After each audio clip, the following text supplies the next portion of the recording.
You are listening to 48 Hours a Day by Little Bleary Zhao. Novels from Novel Fire. Thanks for listening. Hope you enjoy the story. Chapter 1401. Seeing that the room had fallen into silence again, Shin Sisi suddenly changed the topic. But what you said makes sense. It's too dangerous to continue chasing after them, and it doesn't make much sense. So, are you willing to stop? Rabbit said happily.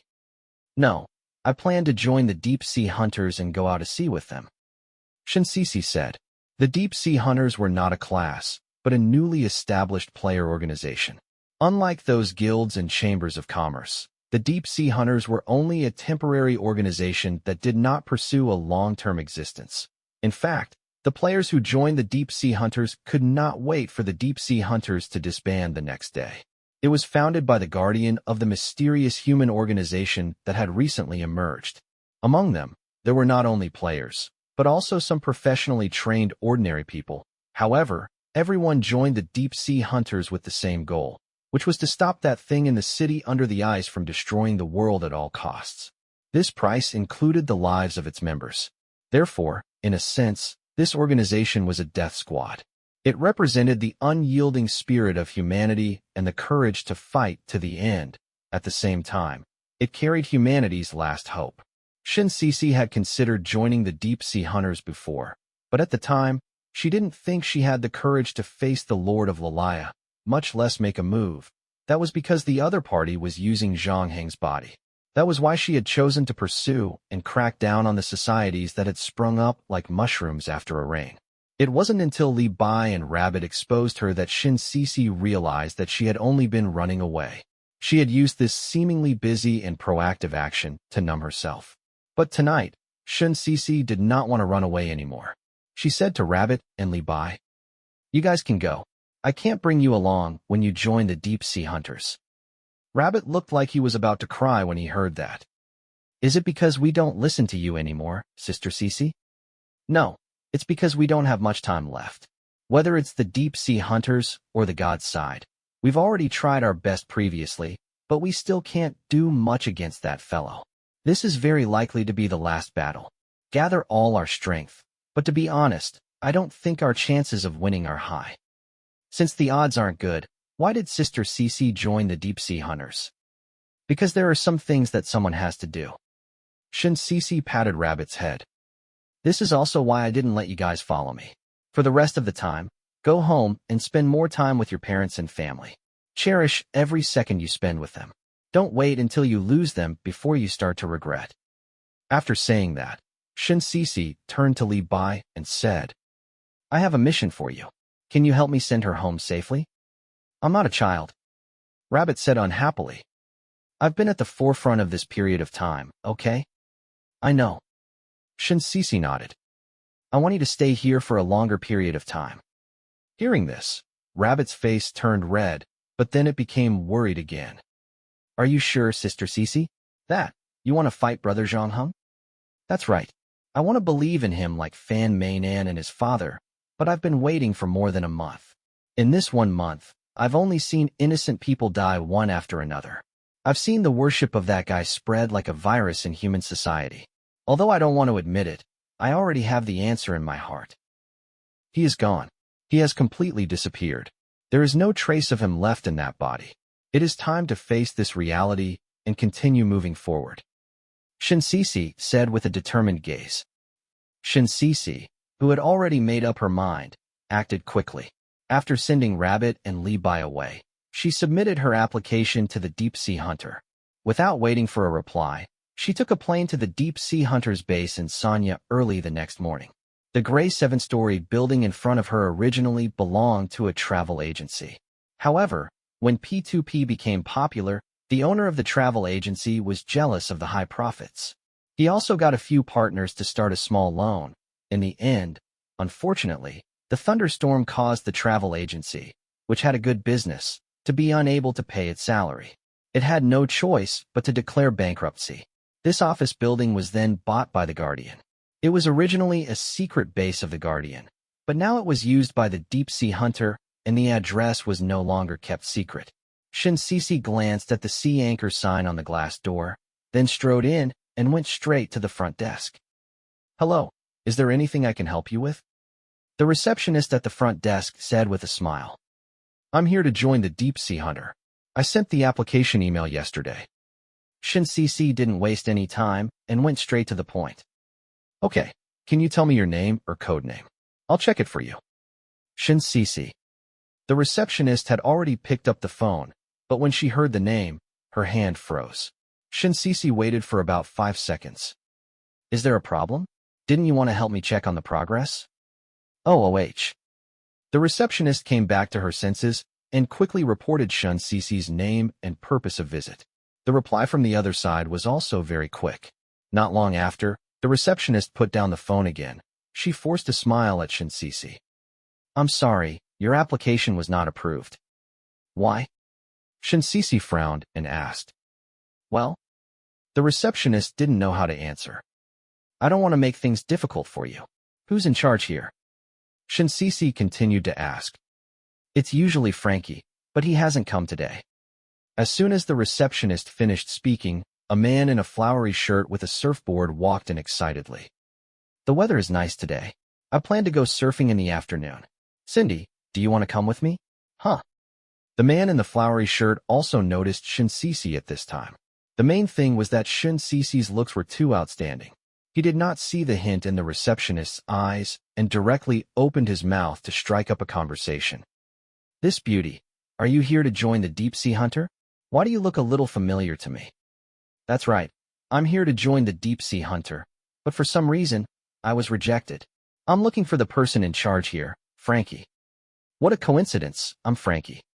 The man in the flowery shirt rubbed his nose, and his eyes lit up. Whoever rejected you, I'll make the decision for you. After he said that, he finally noticed the awkward expression on the hostess' face. What? You're not going to say that I rejected her application, are you? I've recently rejected an application. Wait a minute, I know who you are. Shin Cece, you're Shin Cece, Zhang Heng's classmate and friend. You seem to have a super friendly relationship. Chapter 1402. Since you know who I am, you should know my strength. Shin Cece said. Why? Is the requirement for the Deep Sea Hunters to recruit new members higher than I thought? Well, the requirement for the Deep Sea Hunters to recruit new members isn't high. At this time, we can't be picky anymore. The man in the flowery shirt said as he handed the surfboard to the receptionist at the front desk. Your name is well known among the players, and your strength is well known. Even becoming the commander of this operation is not a problem, let alone becoming a member of the Deep Sea Hunters. So, you're afraid that I'll steal your position? No, I'm not rejecting you because of your strength. The man in the flowery shirt smiled. Let's get straight to the point. You and Zhang Heng are too close. Rumor has it that on that night in the valley, you led men to block your teacher, the goddess of justice, Justia, and prevented her from taking part in the siege on Zhang Heng. From a certain perspective, it's your responsibility that the world has become like this. However, the man in the flowery shirt changed the topic. I didn't bring this up to question you. Otherwise, the Deep Sea Hunters wouldn't have stayed away from you for so long. We know that you and your two subordinates have been dealing with those messy clubs recently. I think this is pretty good. Why don't you continue? Because this kind of thing is meaningless. Shin Cece said calmly. Oh, did you only realize this yesterday? I thought you had always known that you were just trying to get busy so that you would feel less guilty. Or perhaps you were using this method to chase after the footprints left by your crush. Some people say that he has no feelings at all. Is that so? So this is destined to be a one-sided love. Can mocking me make the Deep Sea Hunter succeed in saving the world? Shin Cece asked. No, I'm just saying this to let you understand the reason why I refused you to join the Deep Sea Hunter. What reason? Faced with Shin Cece, who was determined to get to the bottom of it, the man in the flowery shirt sighed. Because how do I know that you won't do what you did in the valley that night after you joined the Deep Sea Hunters? Search RN, WN0, L, RG. I'm sorry. Although I'm willing to believe in you and give you another chance, I have to be responsible for my team members. If you had said that from the beginning, I might have been willing to treat you as a man. Shin Cece's expression did not change when she heard that. Of course you can mock me. Just think of it as me mocking you to pay off my debt. That's very fair. The man in the flowery shirt shrugged. But after scolding me and venting my anger, you'd better leave this place obediently. Go home and spend time with your parents and friends, or find a puppy to experience some physical pleasure. In short, let your last life be more meaningful. If necessary, we can help you book a plane ticket. After all, this place used to be a travel agency. The man in the flowery shirt made a joke, but it didn't work. Then, he saw Shinsisi throw the bag on the ground. It can't be that bad. Is there a need to make the scene so ugly? The man in the flowery shirt was also dumbfounded. Are you going to say that if I don't take you in, you'll have to eat and live here? You're a real coward. Shinsisi said. This title is quite unfamiliar to me. Those who are willing to join the deep-sea hunters have already put their lives at risk. They are real warriors. Do you think these warriors are willing to accept the leadership of a coward? The man in the flowery shirt shook his head and said, Okay, I don't want to argue with you anymore. It looks like I'm bullying you. Cindy, book her the nearest flight and call a taxi to send her to the airport. After saying that, he turned around and prepared to go upstairs. However, just as he took a step forward, he heard Shinsisi's voice behind him. I said that you're a coward because you keep saying that you don't intend to pursue the things I did in the valley, but you didn't accept me to join the deep-sea hunter because you wanted to punish me. You don't even dare to admit this in front of me. Oh, for an arrogant man like you. You probably think that all women should be unable to extricate themselves from your charm as soon as they see you. So when you found out that I wasn't interested in you at all, you felt that your male dignity was deeply offended. The man in the flowery shirt was so angry that he laughed. He was about to say something, but Shinsisi stopped him before he could. Stop talking nonsense about the safety of your men and the success of the operation. I only have one question for you. What do you think the chances of the humans winning this operation are? Less than 10%. Speaking of serious matters, the man in the flowery shirt finally became serious. We have already missed the best opportunity to kill him. As time passes, he will become stronger and stronger. That is the problem. You are already doing something that will lead to your death. One more traitor will not make this journey any worse. On the contrary, if you let me board the ship, I can at least provide some help. You said that the current situation does not allow you to be picky anymore. Even if it is just a small increase in hope, you should grab hold of it, right? Shinsisi said. I have to admit, your eloquence is really good. You were almost able to convince me. Really, it was just a little bit more. The man in the flowery shirt used his index finger and thumb to make an almost indiscernible distance. Don't you want to know who is more attractive between you and him? If you don't let me on the boat, how can I compare? Shinsisi said calmly. Huh. The man in the flowery shirt finally laughed out loud. Everyone says that your intelligence is not inferior to the 3 guild leaders. I finally saw it today. Although I know that you're just using my male pride to get on the ship, I seem to have found a reason to refuse. So I can join the deep-sea hunter? Shinsisi asked. No. The man in the flowery shirt said. Before that, you have to do a checkup first. But don't worry, these checks are only to confirm whether you can withstand the long sea voyage, and whether you have decided to sacrifice your life to fight against the evil forces and save the world. After all, we will soon go to the sea, and there is a high probability that we will not return. As long as you can pass the physical checkup, you will be one of the deep-sea hunters. I'll pass the test. When do we set off? Shinsisi asked. We'll set off in 2 days when all the people and equipment are here. The man in the flowery shirt said as he continued to walk upstairs. However, when one of his feet was already on the stairs, he turned back and said, Oh right, I almost forgot. What? Welcome to the Route to Hell. Chapter 1403, The Garden of Eden Project. 2 days later, Shinsisi stood on the deck and looked at the land in the distance that was gradually disappearing from her sight. The man in the flowery shirt had just finished checking the sailing route and also walked out of the captain's cabin. I've read your medical report and there are no other problems. Only your mental state seems to be a little tired. Is it because you've been too busy recently? Yes. My team and I have been driving around for the past month and a half without much rest.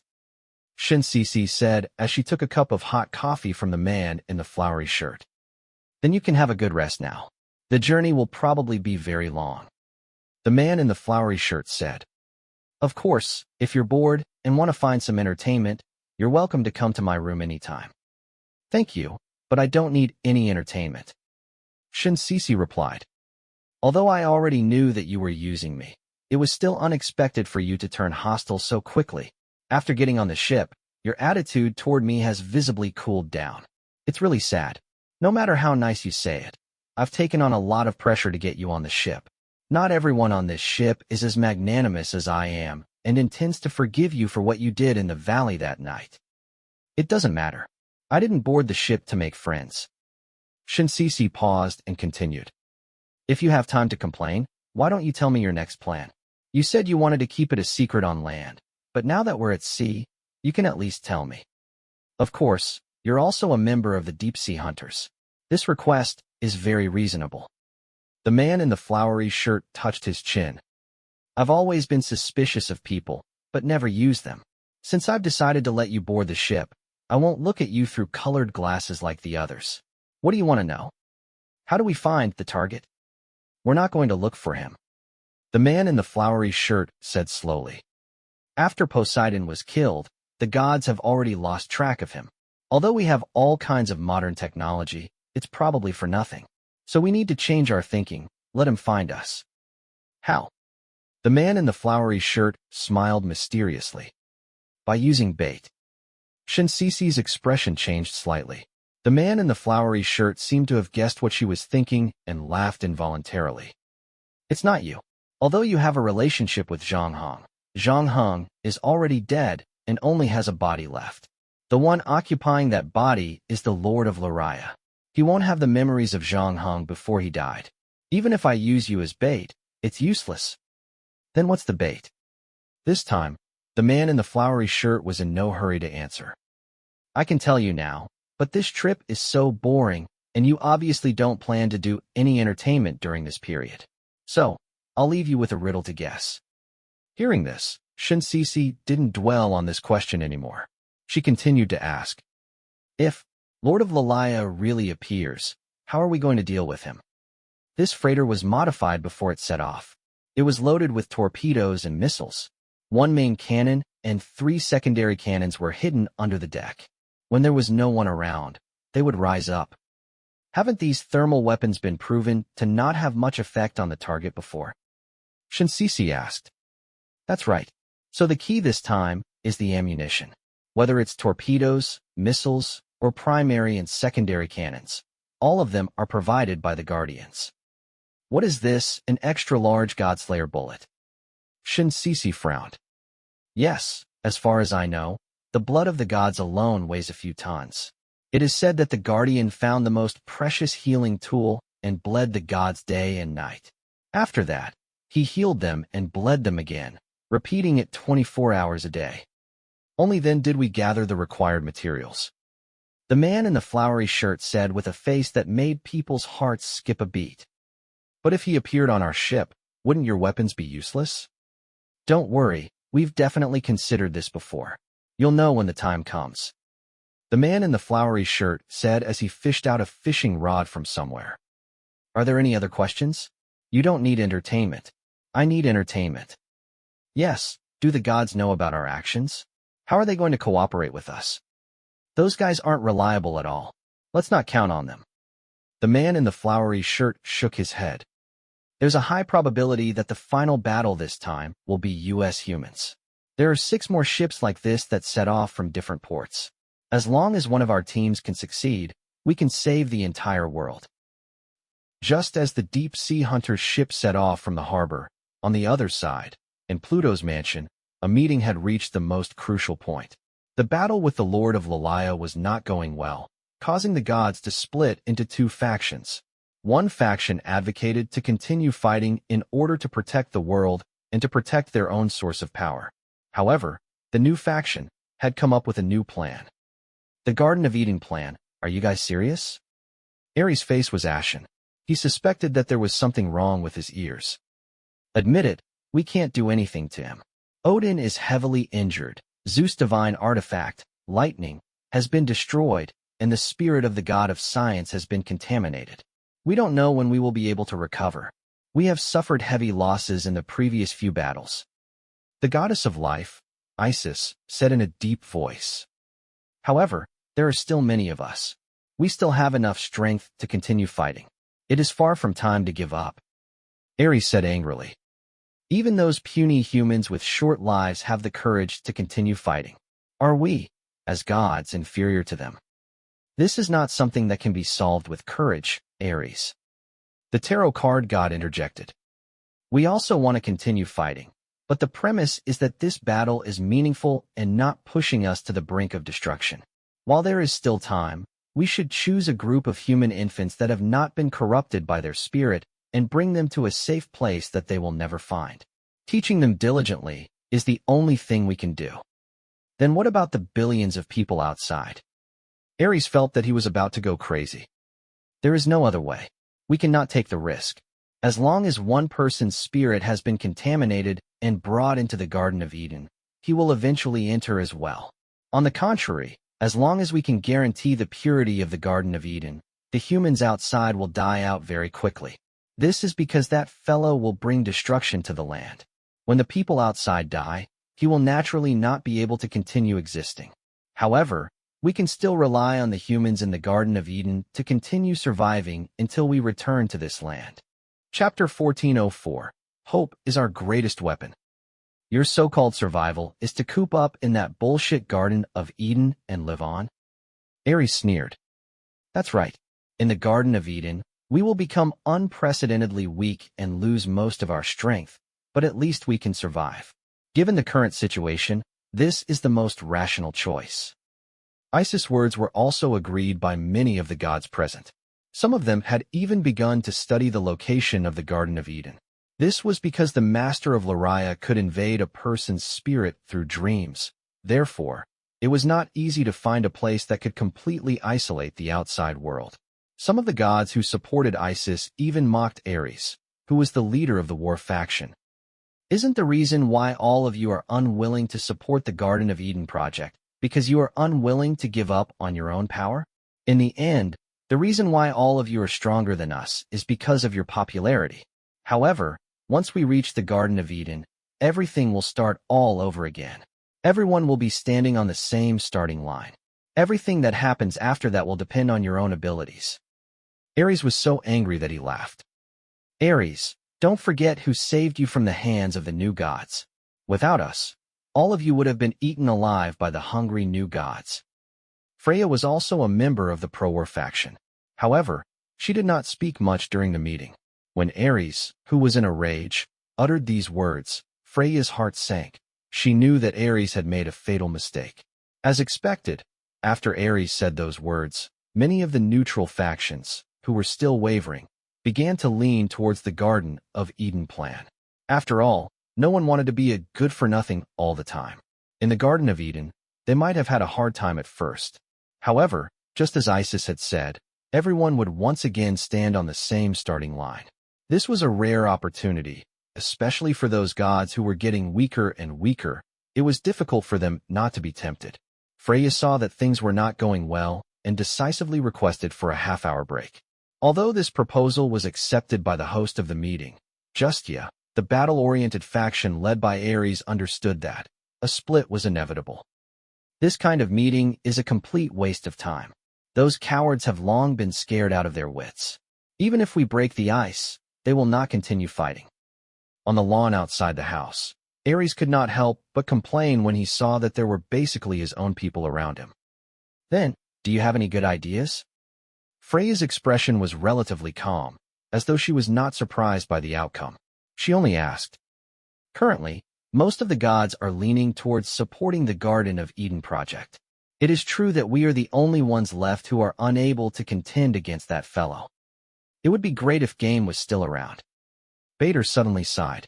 Although Game was a new god, he was one of the few people who were both welcomed by the new gods and respected by the old gods. He set the rules of the game and ended the war that had lasted for thousands of years. He established a new order for the divine realm. Although there were many people who complained that he was too broad-minded and missed the barbaric and free times of the past, at this critical moment of life and death, the first person that everyone thought of was still Game. However, Game had disappeared at this crucial moment. If he had been present at this meeting, the gods would have reached a consensus whether to fight or flee. No, if he had been present, perhaps there would not have been this meeting at all. This was because Game had already taken care of Lariev's master when he had just descended into Zhang Heng's body. Seeing that time was running out, the pro-war faction could only continue to complain, but they could not come up with any good reason to convince the others. Ares also noticed that Freya seemed to be a little distracted. While the other gods were trying to find a solution, she just silently looked at the other end of the lawn. On the bench there sat a short, fat man in a suit and tie.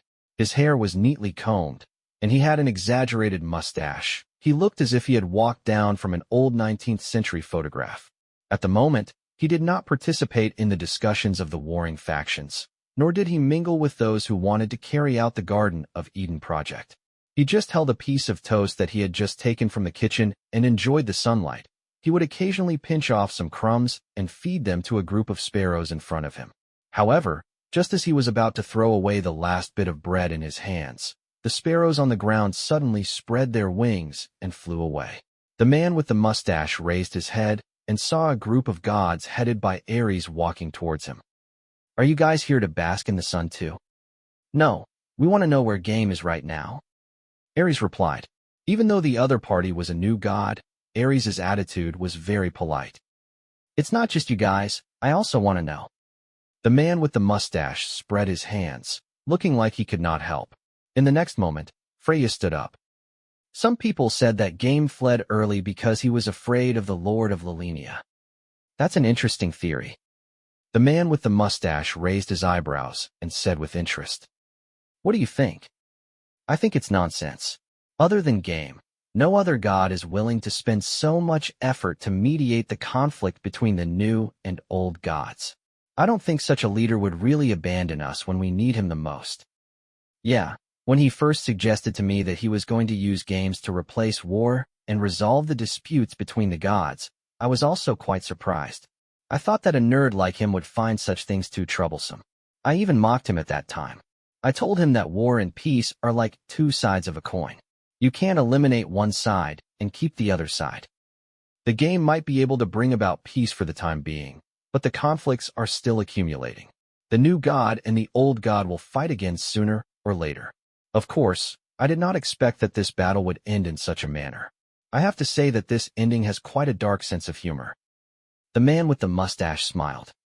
"Did he leave because he was disappointed with us?" Ares said.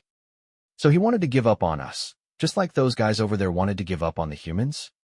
Based on my understanding of him, he shouldn't be such a person. Stop keeping us in suspense. You have the best relationship with him. What exactly is Game trying to do? Can't he tell us at this point in time?" Apollo appeared to be the most anxious. "Every second we delay, the guy in the sea will become stronger. When that time comes, even if Game is willing to take action, I'm afraid it will be too late." However, the mustache man on the chair only smiled when he heard that. "No matter what happens, we should have hope, because hope will always be our strongest weapon." However, this cliché of his was clearly not enough to satisfy the gods in front of him. In the end, seeing that they could not ask any more questions, Ares and the rest could only leave in disappointment.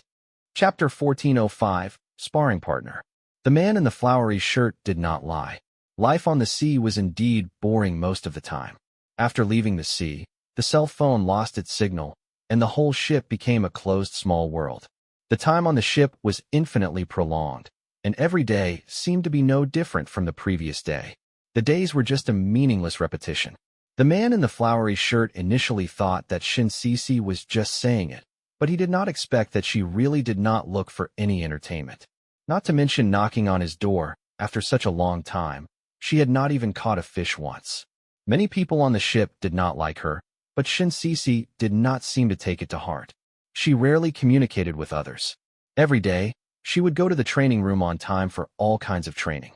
The man in the flowery shirt had visited her a few times, but she had to admit that this woman was definitely not a flower vase. She was ruthless enough to herself, Whether it was strength training, explosive strength training, or speed training, she trained 2 to 3 times more than others. Moreover, she spent several hours in the training room every day to perfect her swordsmanship. The swordsmanship teacher on the ship was completely convinced by her. She had even tortured him to the point that he was traumatized. He had no choice but to take 3 days off to recuperate and recover his spirit. Shin-Sisi did not give up on her training. It was just that she had no one to train with. She could only repeatedly swing her sword in front of the mirror and constantly modify her posture. It was obviously a very boring thing, but her expression remained the same. She did not seem to find it boring at all. However, just as she finished practicing a set of movements, the door of the training room was pushed open from the outside. Shin-Sisi was a little surprised. Under normal circumstances, there would be no one in the swordsmanship training room after 9 o'clock at night, so she usually came to practice at this time to avoid getting bored with the others. The next moment, a set of protective gear was thrown in front of her. Then, the guy who had already put on a full set of protective gear and wrapped himself tightly said, "Let me practice with you." Shin-Sisi recognized the voice coming from the man in the flowery shirt under the helmet, but she did not pick up the protective gear beside her feet. She just wiped the sweat on her forehead and said, "I thought I made myself clear before. I'm not hitting on you." The man in the flowery shirt interrupted Shin-Sisi. "I know that my previous frivolous behavior may have left a bad impression on you, but I'm not an animal that only knows how to think with my lower body. Otherwise, I wouldn't have been on the boat for so long without bothering you." Shin-Sisi put away the bamboo sword in her hand and waited for the man in the flowery shirt to continue. "I just like to have some fun from time to time. This is a matter of mutual consent. Even if you are my mother, you can't interfere with my private life, right?" The man in the flowery shirt shrugged. "Then why didn't you continue to have fun and instead came to practice with me?" Shin-Sisi asked. "Please, do you think I've really forgotten the purpose of this voyage?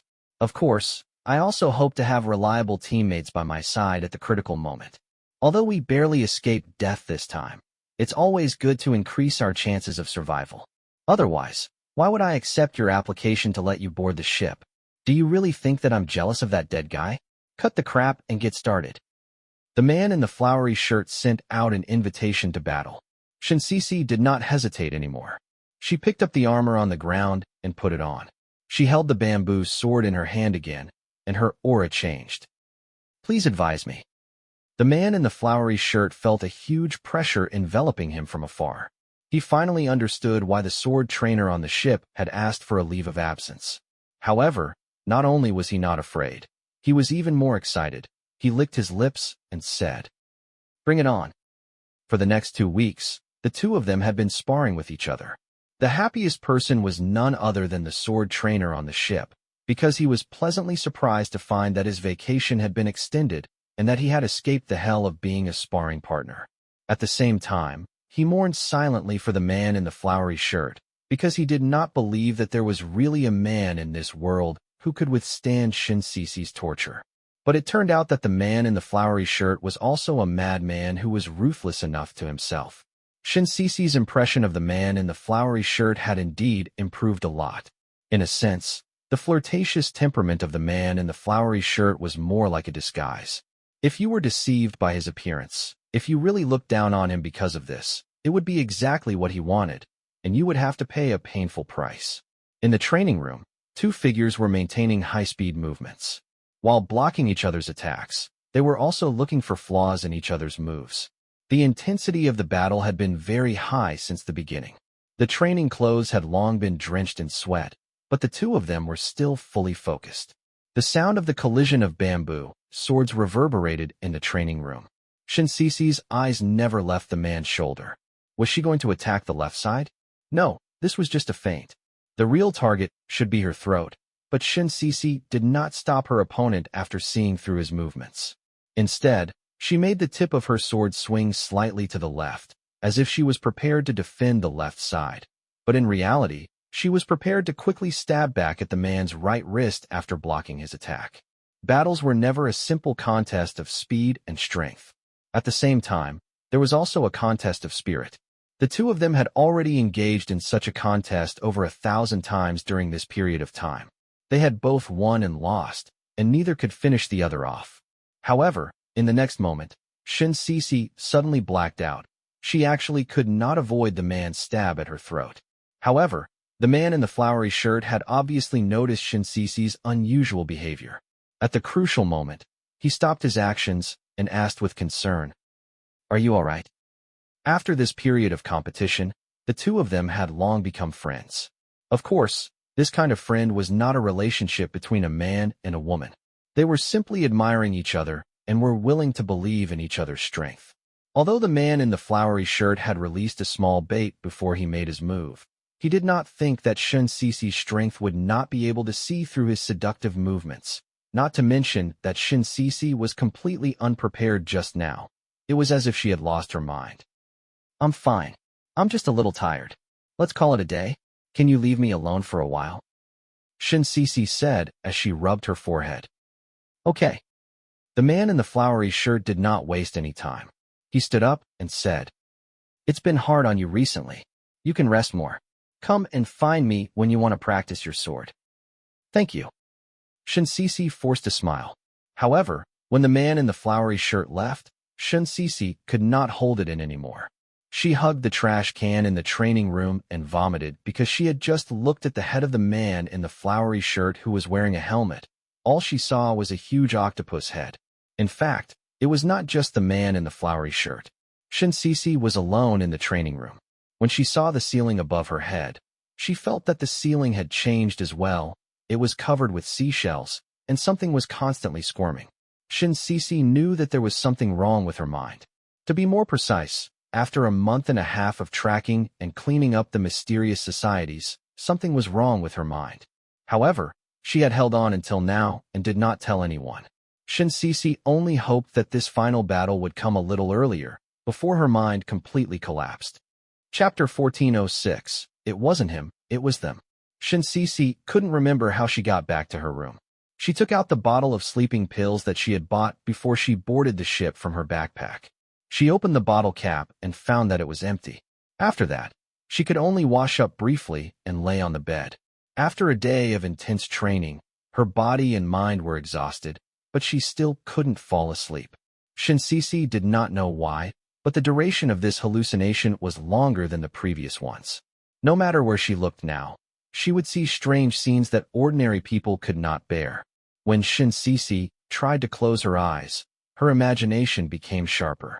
Those indescribable things filled her mind, as if they were going to devour her. At that moment, Shin Sisi suddenly thought of Zhang Hong. The latter should have also suffered from this kind of terrifying hallucination, especially during his time in seclusion in the mountain. Shin Sisi didn't know how Zhang Hong survived, although compared to her, Zhang Hong still had the immune crystal on him. However, the immune crystal was only used 3 times, and Zhang Hong had one last use left for the little girl he had spent a few weeks with. So where had he used his previous 2 chances? Ever since Zhang Heng's death, Shin Sisi had been avoiding remembering things related to Zhang Hong.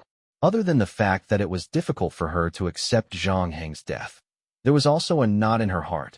That was Zhang Heng's final choice. Sometimes, Shin Sisi felt that she could understand Zhang Hong. After all, he had been forced into a desperate situation that night.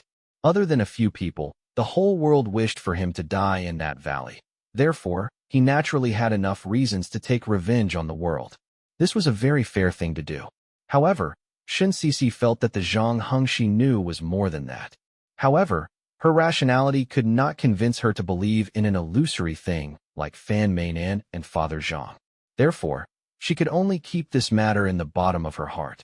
Until tonight, her mind was on the verge of shattering due to those uncontrollable hallucinations. However, she could not help but think of many things. Those details that should not have been overlooked with her observational skills. Shin Sisi realized that there were too many unexplainable factors to Zhang Heng's death that night. In the last 2 weeks of his life, why did he run into the mountains alone? What did he do during that time? Looking at the trap he had set up in the mountains, it was obvious that he had expected the battle that night. If that was the case, why didn't he run away earlier? Even the villager who had tipped him off earlier, with Zhang Heng's cautiousness, should not have overlooked this unstable factor. Shin Sisi placed herself in Zhang Heng's shoes. wanting to think and understand Zhang Heng's state of mind and thoughts at the time. However, right now, she was being tormented by those omnipresent hallucinations. It was difficult for her to fully focus her attention. Furthermore, for some unknown reason, the sea was particularly stormy tonight. The deep-sea hunter's ship was swaying in the waves. The people inside looked like they were sitting on a pirate ship in an amusement park. Even many people who had already fallen asleep were jolted awake from their beds by the storm. The sailors were also nervously waiting for orders at their posts. Shin Sisi was already feeling nauseous, so she had no choice but to get up from her bed and look for the trash can. However, not long after Shin Sisi finished vomiting, a sudden alarm sounded in the cabin. From the length of the alarm, Shin Sisi could tell that it was an enemy attack. The next moment, she shuddered. Could it be Zhang Heng? If that was the case, it could explain why the hallucinations had lasted so long. Was it because the real person was nearby? When Shin Sisi thought of this, not only did she not feel fear, she even felt a sense of anticipation. She knew her own mental state the best. It was getting worse by the day. If this dragged on, she might die on this vast ocean before she could even see the real person. Shin Sisi went to the bed and took out the small scale that Justia had given her. She pushed open the door and walked towards the deck. The corridor was very lively now. Almost all the doors of the rooms were open. The players in the guest room were either putting on their clothes or checking their weapons because the ship was shaking. There were also bits and pieces of things like beer bottles and toilet paper rolling on the floor. The captains of each team were counting the members of each team. Everyone looked very nervous. Although they knew that such a day would come before they boarded the ship, it did not mean that when this day really came, everyone would be unmoved and face it calmly. Shin Sisi rarely interacted with other players. Now that the Great War was coming, no one cared about her. Shin Sisi walked all the way to the deck. At this moment, the sky seemed to have been pierced by something. Heavy rain poured down from the entrance of the hole, and the dense raindrops had completely joined together. Coupled with the terrifying wind and thunder, even if the people on the deck were only a few meters apart, they still needed to shout to barely communicate. Shin Sisi supported herself with the battery at the side to stabilize her body. At the same time, she quickly swept her gaze over and found the man in the flowery shirt among the few figures on the port deck. Although the ship was constantly shaking in the storm and the huge waves, the figure of the man in the flowery shirt stood there firmly like a rock, unmoving despite the wind and rain. Seeing his figure, the sailors on the deck did not seem to be so afraid anymore. The man in the flowery shirt held his binoculars and looked in a certain direction. The next moment, Shin Sisi's voice came from behind him. Is he here? It's not him, it's them. The man in the flowery shirt had a serious expression. He handed the binoculars to Shin Sisi. Shin Sisi took the binoculars and placed them in front of her eyes. She looked in the direction that the man in the flowery shirt had been looking at. However, the visibility in the sea was very low now. As far as Shin Sisi's eyes could see, there were only surging waves. That was until a thick bolt of lightning struck the sea and lit up the night sky. With the flash of light, Shin Sisi saw a group of dense black shadows in the sea. They were a group of ugly monsters that were half human and half fish frog. The number of them was unknown. There were at least thousands of them. They were swimming rapidly towards them. For a moment, Shin Sisi thought that she was hallucinating. However, the next moment, she heard the man in the flowery shirt say one word. Deep diver. His voice was colder than the raindrops that fell on his skin. Then, he ordered the adjutant beside him. Prepare to drop the deep water bombs. Should we drop all of them? No, use half of them. The other half should be left for the main target. After a pause, the man in the flowery shirt added, if we can survive this wave of attacks. Chapter 14:07, Fierce Battle. With a loud bang, the high explosives in the deep water bombs were detonated. The shockwaves and fragments shot out in all directions rapidly, forming several waves that soared into the sky on the surface of the water. It must be known that these deep water bombs were fortified by the Guardians and were specially used to deal with supernatural creatures. The monsters that were half human, half fish, and half frog within the range of the explosion were almost all dead on the spot. In a short while, corpses floated on the surface of the sea. However, before the people on the ship could cheer, they saw a new group of black shadows joining the team. The number of monsters did not decrease, but increased instead. The man in the flowery shirt's expression became more and more serious. He thought for a moment and had his men throw down 2 more deep-water bombs. At the same time, he tried to fire a torpedo. Unfortunately, other than the depth charges that could be detonated at a fixed time, the heavy torpedoes were easily avoided by the monsters. Moreover, compared to the number of these deep divers, the damage caused by the depth charges was not enough. The man in the flowery shirt had already realized the seriousness of the problem. In order to save ammunition, he did not even authorize the main and secondary cannons to fire. It was not until the monsters swam closer that he finally gave the order to attack. The cannonballs and bullets slanted downwards. The dark shadows in the sea could not help but feel stifled. However, their reactions were also very fast.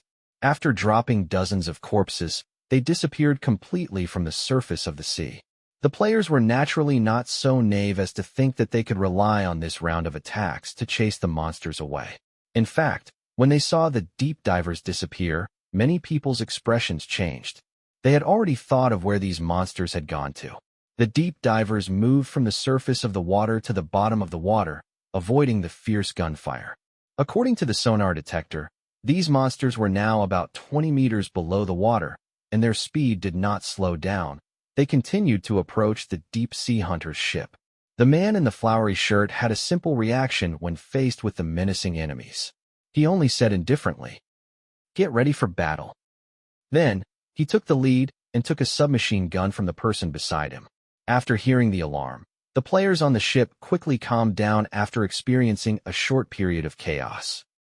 Please reading on NEWN0V, L.0, G. They gathered into small teams according to the previous division and came to the deck under the captain's lead. Among them was the extremely cold ghost who had frozen the pool earlier. He walked to the side of the ship and reached out a hand to press on the guardrail. Soon, a thin layer of ice formed on the bottom of the ship. The deep divers only emerged from the water after diving to a blind spot that the main and secondary cannons on the ship could not hit. However, when they tried to climb onto the ship, they found it difficult to find any point of force. The parts of their limbs that were removed were abnormally slippery.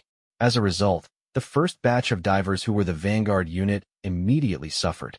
They jumped up high and before long, they slid into the water again. Along with them, there was also a series of bullets. The first wave of attacks from the divers had just begun, and they had no choice but to end it hastily. Moreover, they had handed over dozens of corpses. However, the players on the ship were not very excited.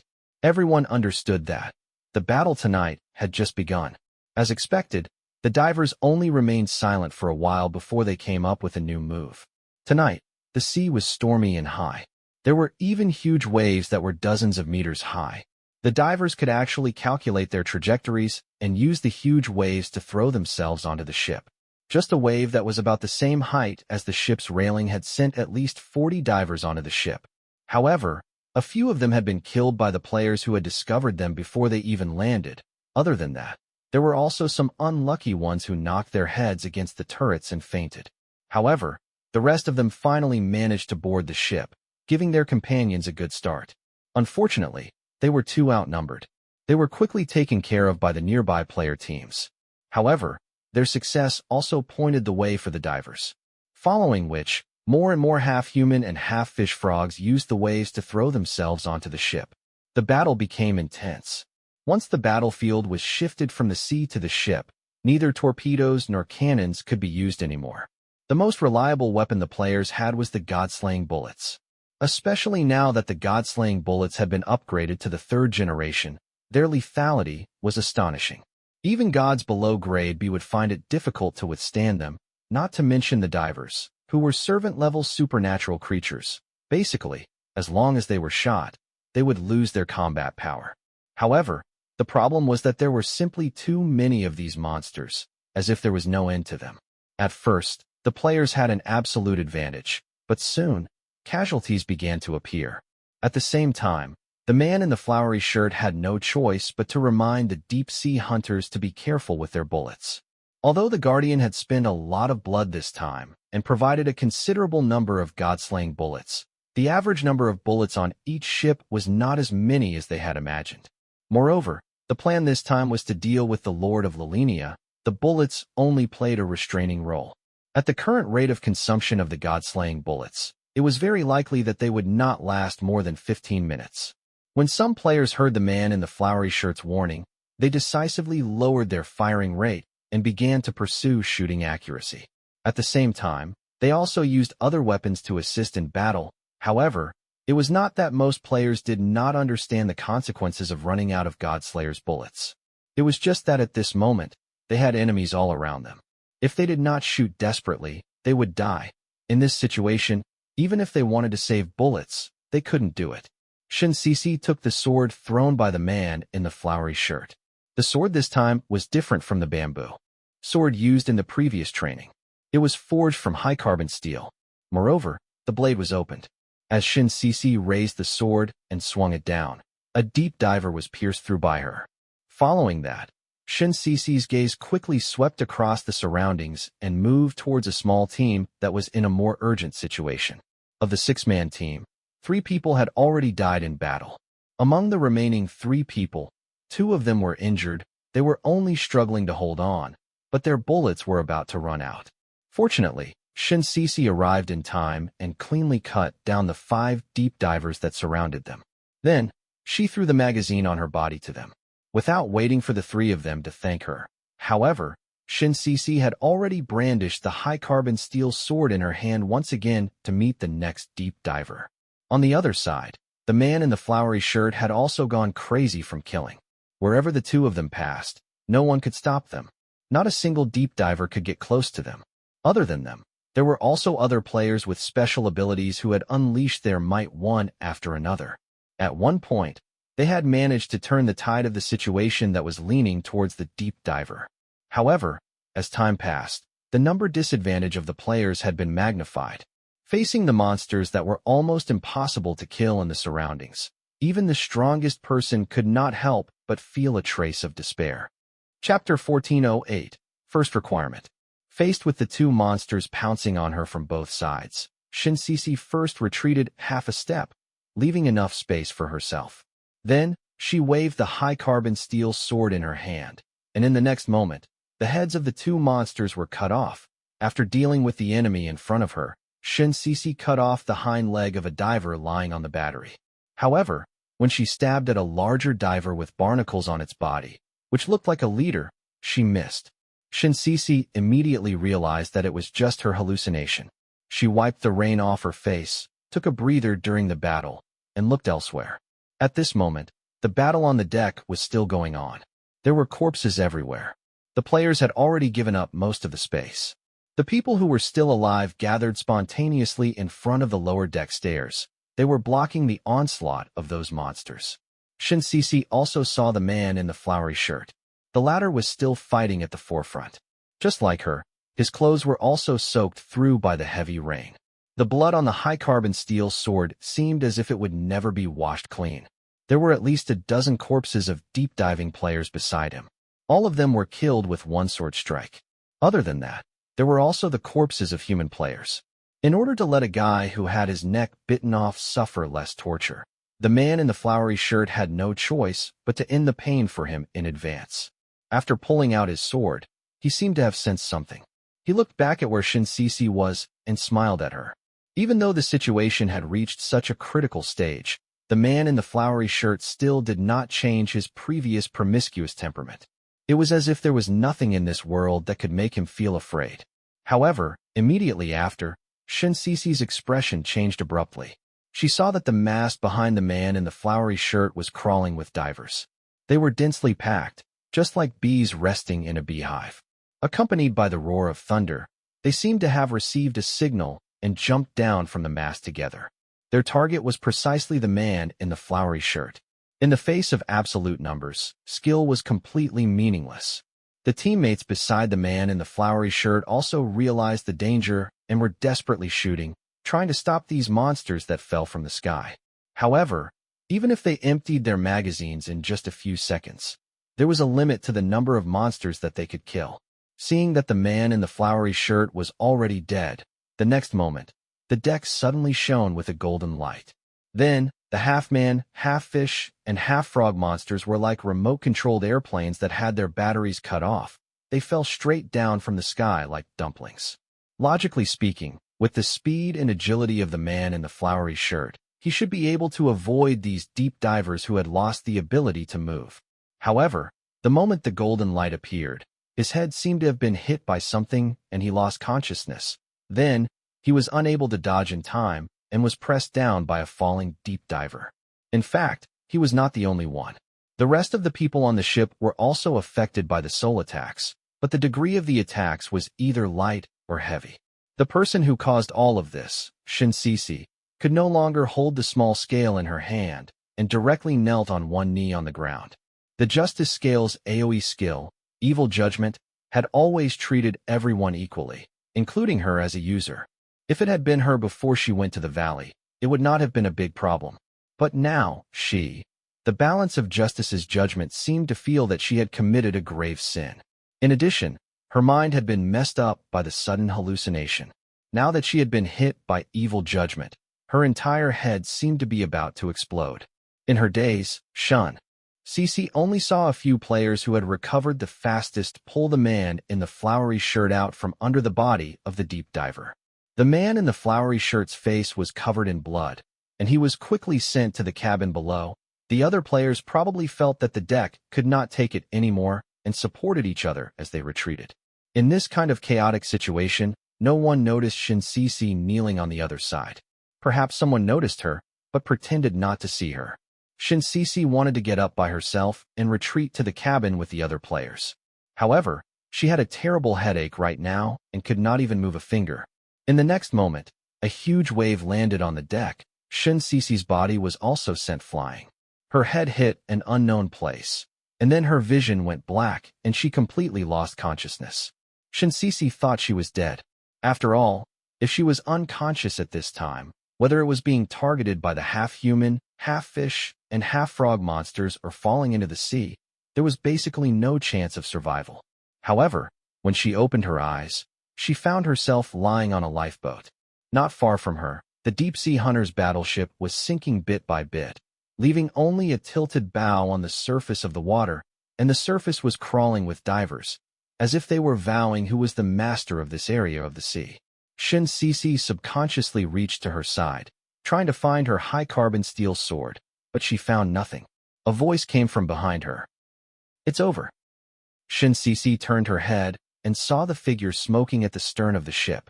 She was no stranger to that person because she had dealt with him many times at the game point before. The bartender's wine was very strange, and she was famous among the players. After the battle in the valley, her other identity was no longer a secret. Shinsisi asked the bartender, "Why did you save me? You should know that I'm the same as the others on that ship. I'm here to kill him." "Just you guys? Stop dreaming." Hydra exhaled and looked at the sunken ship in the distance. She shook her head and said, "You guys can't even force me to do anything. A group of deep divers wiped us out, not to mention him." Shinsisi was silent. As if she knew what she was thinking, Hydra continued, "Don't count on the others. I know that you came on 7 ships this time, but unfortunately, you're the last one left. Oh, and the gods. I've received the latest news. They've finally decided to run away." "Run away? Where? How are they going to survive without humans?" Shinsisi frowned. "It said that a genius among them came up with a plan called the Garden of Eden. He planned to choose 900 newborn babies, half male and half female. Before their souls are contaminated, he will bring them to a place where we can't find them. They will wait for us to destroy the world and then destroy themselves. When everything is gone, they will return to this land." What is this, a 21st century version of Noah's Ark? Are the remaining billions of humans being left behind mercilessly by them? Shinsisi found it hard to understand. Hydra, on the other hand, appeared very calm. Survival is the first need of all living things. Chapter 1409, The Departed Gods. When Apollo raised his head for the last time and looked at the red fireball above his head, he finally could not help but shed tears. Then, he played the lyre in his hand. Melodious and mournful music flowed out from his fingertips. The gods who heard the music stopped what they were doing. The youngest god among them had only been born less than a year ago. The oldest god had lived on this land for thousands of years. He had witnessed the prosperity and decline of countless civilizations. He had long become one with this land. However, now, he was forced to migrate in order to survive. He had become a rootless leaf. Many people's eyes welled up with tears when they thought of this. The group of gods who first proposed the Garden of Eden, led by Isis, were busy with the final phase of the work. They were selecting babies to be the tinder and arranging the construction tasks after they arrived in the new world. It was not an easy task to build human civilization from scratch. Moreover, there were many gods arriving in the new world, not only the old gods, but also the new gods. How to balance the interests of all parties and reach an outcome that everyone was relatively satisfied with was even more difficult. At present, after countless intense negotiations and even reaching the point of restarting the war, both sides had finally made some concessions. In less than 3 months, they had barely reached an initial consensus. This was already an incredible speed, because just 3 months ago, both sides were still in a state of war. In fact, if it wasn't for the external threat of Cthulhu, the new and old gods who were already at the top would never be able to reach any agreement at the negotiation table. In the end, Zeus and the god of science shook hands with each other, signifying that a fragile balance had finally been reached within the gods. And the next step was the collective migration. This was a large project that had already begun a month ago. The first to enter was a group of relatively weak gods, as they were most worried about being contaminated by Cthulhu, followed by slightly stronger gods. Until today, only the last group of passengers was left. However, just as Apollo and the other gods were reminiscing about their last moments on this piece of land, an uninvited guest that had not appeared before suddenly appeared in front of the gods. The god of time, Kronos. Compared to 3 months ago, he looked much older. Please reading on NEWN0V, L.0. G. His eyes were filled with anger, and he no longer had the calmness he had before. He strode towards the man in a suit with a tie and an exaggerated mustache. The latter was still standing slightly further away from the other gods. He was leisurely feeding the birds with breadcrumbs, as if he did not hear Apollo's sad music. It was not until Kronos stood in front of him. "Long time no see, Kronos," the man with the mustache greeted. "I hope you can get rid of that bad habit of eating sweets as soon as possible." Kronos sneered. "Enjoy yourself. Where's Game? I want to see him." The bearded man sighed. "Why are you all looking for Game? He's so big, I don't care where he goes." "Your tricks can fool others, but they can't fool me," Kronos said coldly. "I know what Zhang Heng was doing in the mountains for the past 2 weeks. Yes, I heard that you were there as well. In order to ensure that your long-prepared plan could be carried out smoothly, you've been keeping an eye on him to ensure that nothing unexpected happens. When he's desperate, he'll have no choice but to accept your request for a blood transfusion," the man with the mustache said. "You're still as shrewd and calculating as ever, and you're filled with patience and caution. Unfortunately, you've forgotten one thing. Humans are different from us. They've always been unpredictable." Kronos completely ignored what the man with the mustache was saying and only repeated, "I know what he has been doing in the mountains for the past 2 weeks. He is playing games. He used the game console he got from the proxy war. There is a game called Endless Journey on it. Game is inside. He used that game console to contact the missing Game, right?" Kronos stared at the mustached man's eyes, as if he was trying to read the answer. However, the mustached man only stroked his beard and said, "I can understand your feelings, Kronos. No matter who it is, they spend 18 years preparing a dish, but in the end, they still feel angry when they don't get to eat it. Many people think that I'm crazy for daring to have designs on the master of the city under the ice, but in my opinion, you and Game are the real madmen. I admit that I'm coveting his power, but at least I'm not crazy enough to let him out. It's entirely your and Game's fault that things have developed to this point. Guess what the other gods will think if I tell them about this?" In reality, when Kronos suddenly appeared in front of the man with the mustache, many of the gods' attention was drawn to the two of them. However, they were unable to eavesdrop for the time being. The man with the mustache shrugged, but as if he hadn't heard the threat in the god of time's words, he said softly, Kronos, you need to take a good rest. Don't let your imagination run wild. However, the god of time remained unmoved. I admit that I've lost this round. From the moment the Lord of Laria descended into Zhang Heng's body, I've lost completely. And there's no way I can turn the tables. So now, I just need an answer. What answer? What kind of trick are you playing? Why are you so sure that Game and I are playing a trick? The bearded man asked with interest. Game has always hoped that the new god and the old god could get along peacefully, but this time, everyone knows that the war between the two camps is inevitable, and even he can't mediate.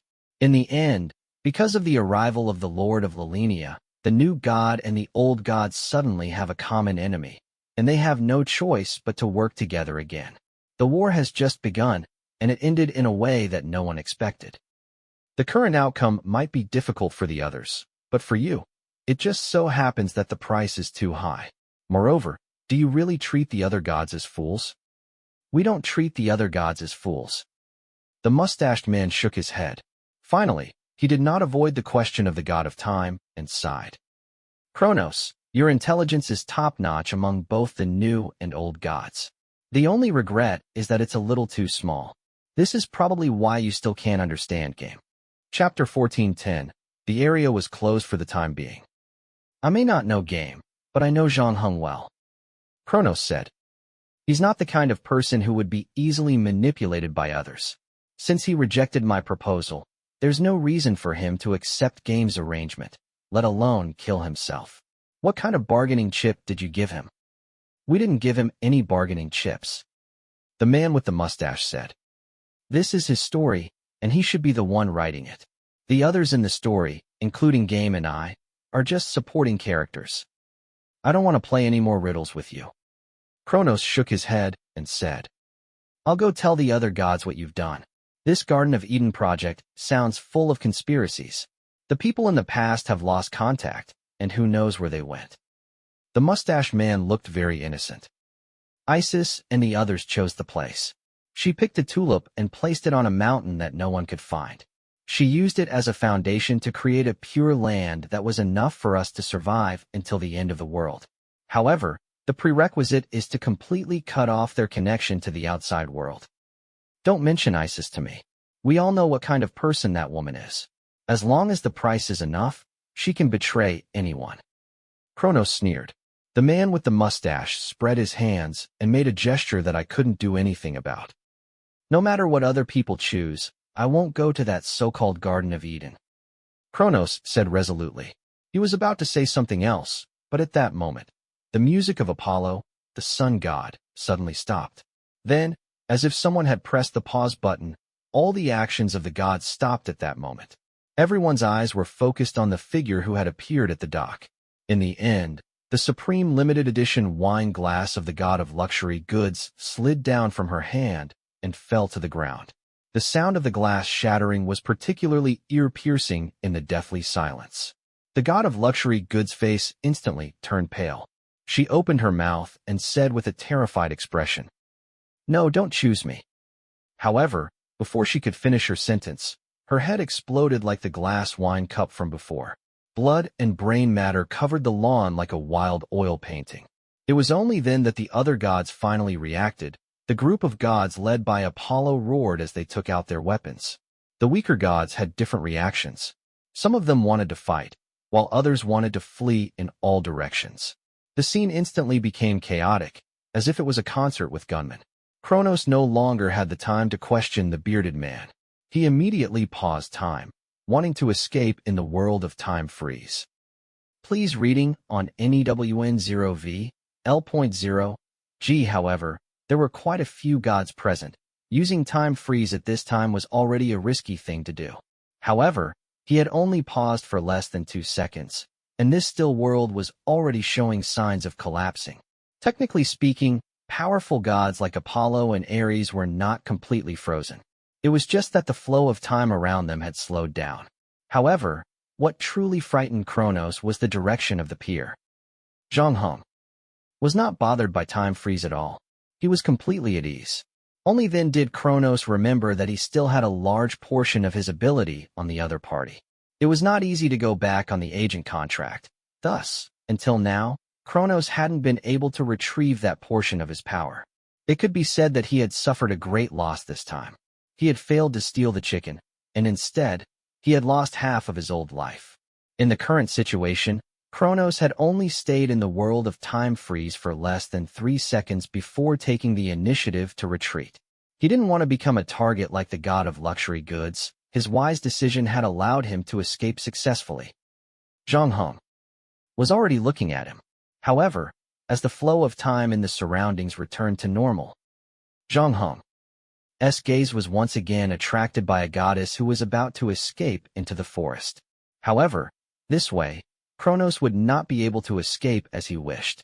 Along with Ares, the god of science, and the others took the initiative to welcome Zhang Heng. Isis and the man with the mustache were also busy gathering other gods to enter the mansion in Pluto. There was a door that led directly to the new world. At this point, no one was in the mood to reminisce about their homeland. No one expected the retreat to be so messy.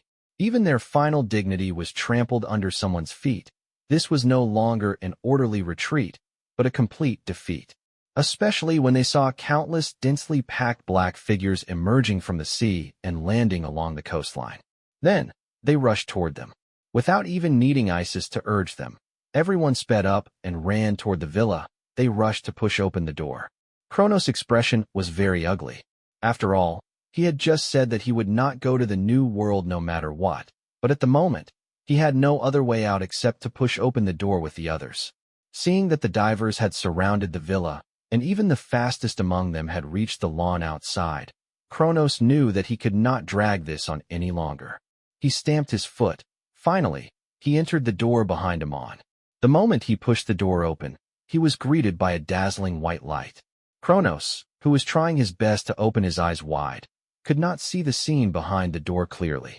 When his eyes adapted to the environment again, he found himself standing in a place that looked like an airport waiting hall. However, he could not see the runway or the plane outside the window. There was only a fog-like darkness there. Standing with him were the gods who had just entered. Everyone's faces were filled with confusion. It was obvious that this place was far from the new world they had heard about in the tulips. Most of them had not been able to figure out the current situation, and after they had searched around, they found that Isis, who had entered with them, had also disappeared. After all, Isis was the only person here who could explain to them exactly what had happened. However, everyone present was a god with a name. After a small commotion, the gods began to explore this building that looked like an airport terminal on their own, hoping to find some clues. However, Kronos did not join them. He just stood at the side and sneered. Unlike the other gods who were still in the dark, the god of time was now certain that this so-called new world of Eden was definitely the work of Game and the man with the mustache. As expected, not long after, someone cried out in surprise. It was Hercules. He punched a pillar in the middle of the hall, but the pillar soon returned to its original state. At the same time, on the other side, the tarot card god, who was about to push open the door and walk out, heard a mysterious voice. "Sorry, this area is not open for the time being." Chapter 14:11 Game Compensation. For months ago, in the valley, in his new home, Zhang Heng tried to start the engine that had been removed from the Polo to recharge the battery. Then, he took out a PS4 Pro from his luggage. This PS4 Pro was the prize he had won in the first round of the proxy war. It was limited to the top 50. However, there was nothing special about the machine itself. It was exactly the same as the one available on the market. The only difference was that there was a pre-installed game called Endless Journey. Zhang Heng connected the PS4 Pro to the battery. The game god, Game, had disappeared more than a month ago. However, Zhang Heng still remembered what Game had said to him when they first met in the Chernobyl dungeon. It was also the last time they met. Game had told him that if he wanted to contact him, he could use the PS4 Pro. Without the other party's PSN account, there was no doubt that the contact information that Game was referring to was hidden in the game called Endless Journey.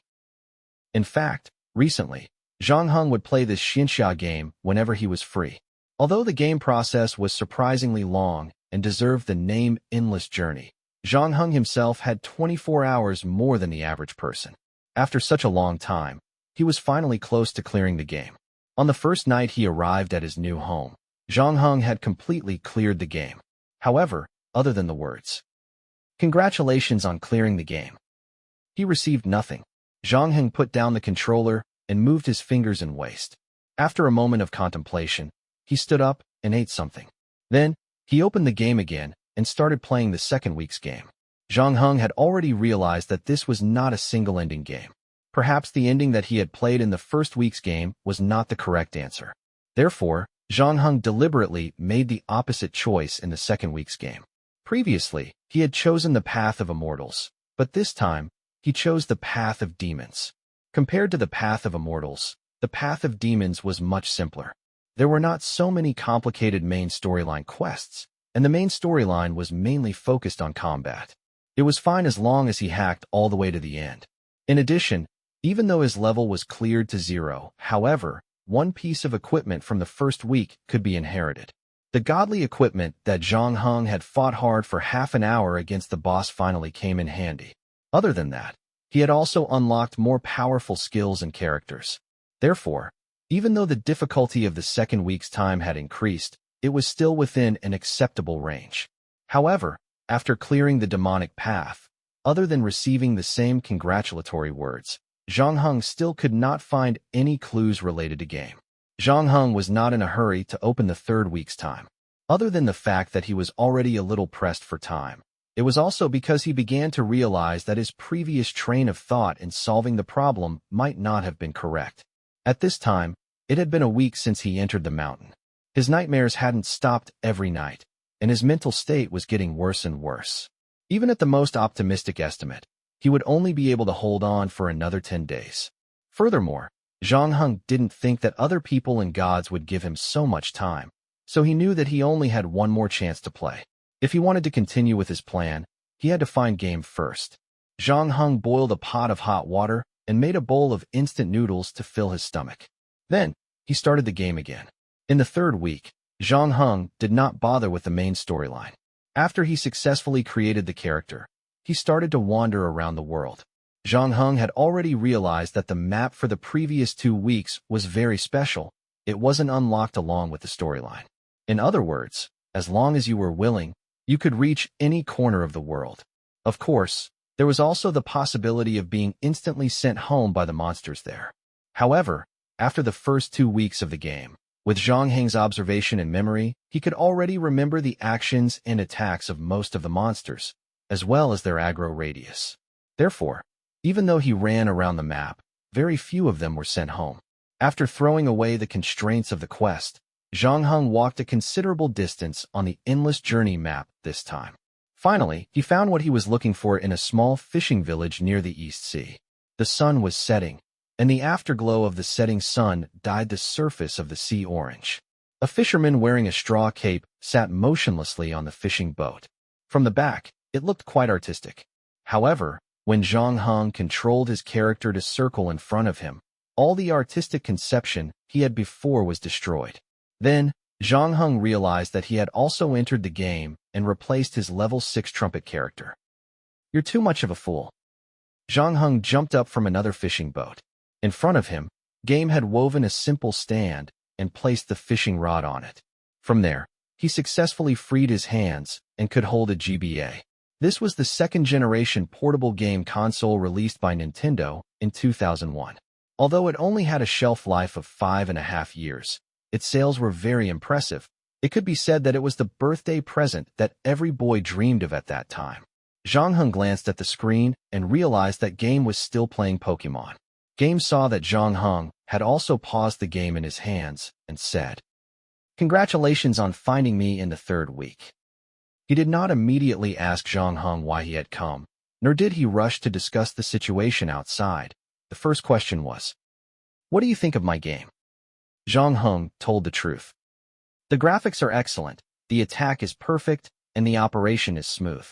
I haven't encountered any bugs yet, but the plot is mediocre and the character creation isn't that interesting. Even though it's an open map, the degree of freedom isn't that great. It's far from the dungeon games I've played before. Logically speaking, if it wasn't for finding you, I wouldn't have had the interest to play until the third week." Game nodded. This is also the situation of us gods. What situation? We have great power, but we cannot escape the path of fate. To put it simply, the degree of freedom is still too low. Game put down the GBA in his hand. In comparison, you humans are like new characters in the game. Although the starting point is very low, it is full of growth.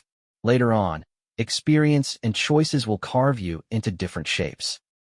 I don't have many choices. Not long after I was born, my life was arranged by different people. Zhang Heng said calmly. But you still came here. Game said. The main side quests in this world have already been written, but you still found this fishing village that has nothing to do with any quests. So, tell me, what do you want from me? I found a bug for you in the Chernobyl dungeon. You said you wanted to compensate me, but I didn't want anything back then. Now I know what I want. What do you want? Let's be clear, I can't solve your problem. Game said. After all, I'm not omnipotent. Don't worry, what I want is very simple. Zhang Heng said without hesitation. I want to play another round of the game. Chapter 1412, Round 11 of the game. You want to play another round of the game? Game raised his eyebrows. But the proxy war has ended, and the game has been closed by the organizing committee. But you're the god of the game, so you should have a way to restart it, right? That game is the most outstanding work I've made so far. No, strictly speaking, it's not my work alone. It's the result of the joint efforts of a group of gods. In order to build that almost real game world, everyone has contributed. Game said, finally, he decided not to stand on ceremony anymore. He changed the topic and nodded. Yes, you're right. Even so, I can still restart it. However, it will consume a lot of my energy. Normally, it's fine. I basically just stay at home and play games. It doesn't matter how much energy I have, but Cthulhu will wake up from its underwater palace and use your body to descend into this world. Although I don't like to meddle in other people's business, I can't watch him destroy the world. I won't let him destroy the world. Zhang Heng said. How confident are you? 40%. Zhang Heng said after some thought. 40% isn't a number that people can trust. Game sighed. Or you can choose to kill me now. If you succeed, you'll have a 100% chance. Zhang Heng said calmly. Game shook his head. This goes against the game style that I've always advocated. If everyone's first choice when facing a high-difficulty game is to cheat and take shortcuts, then naturally, they won't be able to fully enjoy the joy of conquering the game. Zhang Heng was not surprised by this answer. This was one of the reasons why he had made up his mind to look for game. Zhang Heng had long realized that the god of games had always placed more importance on the game process than the game results. Therefore, during the 3 weeks of endless journey, when Zhang Heng decided to give up on the pursuit of a perfect ending, he was able to meet game again in this small fishing village. As expected, the game god before him did not hesitate for long before reaching out a hand. 40% then. Since you've chosen the game route, enjoy the fun of the strategy. I will. Zhang Heng shook hands with Game. Thank you. You're welcome. This is the game compensation I promised you. Game waved his hand. Then he paused and asked, have you decided what dungeon you want to go to? I can help you with that too. No need. I've already chosen a dungeon. Zhang Heng said. I only have one request. No matter what era the dungeon is in, I want a working computer in it. Game looked at Zhang Heng after hearing this weird suggestion. Then, without further question, he picked up the GBA in his hand again. Your 11th round of the game will start at 11:55 p.m. tonight. Be prepared in advance. After turning off the PS4 Pro, Zhang Heng looked at the starfish in his hand.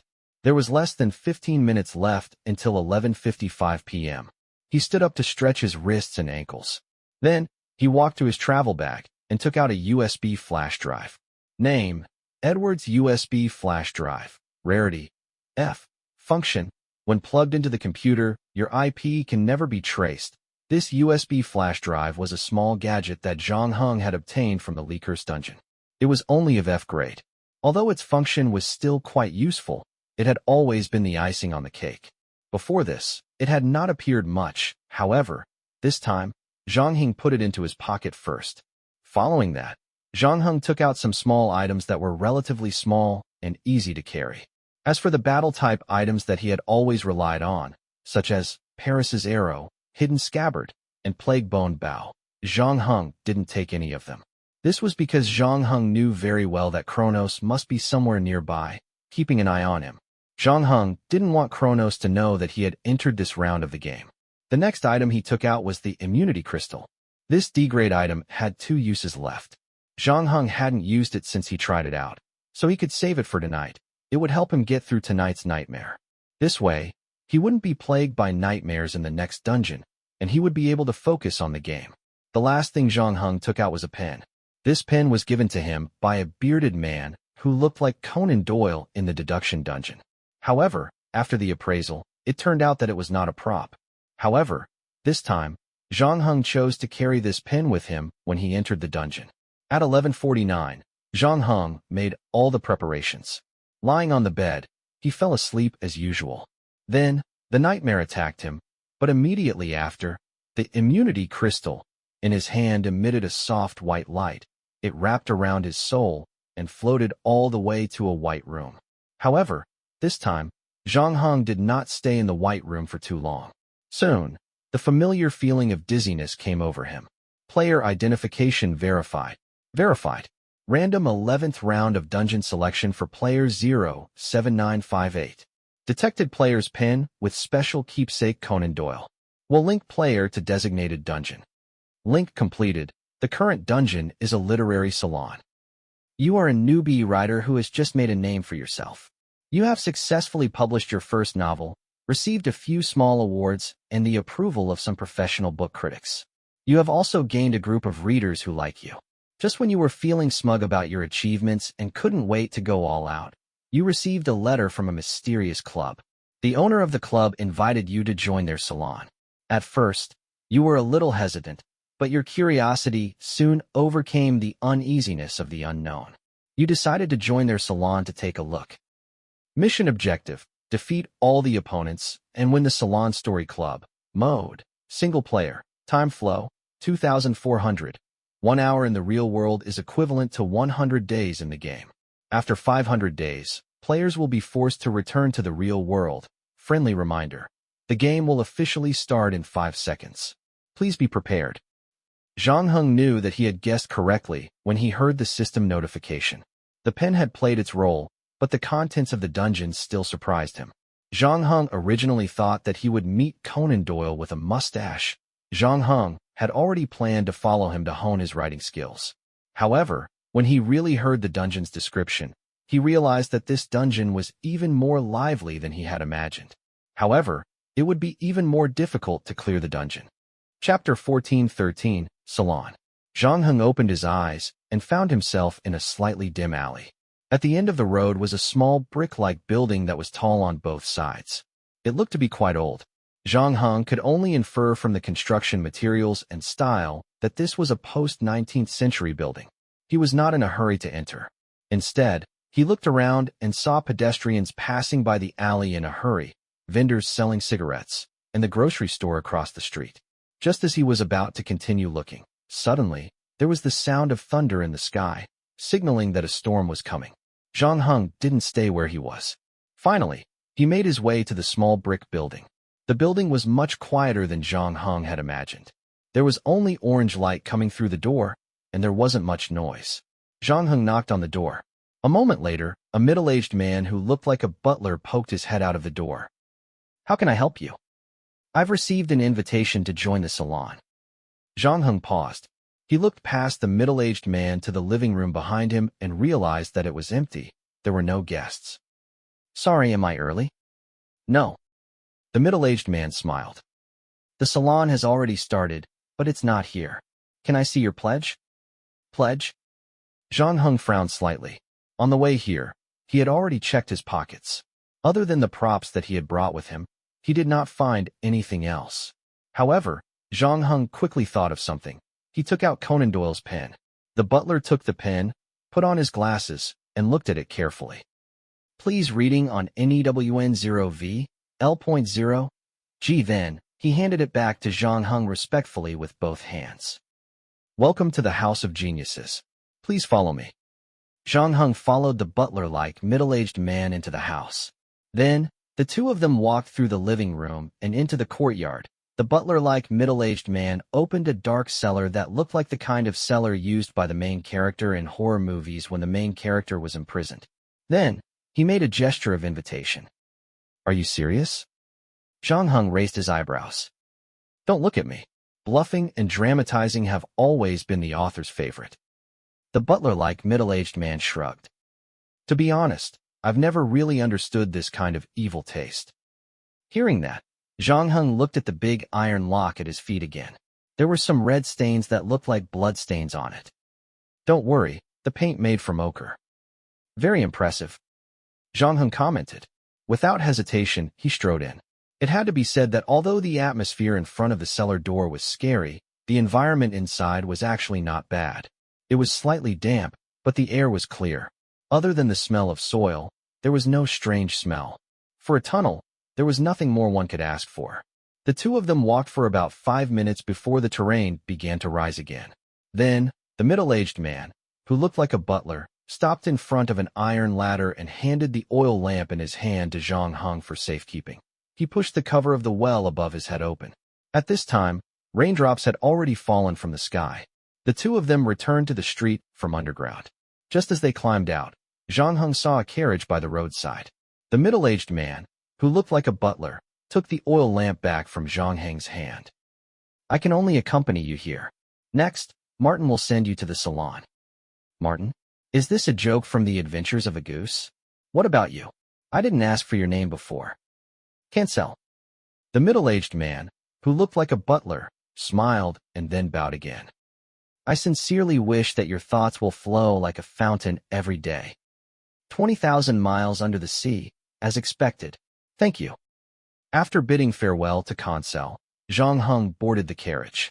When he closed the door, the coachman, Martin, also grabbed the reins in his hands. The moment Zhang Heng got on the carriage and smelled the fragrance of jasmine, he began to feel drowsy. However, this kind of drowsiness was different from inhaling a large amount of anesthetic. Zhang Heng knew that he could wake up at any time. This was more like a pastime that he had prepared because he was worried that his journey would be too boring. Therefore, Zhang Heng also relaxed his body. He leaned his head against the carriage and took a short nap. After an unknown period of time, the carriage stopped again. This time, it stopped on a lawn. Martin opened the door for Zhang Heng.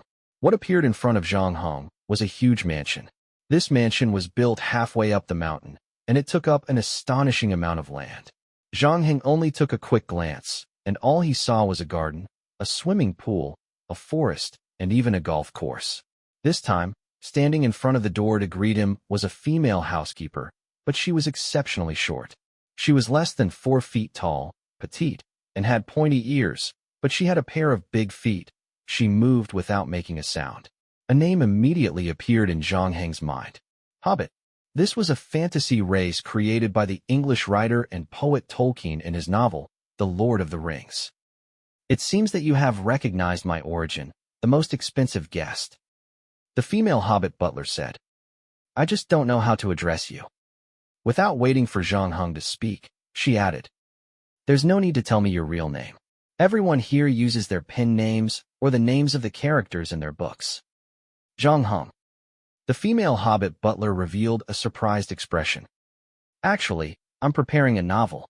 This is the name of the protagonist of my new novel." Zhang Heng said lightly. "Then I'm sure you'll find a lot of inspiration here," the female hobbit butler said as she opened the door behind her. This time, before entering the door, Zhang Heng heard a chaotic sound coming from inside. "If you ask me, every popular novel is a book. They're all dog shit. The author of the popular novel is the dog that produces shit. The only thing they know how to do is to wag their tails and ingratiate themselves with the public's terrible aesthetic and abnormal appreciation. It's because of them that the threshold of this industry has been lowered infinitely." A resounding male voice said. "I don't agree, Mr. Bastard.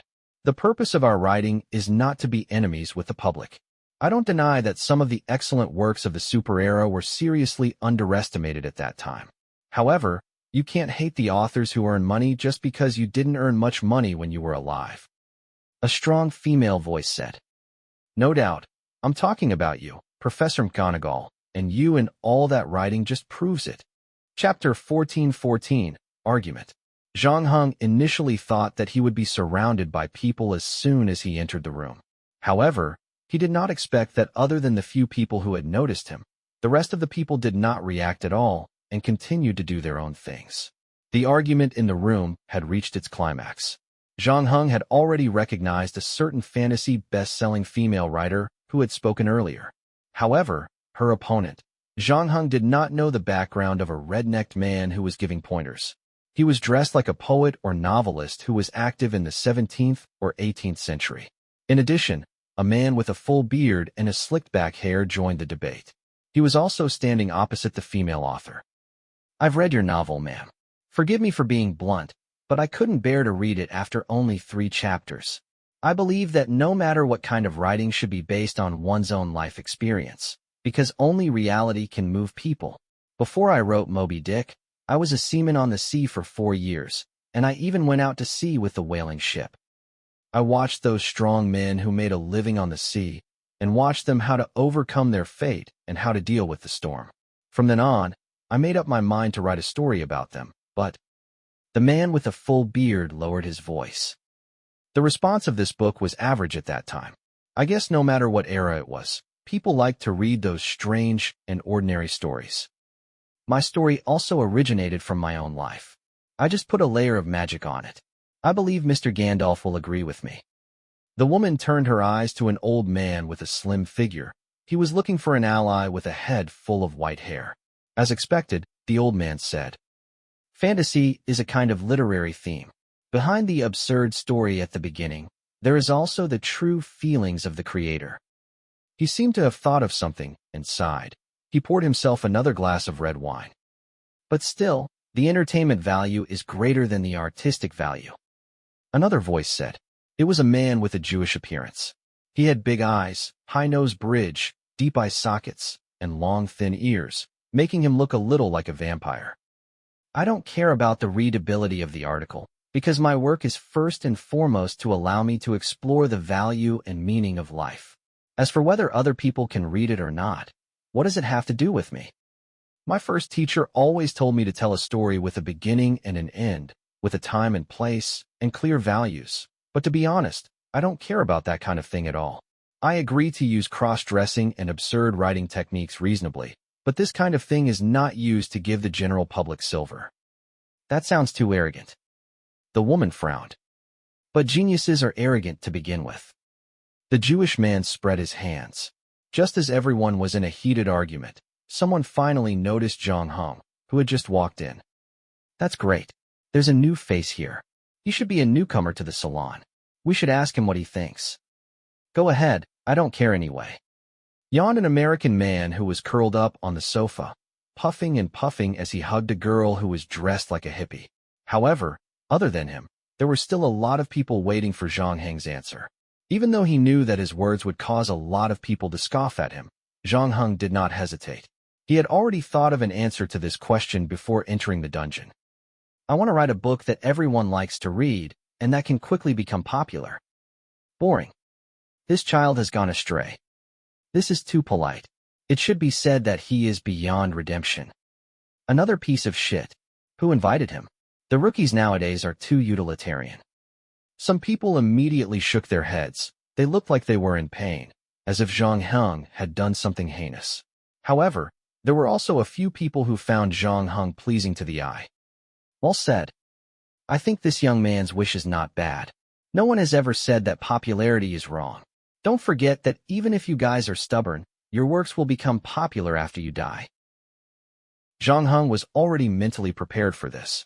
If this was a traditional game, this would probably be a lineup selection event. After the lineup was established, the favorability of the people in the same lineup would increase. On the other hand, the favorability of the opposing players would drop drastically. Of course, there were also players who wanted to be able to mingle on both sides. When faced with such a situation, they could play tricks and ride down the wall. If they were able to do it well, the favorability of both sides would not drop. However, this was not necessary for Zhang Heng because he was not lying. What he said before was his truth. If you want to talk about the popularity of novels, you can come to me. I'm staying in room 207. The fantasy best-selling female writer said enthusiastically.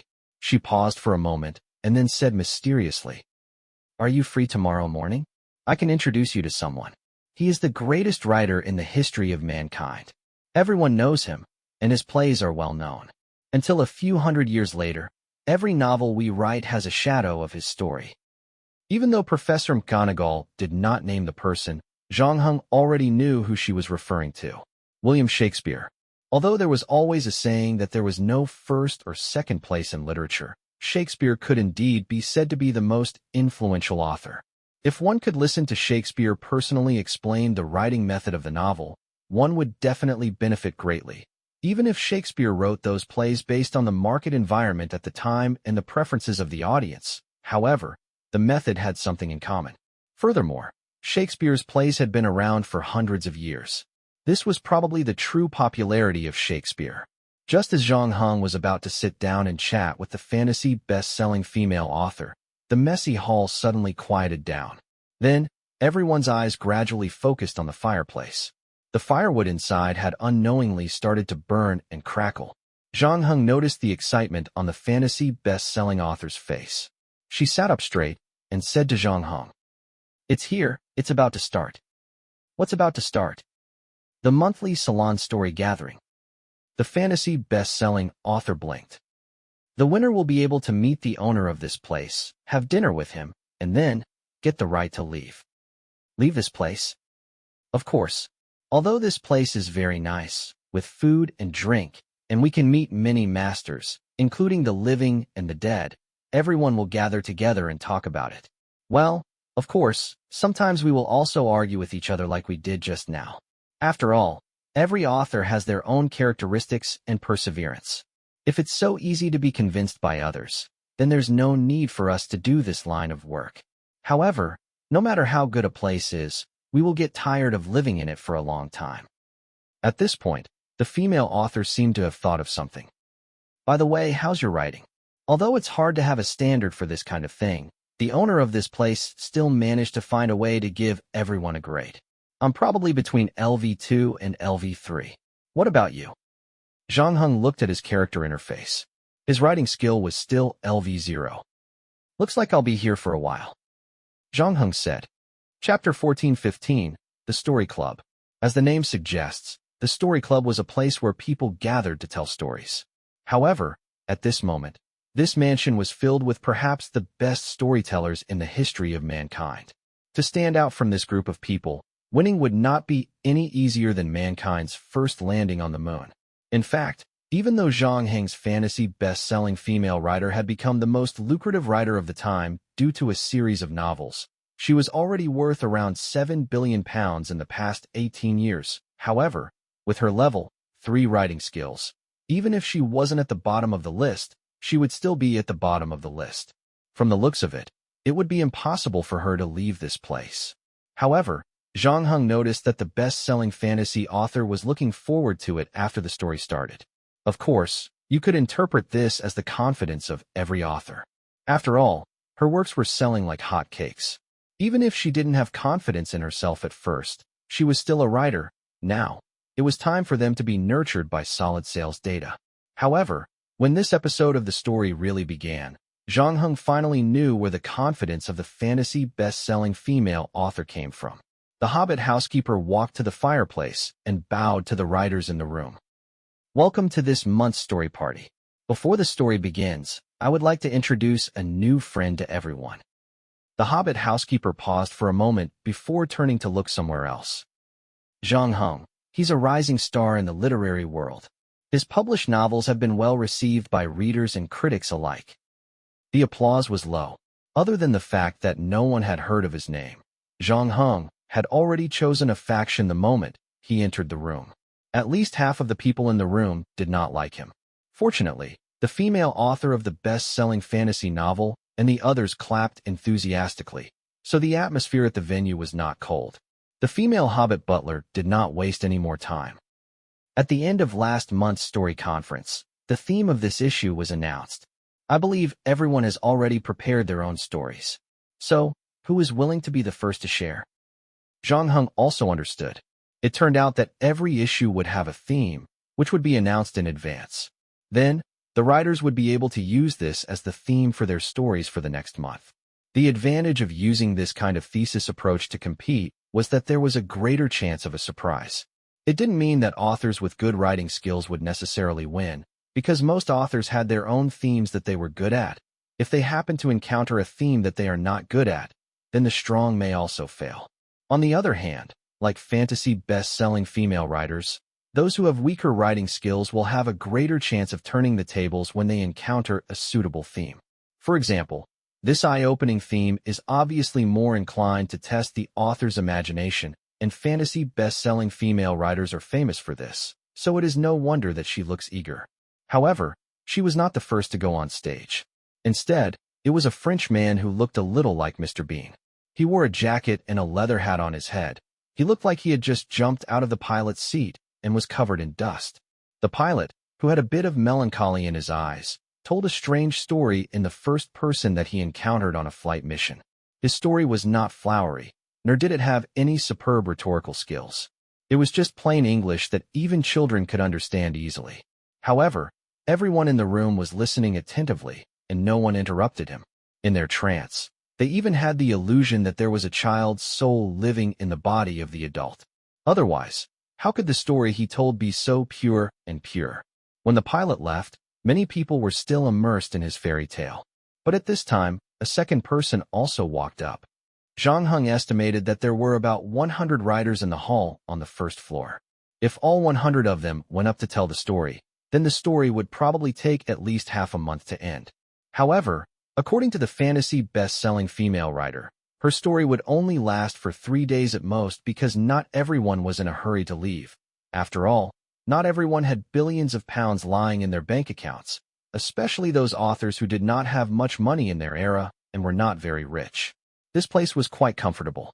Other than not being able to leave, no matter if you wanted to drink, eat delicious food, exercise, or do multiplayer sports, you could be satisfied with anything you could think of. There were even people who had decided to stay here forever. Zhang Heng saw a man in a shirt who exuded a tough aura sitting alone at the side, drinking alone, as if he had no interest in the story. The man seemed to have noticed Zhang Heng's gaze. He exchanged a look with Zhang Heng and raised the glass in his hand. When the story ended, the best-selling female author did not win as expected. The final winner was a Frenchman, but he was not the first pilot to go up. The latter lost by 1 point to his fellow countryman, who won the title of the story with a science fiction story. Zhang Heng was not surprised by this. After all, when it came to science fiction, the prolific 19th-century French writer was a monument that could not be bypassed. The theme of the story was tailor-made for him. After the 12-member jury announced the winner, the Hobbit housekeeper came forward again, holding an envelope in her hand. As a result, the authors who had just been immersed in the sea of stories were immediately attracted by the small envelope. The Hobbit housekeeper did not keep them in suspense. She neatly opened the envelope and said, "The theme of the next story will be time." After saying that, she turned the letter over and showed it to everyone. For a time, some people were happy, while others were worried. Time could be said to be an eternal proposition in literary works. Many famous writers had created related works with the theme of time. However, the more conventional the theme was, the more difficult it was to write. Because there were too many good works from before, it was not easy to write new ideas. Many people were already racking their brains. However, Zhang Heng did not have much of a reaction. The main reason was that with his level 0 writing skills, any theme would have nothing to do with him. Coincidentally, the tough guy who had been drinking alone on the other side stood up. He grabbed the leather jacket that he had just taken off and walked to Zhang Heng. "Let's go." "Where are we going?" "Hunting. I know where the forest has the most prey." Chapter 14:16, A Hunt. The tough man and Zhang Heng were both very efficient. 15 minutes later, the two of them had entered the forest with their shotguns in their hands. When the tough man squatted down to study the footprints of the animals on the ground, Zhang Heng asked, "Why me? Is it because I chose a popular novel?" "I don't care about that kind of boring stuff." The tough man shook his head. "I chose you because you look different from the nerds inside. You should know how to use a gun, but hunting requires a gun. Zhang Heng found it hard to refute this reason, but after a pause, he said, "The first pilot should also know how to use a gun, so why not look for him?" Him? I don't like him, just like I can tell that he doesn't like me either. To be more precise, he doesn't like all adults. Besides, don't look at how warm his story is. He's actually quite problematic here. The man pointed at his own head. Of course, if he hadn't been plagued by depression, he wouldn't have been able to write words that could heal people's hearts. Talent can sometimes be a form of torture, especially for people in our line of work. Most people have some mental problems, and I'm no exception. If I stay with him for too long, I'm afraid that I'll blow my head off with the shotgun in my hand. The tough man pulled his boots out of the mud and continued. Besides, you're a newcomer here, so I'm guessing you'll accept my invitation. What the tough man meant was that no one who had stayed in this villa for long would accept his invitation to hunt. However, it made sense. How could a madman come out to hunt at night when the sky was already dark? Not to mention, it had just rained heavily today, so the forest was very muddy. The two of them walked on a small path, one deep and one shallow, following the trail left by an elk. At this time, Zhang Heng had already confirmed the identity of the tough man. This was not difficult to guess, especially for someone like him who had excellent observation skills. Ernest Miller Hemingway. As an author who lived in the 20th century, Hemingway still left behind many photos. Although he had changed his hairstyle in the villa and shaved his beard, it couldn't be helped. His personality was still too strong. As a person who experienced the First World War, he had many military marks on him. In addition, he had been a war reporter, a boxer, a bullfighter, and was even rumored to have been recruited by the KGB as a spy. Unfortunately, he didn't have any talent in this field, and no valuable information had been leaked. In his life, he had survived several disasters, including a plane crash. In a sense, his life was even more legendary than the stories he had written. In the end, this alcoholic, the man who had experienced multiple wives, chose to commit suicide at the age of 62. Many of these experiences, Zhang Heng could find evidence on his body, such as the scars left by the plane crash and the impact of military and spy training on him, including the wedding ring on his finger.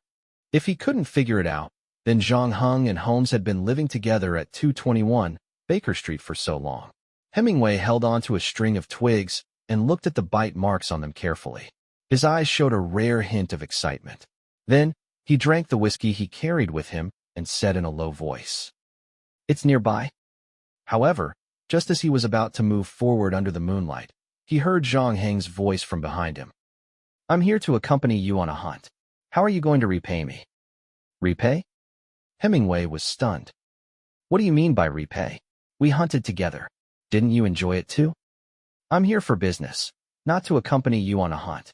And to be honest, I'm not interested in hunting." "Is it because your skill level is too low and you can't catch any valuable prey?" "No, it's the opposite. It's because my marksmanship is too good. It's not difficult to shoot anything." Zhang Heng said lightly. Hemingway didn't say anything, but his eyes had already betrayed what he was thinking. Zhang Heng was too lazy to waste time with him. He used his actions to prove himself and raised the shotgun in his hand. Hemingway looked at the spot he was aiming at, but he couldn't see anything there. Even though there was moonlight tonight, it was sparse in the forest. The visibility wasn't good, so Hemingway wanted to take another look. However, the next moment, the sound of gunshots could be heard. Then, Hemingway saw something swaying in the grass. When the two of them walked up, the American tough guy noticed the elk lying in the grass. Having been on the battlefield more than once, he believed that there was nothing in this world that could surprise him. After all, in this world, other than life and death, everything else was a small matter. However, when he saw the scene before him, he could not help but widen his mouth. Hemingway himself was also a sharpshooter, but it was precisely because of this that he understood the difficulty of Zhang Heng's shot. Under such visibility, and from such a distance, he ended up killing Zhang Heng with one shot. How did you do it? Could it be that you're the same as the housekeeper? Who wrote the character, the lone sharpshooter? Or the bionic man created by the guy who wrote the 3 Laws of Robotics? Unfortunately, I'm just a newbie writer who accepted the invitation to come to the villa.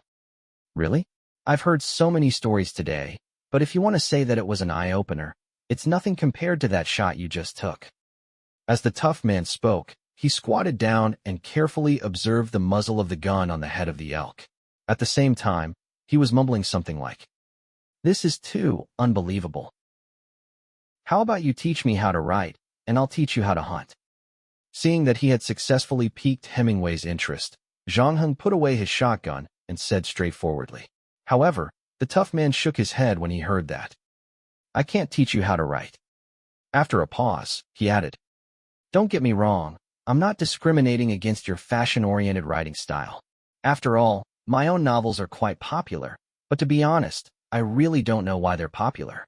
I'm just writing freely according to my own wishes. It's probably because humans have a lot of emotions in common." Zhang Heng said, "You're right. For example, loneliness. Whether it's rich or poor, from the princes and nobles to the poor and homeless, this is something that no one in the world can avoid." Hemingway said, "I often feel that I'm too fucking lonely. This is also the reason why I've been drinking too much. I once desperately hoped to receive a letter from anyone, just to confirm that I'm not alone in this world. This is also why I don't want you to become the second me, young man." Chapter 14:17. "You might have misunderstood what I meant." Zhang Heng said, "I didn't ask for advice to become a second person. I just wanted to use these skills to write my own story." Hemingway was surprised. "From what you said, other than me, you plan to ask a lot of people for advice. Why? Are there any taboos?" "Not really. In fact, most of the people in this manner hope that their writing style can be accepted by their peers, especially the younger generation of writers. Literature itself is passed down from generation to generation. For us, each generation is actually standing on the shoulders of our predecessors, tiptoeing and touching upwards, but—" Hemingway changed the topic. "However, the people who can come to this manner are all authors who have formed their own style. In other words, everyone has found their own path. Generally speaking, unless there are any major changes in the process, everyone will follow the same path to the end. This is also why I said that I don't want to teach you. After all, discussing and communicating is one thing, learning is another." Hemingway paused. "Furthermore, my personal style is too strong. I'm worried that it will affect your path, not to mention that you're planning to ask someone else for advice. I can understand how you felt when you first came here. In fact, you're not the first person to have such a plan. After all, it's rare to have a place that can gather all the best writers in the world. There might even be people who have a deep influence on you, or even lead you on the path of literature. However, if you're confused by these things and give up on your own path, it will only be a loss." Hemingway was not a busybody. In fact, if it weren't for Zhang Heng's good marksmanship, he would have gone out hunting with him without a second thought. Furthermore, the time they spent together was quite good for his temper. He couldn't be bothered to say so much to give him advice. However, what he didn't expect was that his advice was only exchanged for a simple sentence from Zhang Heng. "I haven't figured out the path that belongs to me yet." Hemingway choked on his words for half a minute before saying, "Haven't you already published a novel and achieved good results? Even though you do look young, there is no shortage of young geniuses in this industry. No, it should be said that it is precisely because you are young enough that you were invited into this manner, which proves your talent even more. Actually, it was a complete accident that I was able to come in." Zhang Heng said truthfully. "If the college entrance examination essay doesn't count, I haven't written any stories."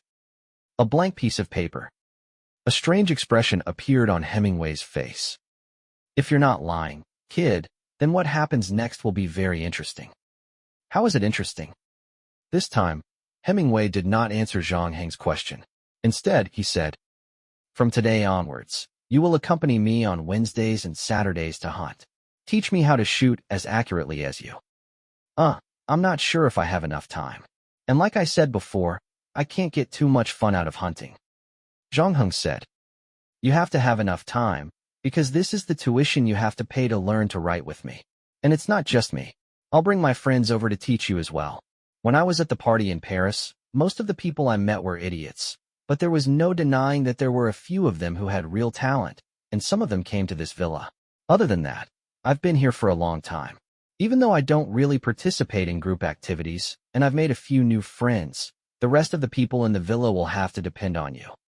Thank you. Zhang Heng had only wanted to give it a try, but not only did Hemingway agree to it, he had also gained something from it. Not to mention the author that Hemingway knew at the villa. If Zhang Heng remembered correctly, Francis Scott Key Fitzgerald was one of his good friends in Paris. This man's life was very miserable. He was trapped in love all his life and died in Los Angeles at the age of 44.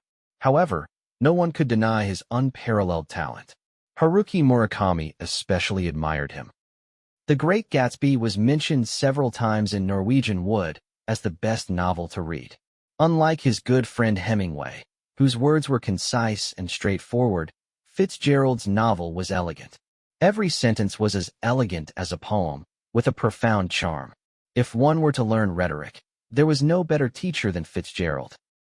When Zhang Heng returned to the mansion, it was already late at night. The dutiful hobbit housekeeper was still waiting for him at the door with an oil lamp in her hand. Seeing that he had returned, she handed him a key with the room number printed on it, and then led him to the room. Zhang Heng inserted the key into the keyhole and opened the door. He found that it was a suite. There was a living room, a bedroom, and a bathroom. Other than that, there was a study room that faced the garden and could be used for writing and reading. What surprised Zhang Heng even more was that the interior was decorated and designed in the 21st century style. Other than the computer that he had asked Game for, there was also a game console and a projector. The socket on the wall also had electricity. As if she knew what he was thinking, the hobbit housekeeper spoke again. Every guest room here is different. The manor has always been committed to creating a perfect environment for every writer. If you have any other needs, feel free to let me know. As long as you don't leave the manor, you can be satisfied. With that, she bowed again and left the room. She even closed the door behind her. Zhang Heng didn't think much of it. He walked straight into the bathroom to wash off the dirt and sweat on his body. He opened the closet, picked out a set of pajamas, turned off the lights, and went to bed. The next morning, Zhang Heng first went to the fantasy best-selling female author's room and had breakfast with the latter. Then, according to the agreement, the fantasy best-selling female author introduced Zhang Heng to a big shot. Shakespeare, as the most well-known author in human history, had always been riddled with too many mysteries. The 16th century was too far away from the present, after all. Later generations could only try to reconstruct the author's legendary life from bits and pieces of history. However, even the most accepted version of Shakespeare today, there were still many people who questioned its authenticity. However, in this dungeon, Shakespeare was sitting in front of Zhang Heng. He was eating fruit while watching two girls playing in the water not far away. Chapter 14:18. Shakespeare was very particular about how he ate his fruits. Not only did he use a golden fruit plate, but he also had a special maid serving him. She fed the grapes into his mouth and used both hands to catch the fruit core that he spat out. At first, Zhang Heng thought that it was a maid assigned to Shakespeare by the manor. It was not until the fantasy best-selling author greeted the maid-like woman that Zhang Heng realized that the latter was also the author who had been invited to the manor. Shakespeare listened to the fantasy best-selling author introduce Zhang Heng in a respectful tone, but there was no reaction. It wasn't until a moment later that he suddenly frowned and spat out the grape that had just been fed to his mouth. "It's sour." The female author who was serving him at the side saw this and couldn't help but panic. "I'll ask the kitchen to bring 2 new skewers." "No need, that's enough. I'm almost done eating." Shakespeare wiped his mouth elegantly with a napkin as he spoke. He then turned to look at Zhang Heng. "You want to learn how to write from me?" "I thought about it before, but I don't want it anymore," Zhang Heng said. Shakespeare was a little surprised, as if he didn't expect that there would still be people in this world who would reject his guidance. As soon as Zhang Heng said this, the 2 female writers on the other side also changed their expressions. "You know who I am, right?" Just to be safe, Shakespeare confirmed again. "In your era, who was the most famous writer?" "William Shakespeare." Zhang Heng did not deny it. Hearing this, Shakespeare's stern face softened slightly. "Then my works, The Merchant of Venice, King Lear, Macbeth, and of course, Romeo and Juliet, are still popular, right?" "As far as I know," Zhang Heng said. "Interesting, then the question arises." Shakespeare looked at Zhang Heng. "I heard Professor Mag's introduction. She said that you want to write a popular novel. Is there anyone in this world more suitable to be your teacher than me? Without waiting for Zhang Heng to answer, Shakespeare continued. Not to mention, I'm also one of the 12 judges. Every month, the winner of the story club is selected by me and the other 11 people. You have to know that those who can come to this villa may lack anything, but not talent. In other words, Shakespeare paused. The competition for the story club will be very intense. Even though there are 12 judges, the final result may only be a small difference after the decimal point. You're still young, so you probably don't want to stay here like those old geezers. Zhang Heng could hear the threat in the man's words. However, his expression did not change. He only bowed slightly. Goodbye. After saying that, Zhang Heng did not care about Shakespeare's reaction and turned to leave. In fact, the last time he bowed was not because of Shakespeare, who was sitting in front of him, but because of the great literary master who had left an immortal chapter in the history of literature. When the fantasy best-selling female author who came with him saw this scene, she was so anxious that she almost jumped out of her seat. As she apologized to Shakespeare, she quickened her pace and tried to catch up with Zhang Heng. Even though Zhang Heng looked calm, the female author did not believe that Zhang Heng's heart would be as calm as his. She jogged to Zhang Heng's side and whispered, I know that the real person might disappoint you a little, but it's not like I'm asking you to live with him. Can't you pretend to compliment him and get some pointers from him? If you're lucky, you'll be able to stay by his side for a period of time, and you'll learn a lot more. Think of it as the tuition fee for writing your new novel. I'm not disappointed. Zhang Heng slowed down a little. He did not have a bad impression of the female author of the best-selling fantasy novel. He knew that the other party was kind enough to introduce him to Shakespeare. After all, the latter's reputation was too big. In the later generations, almost everyone knew about him. Furthermore, he was one of the 12 judges. There were only benefits and no disadvantages to being able to connect with such a big shot. However, Zhang Heng had no interest in serving others. To put it bluntly, this manor was so big, and there was no lack of talented authors. No matter how good Shakespeare was, he wasn't irreplaceable.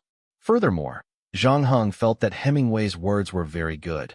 There was no need to be scared by the fame of the people here and give up his own path just to chase after the stars.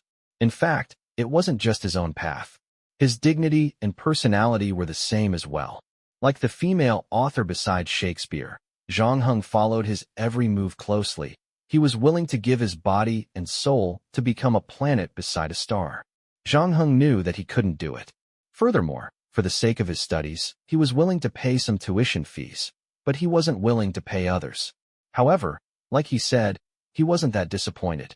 Writing a good novel and being a good person were two different things. Zhang Heng knew this from the very beginning. Not to mention that there was still a few hundred years between them. No matter what kind of person Shakespeare was, it didn't surprise him. As for the threat, Zhang Heng didn't take it to heart. He still had a mission failure exemption card with him. Even if he did not complete the main mission, there would be no loss. He came to this dungeon with only one goal, which was to finish the book he was going to write. The rest was not important. The fantasy best-selling female writer saw that Zhang Heng was indeed not affected, so she was relieved. However, she still could not help but feel sorry for Zhang Heng. On the other hand, Hemingway, who was holding a bottle of wine in his hand during the day, gave Zhang Heng a thumbs up when he saw the scene not far away. This American tough guy was getting more and more convinced of Zhang Heng's temper toward him. Therefore, after Zhang Heng separated from the best-selling author, he dragged a man with long sideburns and black-rimmed glasses to stand in front of Zhang Heng. Zhang Heng initially thought that Hemingway was going to introduce Fitzgerald to him, but to his surprise, Hemingway said to his companion, "Chemist, come take a look. Are you sure he's not a bionic man from one of your books? Boxer, I think we should get someone to take a good look at the mental illness." The man with black-rimmed glasses replied. At the same time, he extended a hand to Zhang Heng and said politely, "Zhang Heng, right? I've seen you before at the story party. You can call me the 00. How could Zhang Heng not know who the other party was when he heard this name? He was a little surprised. Didn't you go up to tell the story at the eye-opening story party? If you ask me, he's probably afraid of fog." Hemingway said sarcastically, taking pleasure in the other party's misfortune. "Shut up. I'm here to stay for a while longer to learn more about the technology of the future. The duo retorted. Then you're in luck. This kid was born decades later than you. Maybe you two can talk more. Hemingway took the opportunity to assist Zhang Hong. You don't have to tell me. The duo reported their room number and sent an invitation to Zhang Hong. When you have time, come to my room. We can have a good chat. Of course, Zhang Hong wouldn't refuse. He didn't expect to receive another Asimov after leaving Jules Verne. Chapter 1419.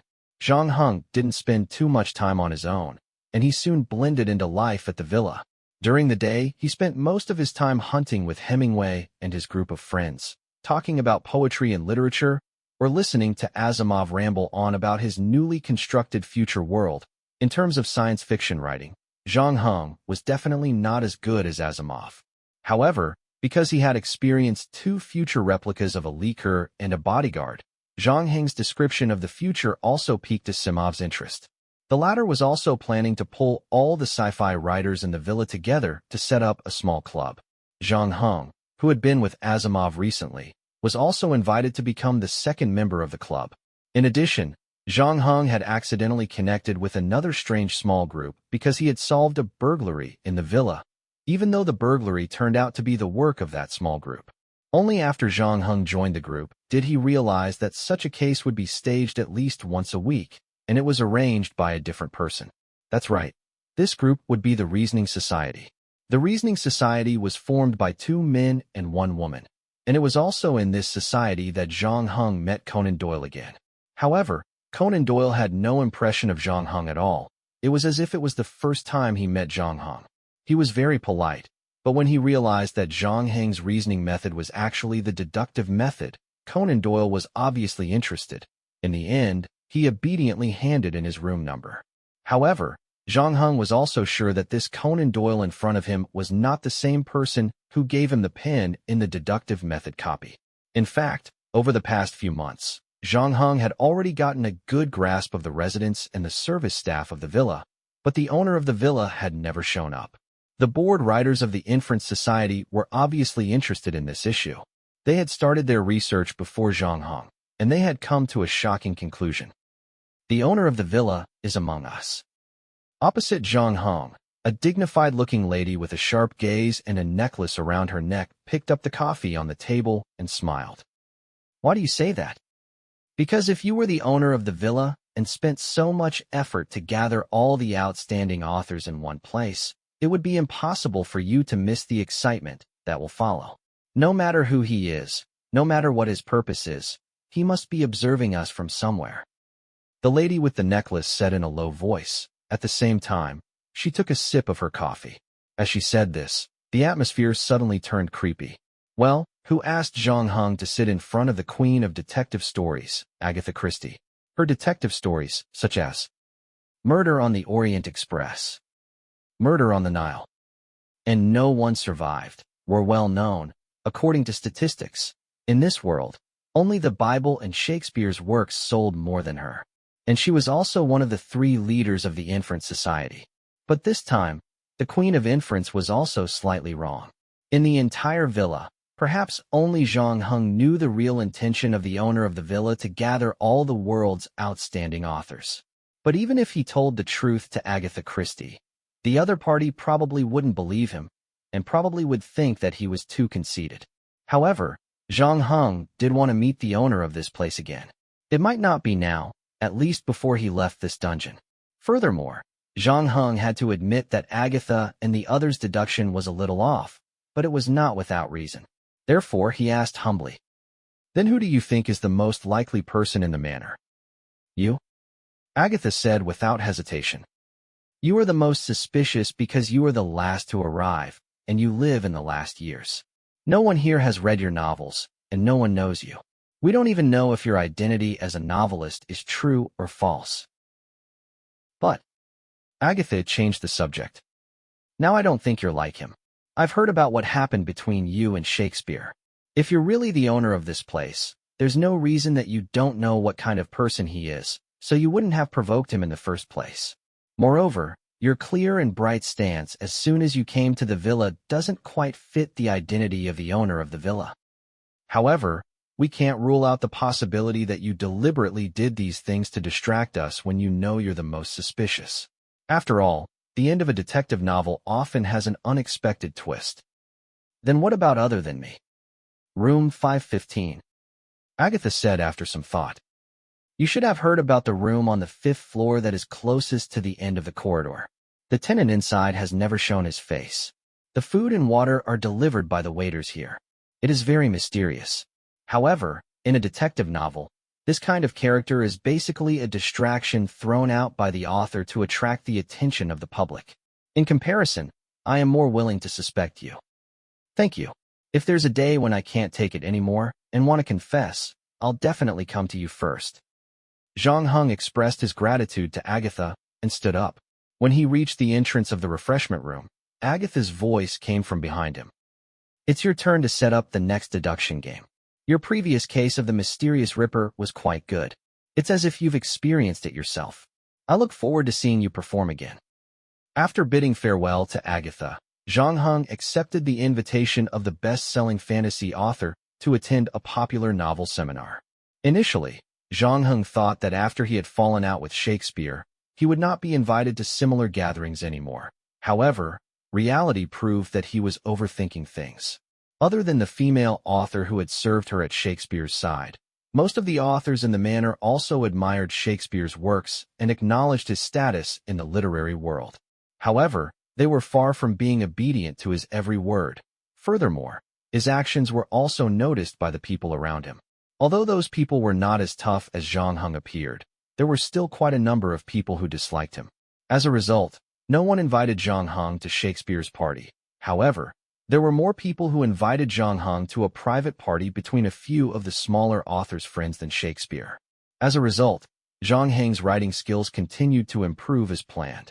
Although it was not as easy to train as other skills, with the help of a group of masters, after 3 months, Zhang Heng's writing skills finally broke through to LVL1.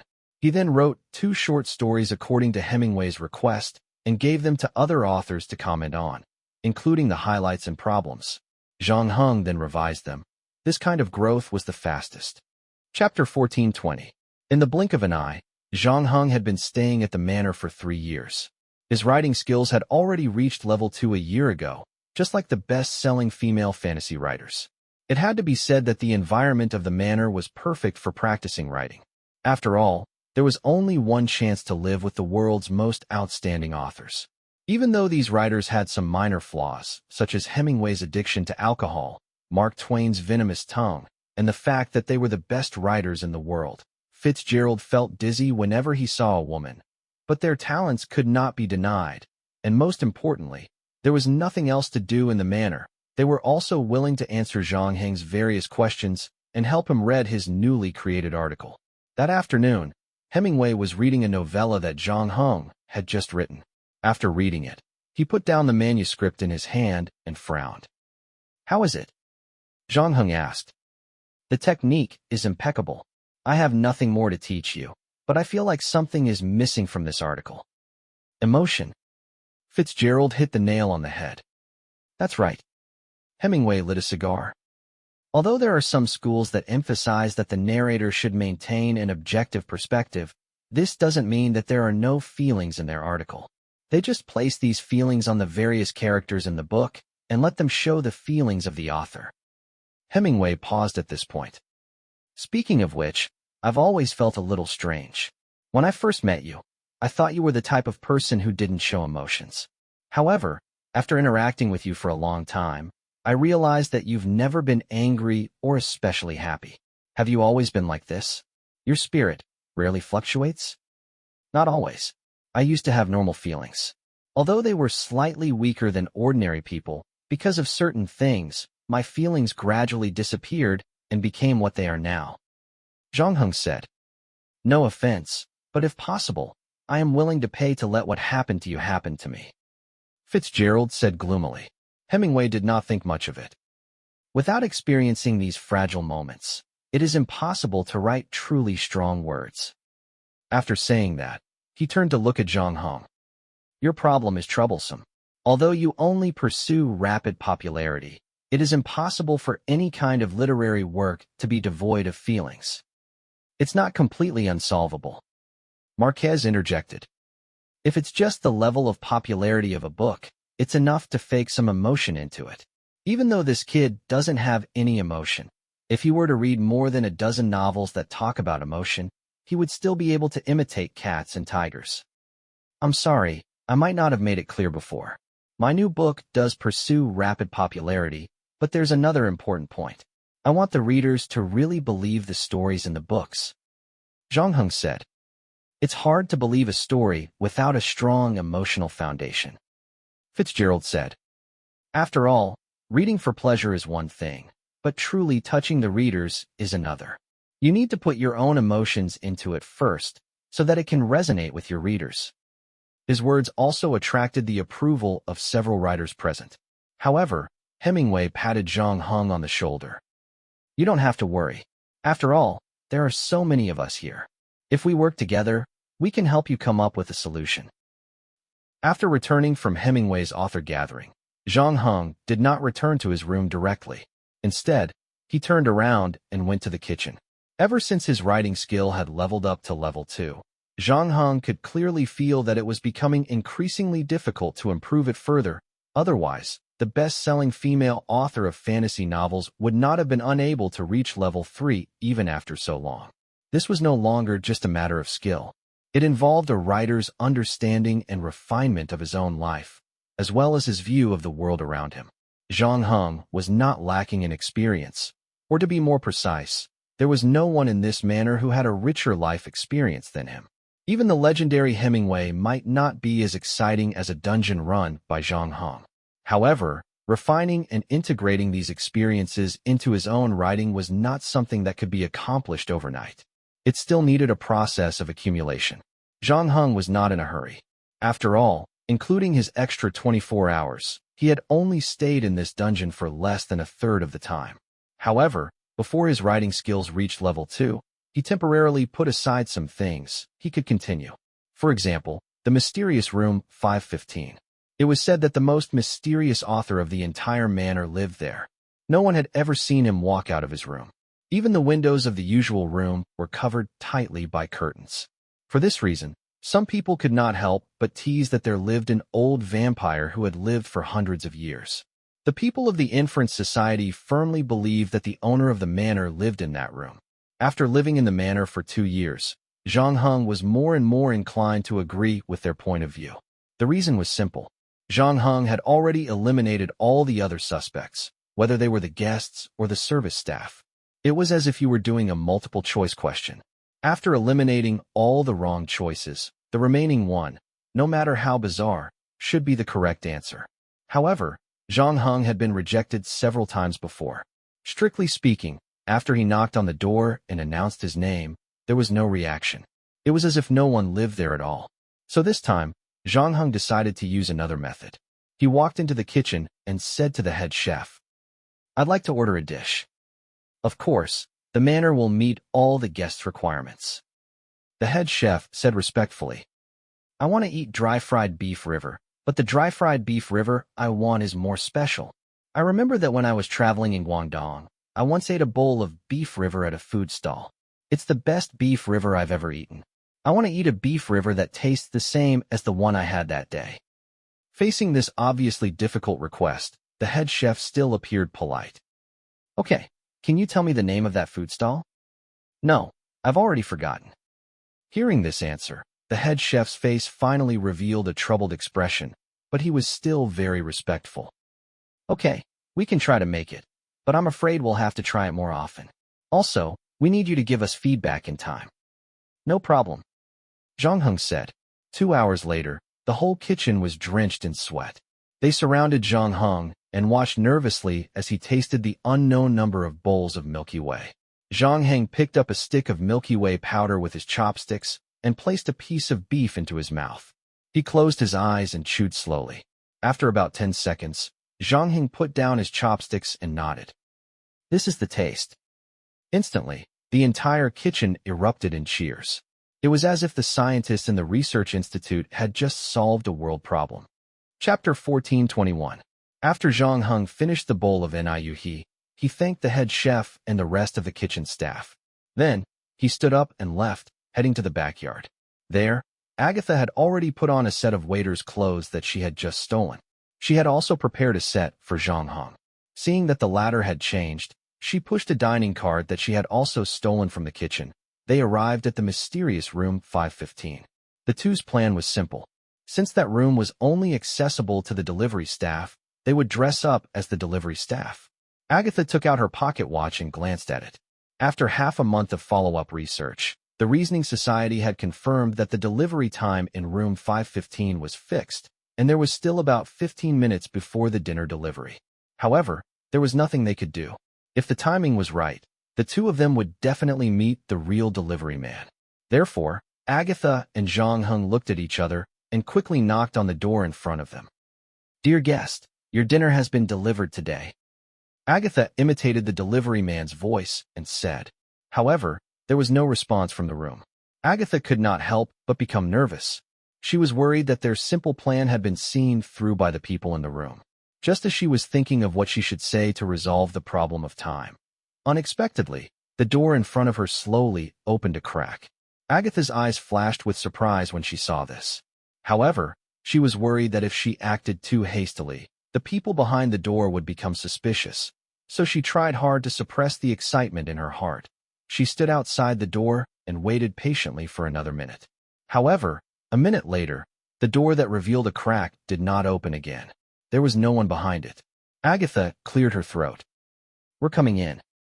After saying that, she finally reached out and pushed open the door that no one had been able to open. Behind the door was a set of somewhat shabby-looking guest rooms. According to the Hobbit housekeeper, the guest rooms in the manor would meet the needs of every guest to the greatest extent. For example, Zhang Heng's room. It had a modern decor and was fully equipped with all kinds of electronic devices. For example, the room of the best-selling fantasy author was even more luxurious than the presidential suite of a five-star hotel. However, this room looked rather shabby. The floor was in disrepair, and when one stepped on it, the ceiling and walls above one's head were covered in mold. The furniture was simple and cheap. Surprisingly, the room was clean. It was clear that someone was cleaning it regularly. Agatha pushed the dining car into the living room and placed it beside the dining table. Then, she did not leave. Instead, she looked around curiously. Judging from the decoration and furniture, it should be the style of the early 20th century. Agatha was quite familiar with it because she lived in the same era. However, the atmosphere in the room was obviously a little gloomy, just like the crime scene she had written about. An ordinary person might not be able to stay for more than a few minutes before they felt depressed. It was no wonder the owner of this room never received any guests. However, neither Zhang Heng nor Agatha were ordinary people. From the looks of it, neither of them had any intention of leaving. This was a rare opportunity, and she didn't know when she would be able to enter again. Even though she didn't bump into anyone in the living room, Agatha wasn't discouraged. She quickly shifted her gaze to the tightly shut door of the study. However, before she could reach it, a voice came from behind her. "What are you trying to do?" It was an old woman with a wrinkled face and a stern expression. Neither Agatha nor Zhang Heng noticed where she had come from. She was still holding a broom in her hand, and her face was full of vigilance. It was as if she had mistaken Zhang Heng and Agatha for thieves. "Ah, are you the guest here? We're here to bring you dinner." Agatha quickly explained as she pointed to the dining cart at the side. The old lady's grip on the broom loosened slightly. She didn't comment, but she maintained a straight face as she said, "Just leave the things there and get out of here." Agatha was at her wit's end. They had sneaked into the restaurant wearing the service staff's clothes because they had made a mistake. Now that the guests had chased them out, they had no reason to stay. However, just as Agatha was about to leave, she found Zhang Heng standing still. He looked at the fierce old lady in front of him and said, "You're not a guest here." "Why do you say that?" Agatha was interested. "Because this is obviously a man's room," Zhang Heng said. "When we first entered the room, there were 2 pairs of shoes on the shoe rack. Judging from the size, they were both male, and most likely, they belonged to the same person. Also, even though this room is relatively clean, there are still cobwebs and dust in the corners and places that are not easily noticed. Obviously, the cleaners are not careful enough, so the probability of them being male is higher. Last but not least, Zhang Heng said, pointing to the window on his left. Can you tell? Agatha studied the window carefully, and a look of contemplation flashed across her eyes. The upper part of this window is not as bright as the lower part, because the occupant is about, well, 6 feet tall. When cleaning, it can only graze the lower part. This, madam, is less than 5 feet tall, and if you step on a stool, the glass should be equally bright. But, Agatha frowned again.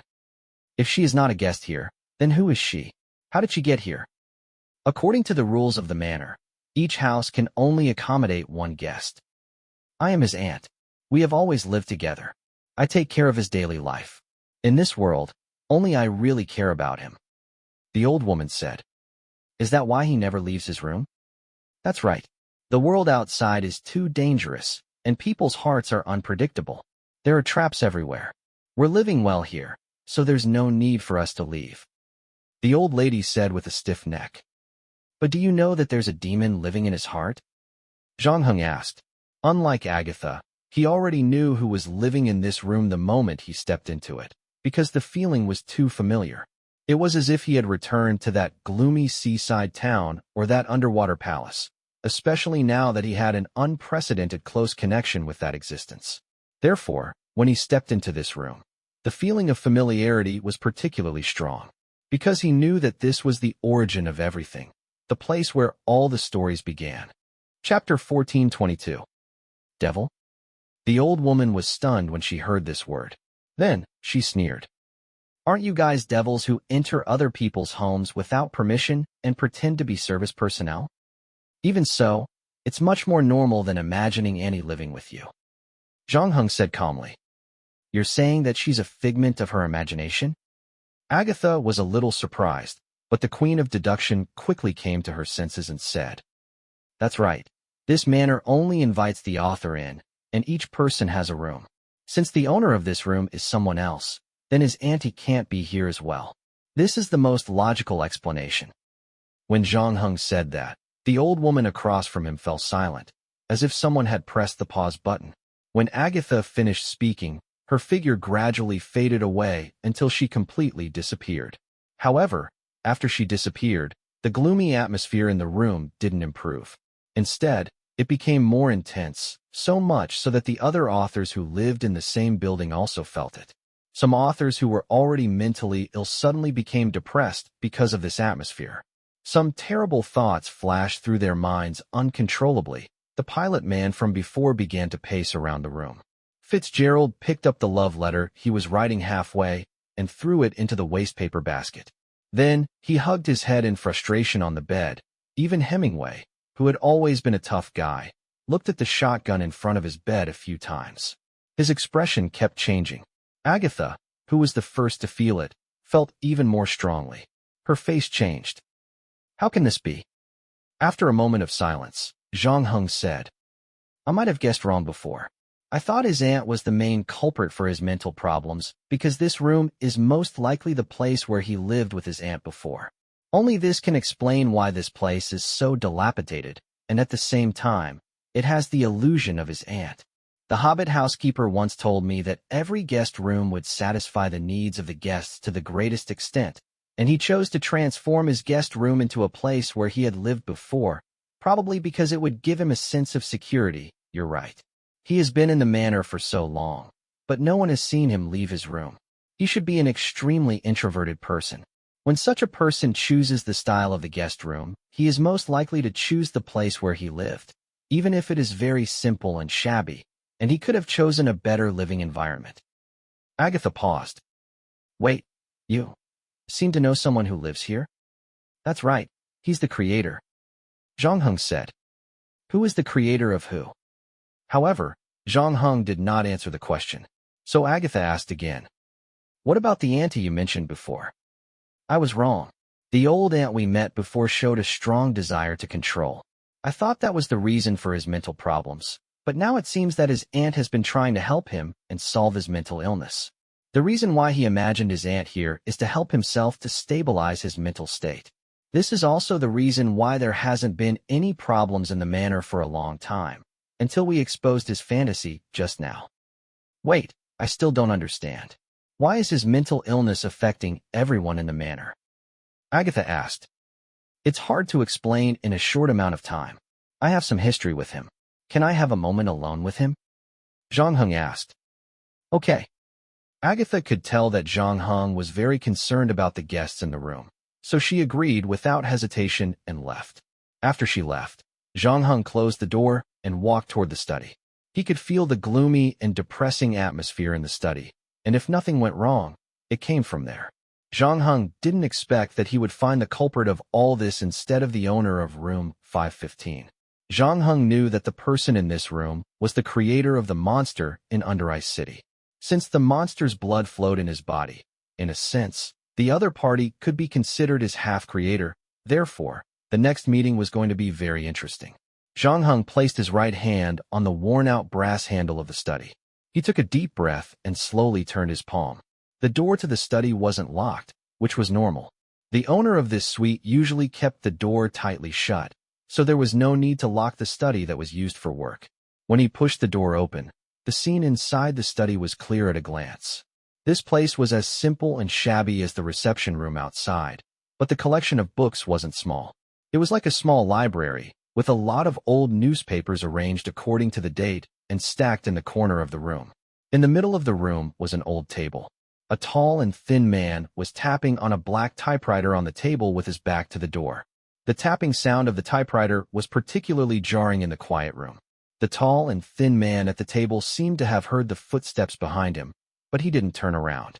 He just said, "Aunt Annie, you eat first. I'll go to the living room after I finish writing this." However, the person behind him did not continue to urge him as usual. The tall and thin man seemed to have noticed something. He turned his head away from the desk and saw a strange man standing behind him. The man was squatting down and picking up a piece of paper from the ground. It was the end of a novel. Zhang Heng noticed the signature at the bottom of the paper, Howard Philip Lovecraft. Then, he quickly scanned the rest of the words on the manuscript and handed it back to the man opposite him. The man took the manuscript and stammered out his thanks. After a moment of hesitation, he asked nervously, "Who are you, Aunt Annie's friend?" "No, I'm here to see you," Zhang Heng said. "See me?" Lovecraft looked surprised, but then he said shyly, "But I don't know you. Usually, I communicate with my friends through letters. They rarely come to see me." "Yes, this is our first meeting, although I have always admired your talent." "Really? This is the first time someone has said such a thing to me." Lovecraft was a little excited, and his dull face showed a hint of excitement. Chapter 1423, Mankind's Oldest Emotion is Fear. Zhang Heng pointed at the half-finished manuscript on the old typewriter. "Is this your new novel?" "No, this is not my novel. In fact, it belongs to a friend of mine. I helped him with some revisions, and in return, he will pay me some money." Lovecraft seemed a little ashamed. He added hurriedly, "Usually, I do these jobs for free. The main thing is that recently, the situation at home has been a little difficult. By the way, you said you've read my novels. Is it in the newspapers?" "Actually, they're almost everywhere," Zhang Heng said. Lovecraft was a little confused, but before he could ask, Zhang Heng pulled out a chair from the side and placed it in front of him. "Let's talk about the novels you've written." "Ah, sure." The moment he mentioned his novel, Lovecraft, he changed from his usual stiff and reserved self to one of fanaticism. "The things I'm writing originated from the horror stories my grandfather told me. They opened a door for me. Before this, I've never seen other words that could stir up human emotions so strongly. What's more interesting is that in most horror stories, the atmosphere before the monsters appear is the most tense. So, from a very young age, I've been thinking, what exactly are we afraid of? Mankind's oldest and strongest emotion is fear, and the oldest and strongest fear is the fear of the unknown," Zhang Heng said. "That's exactly what I wanted to say," Lovecraft said excitedly. Imagination is the key to all of this. In my novels, I have always focused on creating an atmosphere that can maximize the imagination, rather than directly describing the things that cause fear. This is because no matter how scary the things you describe with words are, they are definitely not as scary as the readers imagine.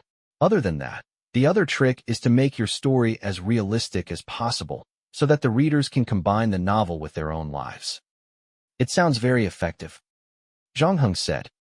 I also think that this should work, but for some reason, my editor told me that my article doesn't have many readers. Lovecraft said awkwardly. Actually, I can't afford to live with my aunt by just relying on the royalties. We've already moved a few times. Previously, I didn't like to use a typewriter because the noise it made it difficult for me to concentrate. Moreover, when I'm writing, I'm used to sketching on the manuscript paper.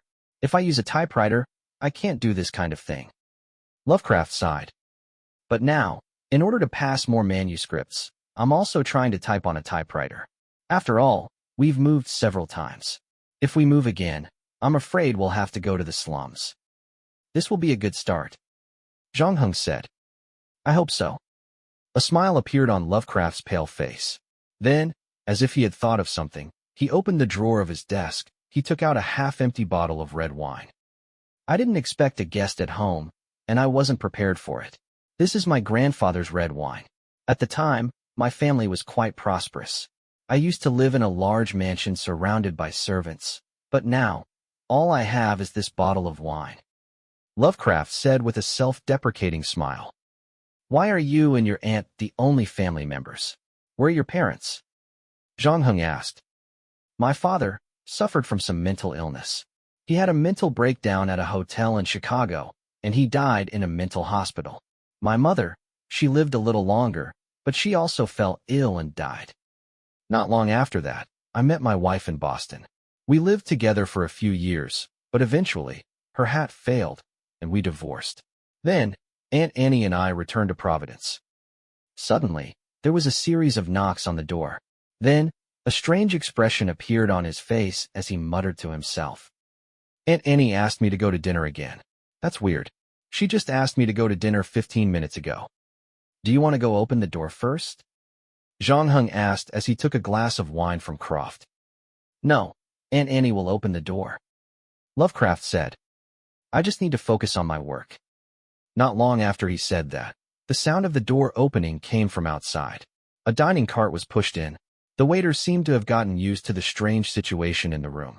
He didn't say a word throughout the whole process. After delivering the food, he immediately pushed the dining cart out of the room and closed the door before he left. Come and have some with us, Lovecraft said warmly. As long as you don't mind my food being simple and crude. However, Zhang Heng did not get up. He looked at the man in front of him and asked, How long have you been suffering from mental illness? Did you inherit it from your father? Lovecraft was startled. A moment later, he revealed a bitter smile. How do you know? My father. After his death, I did experience a period of depression. No, to be more precise, during that period of time, my spirit would break down from time to time. I was unable to complete my high school education, and because of that, I was unable to get into the university I wanted to go to. But now, I feel much better. Dr. Green gave me a prescription, and I've been taking it. Lovecraft pointed to a small bottle of medicine on the table. Zhang Heng opened it to take a look, but it was already empty. This was not surprising. Because of Lovecraft's expression and his living environment, his family was already running out of money. Even his food was running out, and the medicine that the doctor had prescribed earlier had no reason to be affordable. At the end of his life, the horror novelist was at the end of his rope. At the same time, he was suffering from mental problems. He couldn't even tell what was real anymore. What was an illusion was just like the believers in his novels who were influenced by Cthulhu and gradually lost their rationality. Zhang Heng suddenly understood how the monster in the city under the middle of ice was born. He looked at the thin and sickly-looking horror novelist in front of him and said, There's no need for dinner. I have something else to do today. Lovecraft's expression darkened when he heard that. Even though he had been locked in his room, he could tell that deep down, he also yearned for friends, especially friends who would recognize him. Even though he had only known Zhang Heng for a short time, when Zhang Heng said that he appreciated his talent, he had already decided to treat this stranger as his friend. Therefore, when Zhang Heng rejected his invitation to have dinner with him, he felt extremely disappointed. However, before he could say anything, Zhang Heng continued. You said that you were helping other authors rewrite their works, and I happen to have some writing problems as well. If it's not too much trouble, can I continue to visit you in the future? Of course, Lovecraft said happily. Chapter 1424, Outline. Zhang Heng handed the outline printed from the computer to Hemingway. Is this the novel you plan to write? After reading the outline, Hemingway handed it to Fitzgerald. After the latter finished reading it, he passed it to the next person. The outline returned to Zhang Heng's hands. Then Zhang Heng asked, "What do you think?" "A very interesting story," Agatha said. "I quite like it, especially the last twist. It's full of drama. This will be a very popular novel. No matter what era it is, I believe it will be popular with readers. People will break down bookstores for it. I don't plan to sell it.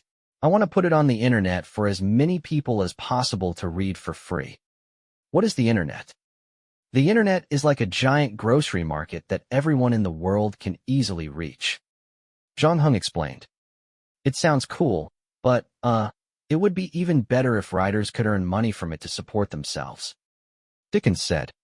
"In my era, there are indeed some writers who can support themselves through online writing," the fantasy best-selling female writer said. At this time, Fitzgerald also said, "Your outline is great, but how do you plan to solve the relationship problem? We have provided you with several solutions, but it seems that you don't like them." Hemingway added, "Of course, to be fair, these solutions are indeed not perfect. Emotions are like the soul of a story. Without it, your story will never be complete. I have already figured out how to get back my feelings." Zhang Heng paused. "At least, in the creation of this novel. Then you will get a great story," Fitzgerald said. "A magnificent epic of adventurers." Asimov also pushed up his glasses. "An unprecedented best-selling novel." The fantasy bestseller sighed. "This is all thanks to your help. If it weren't for you teaching me how to write and guiding me through the maze, I wouldn't have been able to do this alone." Zhang Heng put away the outline and thanked the authors. Then, he went to room 515 alone and knocked on the door 3 times. Then, he inserted a copper key into the lock and twisted it gently. He had done this many times, so he was very familiar with it. After entering the living room, Zhang Heng didn't stop. He pushed open the door to the study. For the first time ever, Lovecraft didn't help others rewrite or write on his own. He placed the old typewriter on the bookshelf beside him. On the table, there was a small bottle of red wine and 2 glasses. The bottle of wine from Lovecraft's grandfather had already been drunk by the 2 of them. This bottle was a gift from Zhang Heng 3 days ago. Lovecraft poured the red wine into the glass, just like when they first met. However, today he was wearing a suit that he had not taken out for a long time, so he looked a little more energetic. After Zhang Heng brought the outline to him, Lovecraft put on his glasses and started reading eagerly. After a long while, he put down the manuscript paper in his hand. He hadn't even gone to drink his glass of wine yet. But at that moment, he felt like he had just finished a bottle of wine and heaved a long sigh of satisfaction. "You don't mind if I use the settings that you made before to write the story?" Zhang Heng asked, surprised. "Of course not. I really like having writers to help me improve and fill my world. In fact, many of the pen pals that I've written to before have used this setting to write a story." Lovecraft shrugged. "What about the ending? Can you accept the ending?" Zhang Heng asked. "After all, the ending of the story that I've created is different from the ones that you've written before. Before I met you, I would have felt that this was indeed a little against my usual aesthetic standards. Because the stories I created, no matter how much the main character resists, they will eventually be shrouded in greater despair. And you, on the other hand, were the first person to write a story after that. Even though you borrowed my system, in reality, you were telling a story about a person who was shrouded in despair and knew that he could not escape. How he used all his strength to fight against fate." Lovecraft seemed to be thinking about how to express himself more accurately. After a moment, he continued, "It's like, all the hope in my novel is to welcome the final despair, while all the despair in your novel is to prepare for the final glimmer of hope. This is indeed different from my writing style, but this doesn't stop me from liking your story. I don't know why, but maybe it's because hope and despair are 2 sides of the same coin. Just like light and darkness, without either side, the world cannot truly become real." "To be honest," Lovecraft said as he looked into Zhang Heng's eyes, I feel like your new story has helped me fill in the last hole in my story. For that, I should propose a toast to you. Lovecraft said as he raised the glass in his hand. Zhang Heng also raised his own glass. To the fear of the unknown. To the unyielding courage of mankind. Lovecraft said in a low voice as he downed the glass of red wine in his hand. 15 minutes later, Zhang Heng walked out of room 515 with the outline. At this point, he had already completed most of his plans. There was only one thing left, and that was the emotion he lacked. After Zhang Heng bid farewell to Hemingway, Lovecraft, and the others, he finally found the Hobbit housekeeper. Is there anything I can help you with? The Hobbit housekeeper asked politely as she put down the vase in her hand. Her racial talent allowed her to be silent no matter where she went or what she did. In fact, she had been in the hall the whole time, but few of the passing riders could find her. Yes, I want to meet someone. Zhang Heng said. Who? The Hobbit housekeeper asked. I will try my best to meet your request, but other than the riders in the manor and the service staff, I can't help you bring the people outside in. But there is one person who can. Zhang Heng said straightforwardly, not keeping her in suspense. I want to see the butler, Cancer, who received me before I came to this manor. He is also one of the attendants. You should be able to help me find him, right? You want to see him? The Hobbit housekeeper was a little surprised. That's right. Zhang Heng said. In 20,000 Leagues Under the Sea, Cancer accompanied the main character, Professor Aronas, for the entire journey. Therefore, I guess my relationship with Cancer should not be limited to the first time we met. Chapter 1425, The Most Primitive Game. The expression on the Hobbit housekeeper's face became strange. This time, for the first time, she did not agree to Zhang Heng's request. Instead, she said, I will help you deliver the invitation to Butler Cancer. However, I cannot guarantee that he will not come to see you.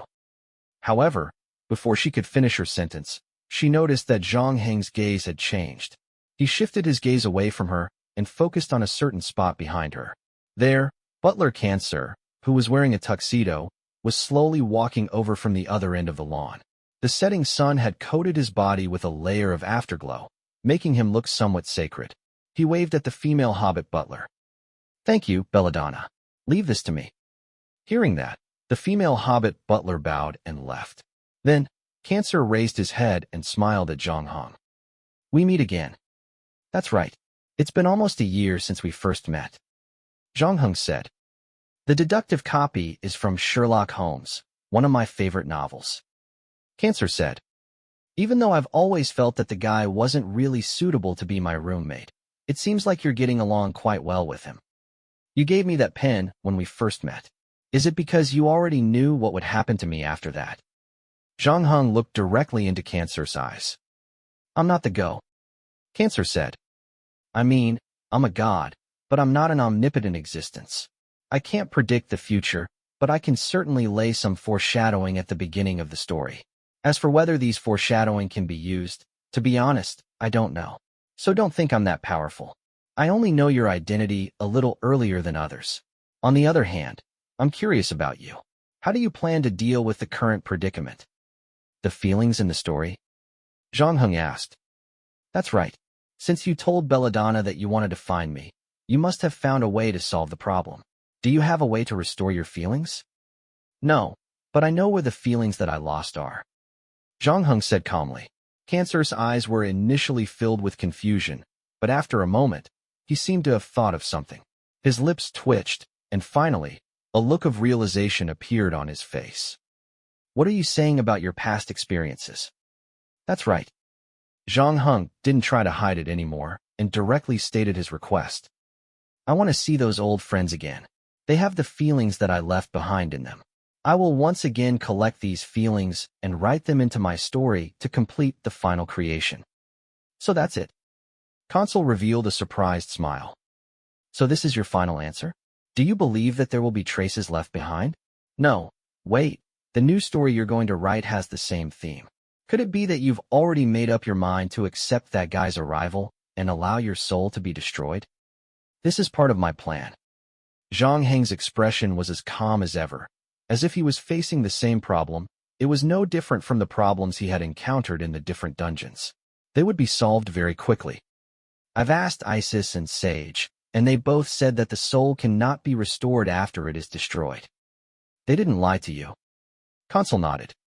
But after studying your birth, growth, and decline, I realized that there are no absolute rules for you gods. Just because something is impossible at this stage doesn't mean that it is impossible.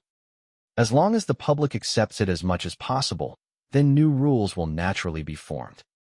So you wanted to create a new rule through novels to help you fight against the existence of the city under the ice. Consul nodded. I already knew this when you stepped into this instance dungeon, but what I don't understand is why you have to take the risk to accept the descent. Is it because there isn't enough time? Time is one thing. With this dungeon, I can easily finish writing in it. However, even if I can publish it immediately after exiting the dungeon, I need to leave enough time for the readers to read and spread my novel. Most importantly, if my soul cannot be completely destroyed, then I will forever be immortal. Reality has proven that mortals cannot be influenced by novels, no matter how popular they are. Zhang Heng paused for a moment before continuing. Other than that, there are some other creative reasons. I need a dramatic ending. I'm sure that when the others read the ending of this novel, they will be amazed by the final twist, said Consul. However, he suddenly changed the topic. I roughly understand what you want to do, but your request is a little beyond my ability. I can only create an illusion of the author and their characters in the dungeon that belongs to me. I can't pull in the characters from other dungeons that you've experienced.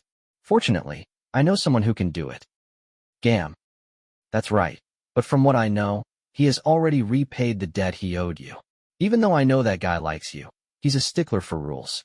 He can't break his own rules and offer you any help without any conditions. That's fine, I'll play a game with him. Zhang Heng said. What game? Consul was curious. The oldest and most enduring game in the history of mankind. You want him to gamble with you? Consul frowned. I already know your request, but what about your bargaining chip? I'm trying to help him solve the problem caused by that guy from Under Ice City. Consul frowned slightly.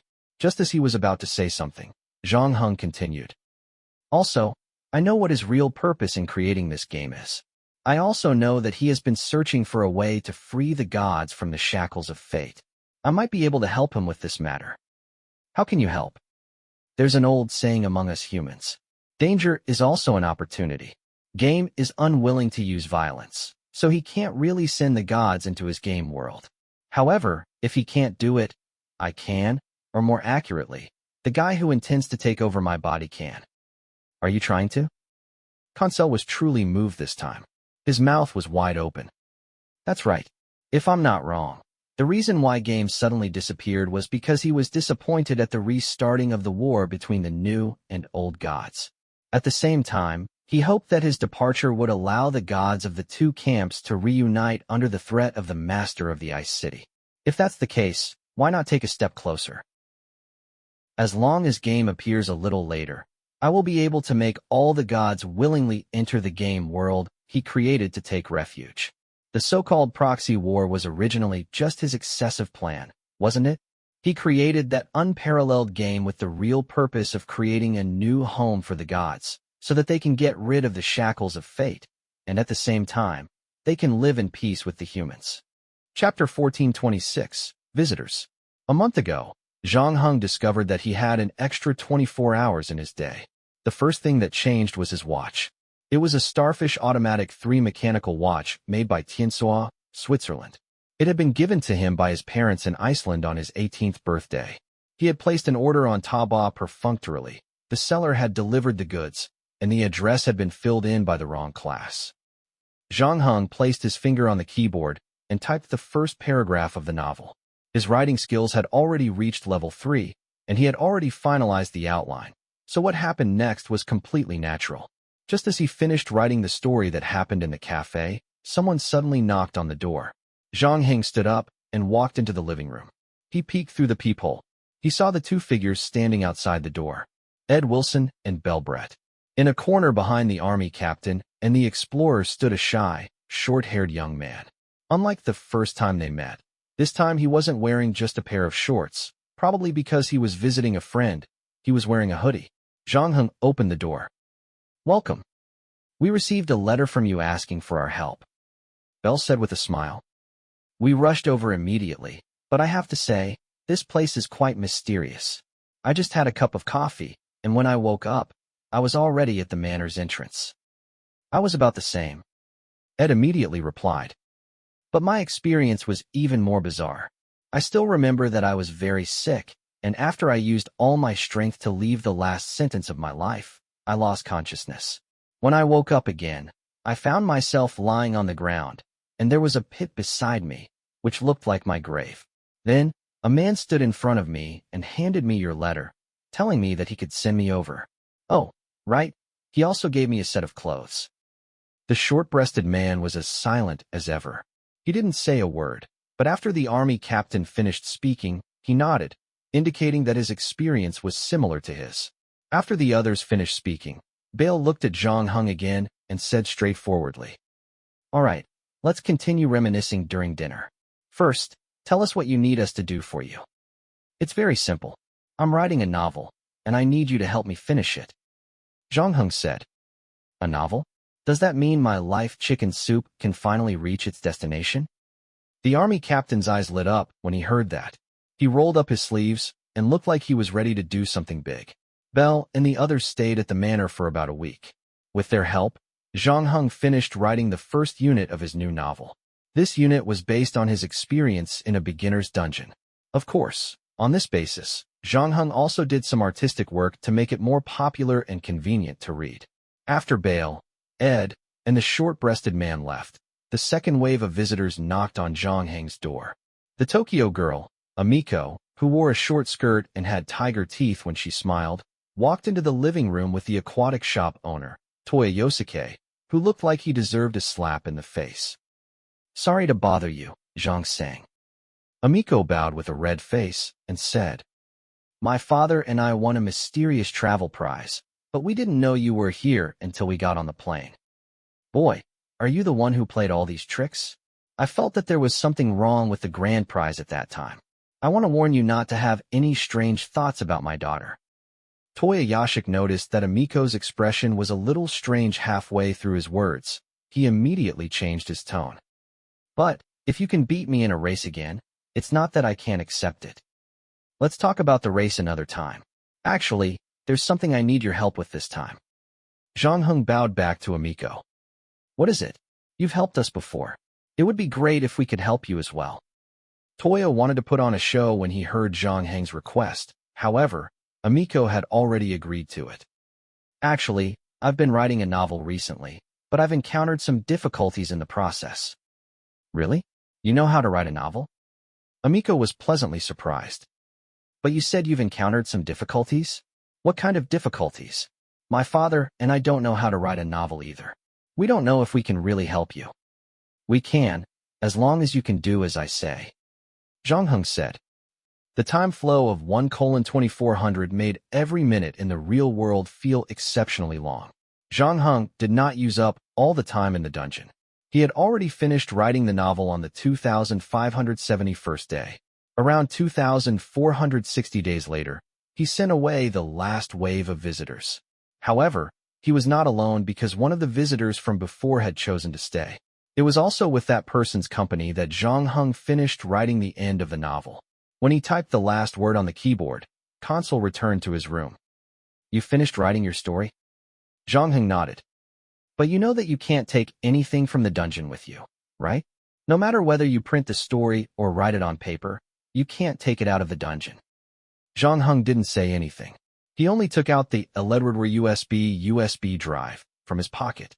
This F-grade item was used to make the user's IP untraceable when it was inserted into the computer.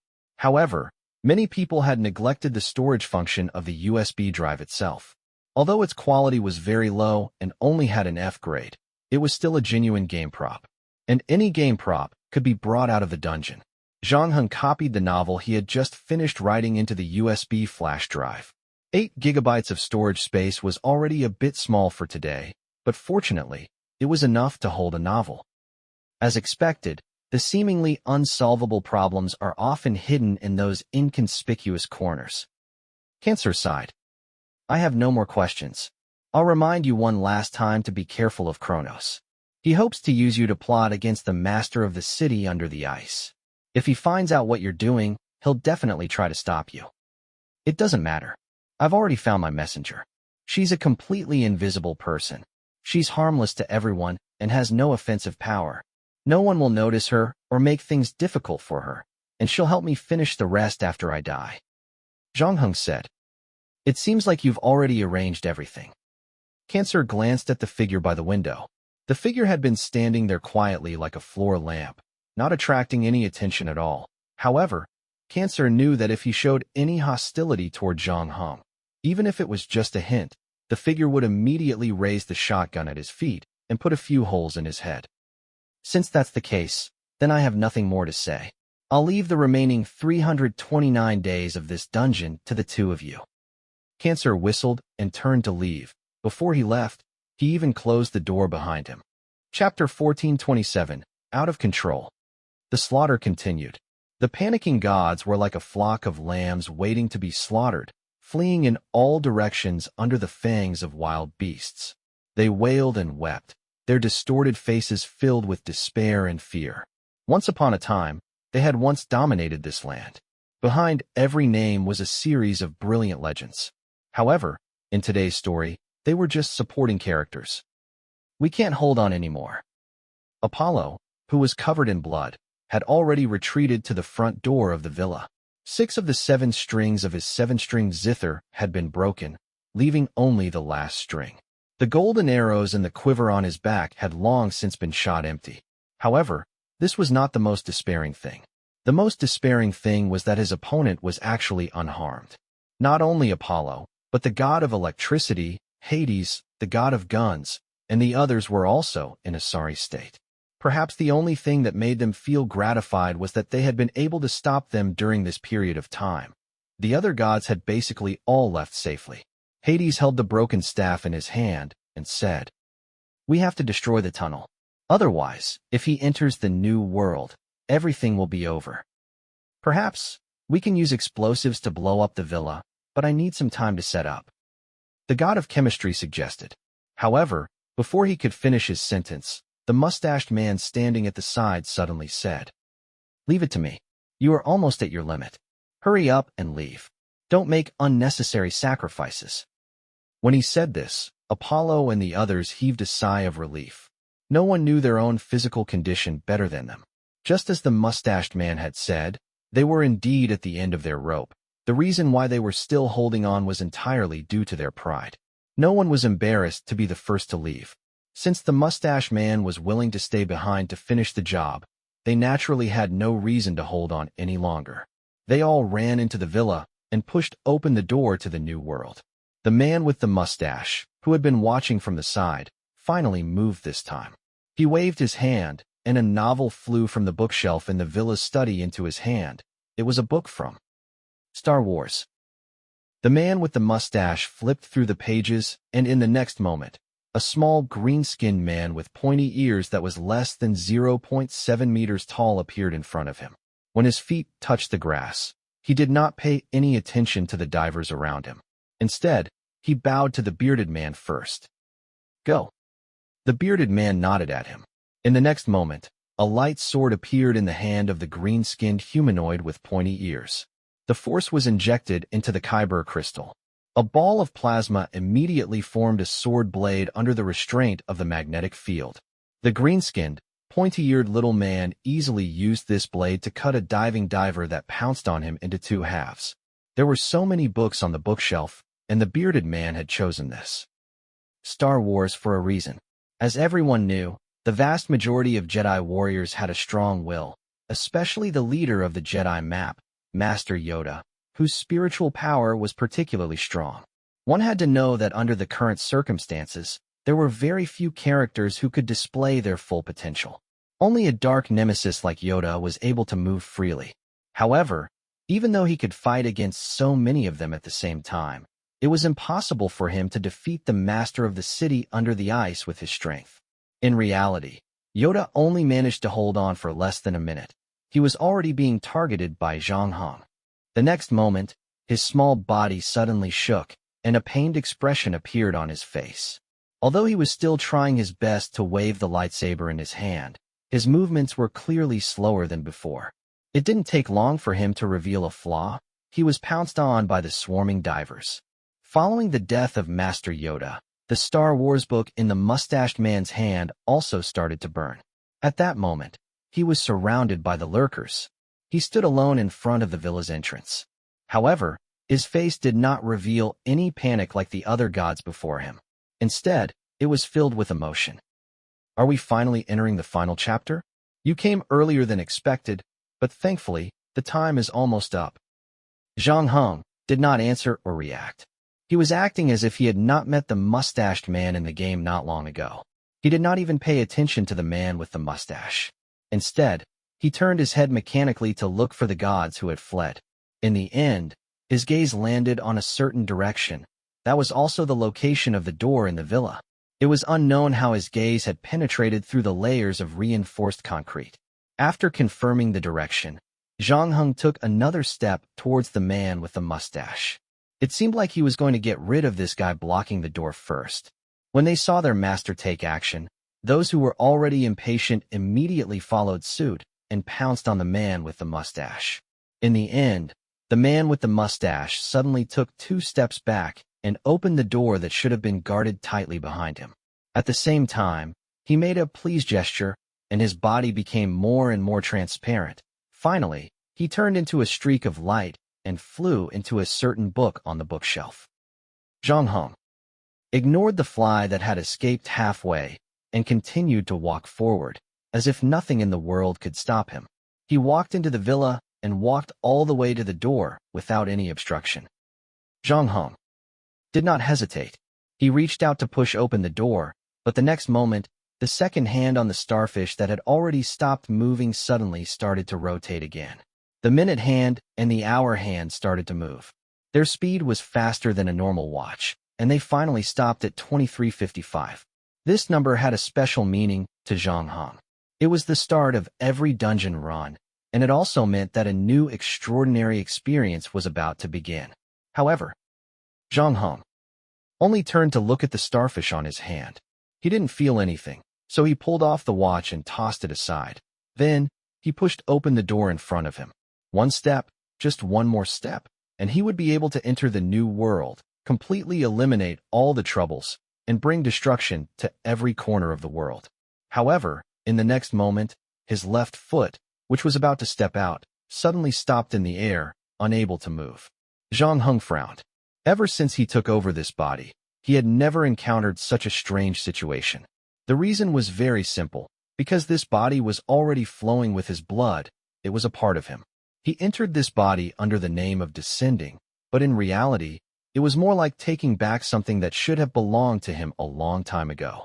But now, he could clearly feel that he was losing control of his body. Chapter 1428, The New Legend, and a powerful and terrifying aura rose into the sky, causing the surrounding space to distort. This was the terrifying power of Cthulhu, and this power originated from the fear of the unknown. It looked so unstoppable, as if it was despair itself. The gods outside the villa had already proved that even if they joined forces, they would not be a match for this power. With this power, Zhang Heng had regained control of his body. However, at the next moment, the fishbone bracelet hanging behind the door suddenly trembled. Then, from somewhere far away, came a whale's cry. The whale's cry was drowned out by an indescribably terrifying aura. It seemed extremely small, but it did not disappear. It was like hope itself. Zhang Heng's body was once again pinned to the ground. But this was not something that truly baffled him. What truly baffled him was that he realized that a part of the power in his body had actually flowed to an unknown place. He could clearly feel that in that place, a brand new but familiar soul was being born. But how was this possible? The human soul that had appeared in this world by accident had been completely destroyed by him when he descended into this body, just like a glass that had been restored to its molecular state. Logically speaking, it should not have been restored. But now, this incredible thing had indeed happened to him. even though he had only taken over this body for a few months. Zhang Heng felt that he had already adapted and familiarized himself with this new body. However, at this moment, he realized that he had no idea where the new soul was located. He wanted to make a move, but he was unable to do so. Therefore, he could only continue to release that unmatched power, trying to destroy the new soul directly through the pressure. However, as he continued to increase his power, Zhang Heng was surprised to find that the power he had lost was also increasing. In fact, the power he released was like nutrients, constantly supplying the new soul and helping it complete the whole process of breaking the shell. After 132 days of destruction and darkness, Zhang Heng opened his eyes again. However, this was not the world he was familiar with. He realized that he was standing on a burning street, just like in the dream. Everything he saw was burning crazily, and the remaining humans were laughing maniacally, killing each other for fun. It was as if they were not in hell, but in heaven. On the hill of corpses sat another him, like a ruler of the world, looking down at him from above. There was a rare look of mockery in his eyes, as if he was saying that it was too late. Too late. Zhang Heng frowned. Did something go wrong with his previous plan? Did the little girl who was responsible for sending the USB to Han Lu fail to complete her mission? Or did the god of fiction fail to place all the key items that triggered his rebirth in place? Or did his novel not catch on as quickly as he had expected? Or did something go wrong in some other place that he had not thought of before? Zhang Heng did not have time to think about it because he saw the remaining survivors, the half-human, half-fish frog-like divers, and the smaller version of Cthulhu's star minions swarming toward him. Just as Zhang Heng was about to turn around to face the enemy, he realized that his body was frozen in place like he was in a dream. Zhang Heng closed his eyes as if he had accepted his fate and the world's fate. However, he suddenly said, "It seems like you really can't do anything to me. If it's only an illusion of this degree, why don't you just admit defeat?" As he said this, the corpses and monsters around him had already disappeared. Zhang Heng opened his eyes for the second time and realized that he had returned to the underwater palace. He stood face to face with the black shadow that was as large as a mountain and faced the terrifying aura. At that moment, the world became extremely quiet. It was as if there was only one person and one monster left. I used to think that you grew up because of the fear of swallowing humans. It wasn't until I saw you, no, our creator, that I realized what really made you. Zhang Heng said as he looked straight at the monster in front of him. The monster in front of him seemed to have not heard him. It dragged its huge body and walked toward him step by step. Its thick tentacles dragged on the ground and emitted a terrifying sound that reverberated above the palace. However, Zhang Heng, who was in front of it, did not run away nor was he prepared to fight. The life of despair and loneliness is the most terrifying thing in this world. However, don't worry. Unlike the other people in this world who don't understand you and only want to destroy you, I have no intention of killing you. Moreover, the life of despair and loneliness cannot be killed, just like you can never kill me completely, because hope has always existed. So, Zhang Heng paused and continued. Next, I'm afraid we'll have to share this body and spend quite a bit of time together. Currently, you can use 24 hours for about 23 hours and 50 minutes. And I can use the remaining 10 minutes. Don't look so sad. On the bright side, at least you won't be as lonely as before. When the monster heard this, it stopped in its tracks. Even though it remained silent, Zhang Heng seemed to know what it was going to say. Are you trying to say that 10 minutes isn't going to change anything? That you're going to destroy the world while I can't control my body? Unfortunately, since you have my 10 minutes, your original plan can't go on. In my next 10 minutes, I will take you to a new world. All the characters there are already in position, but the final boss position is still vacant because they can't find a powerful character, and this final position is tailor-made for us.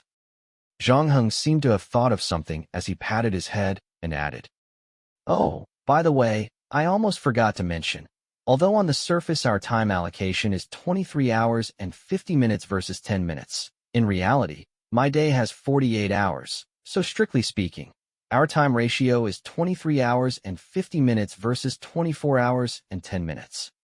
This is much fairer. And in this case, my day is 10 minutes longer than the average person's. I don't have a problem with that. Also, the flow of time in that world will also be slightly different from the real world. I hope you won't be too surprised when we go in later. Alright, that's all I have to say. There are still a lot of things I need to do. I need to make sure that you can't escape from that world.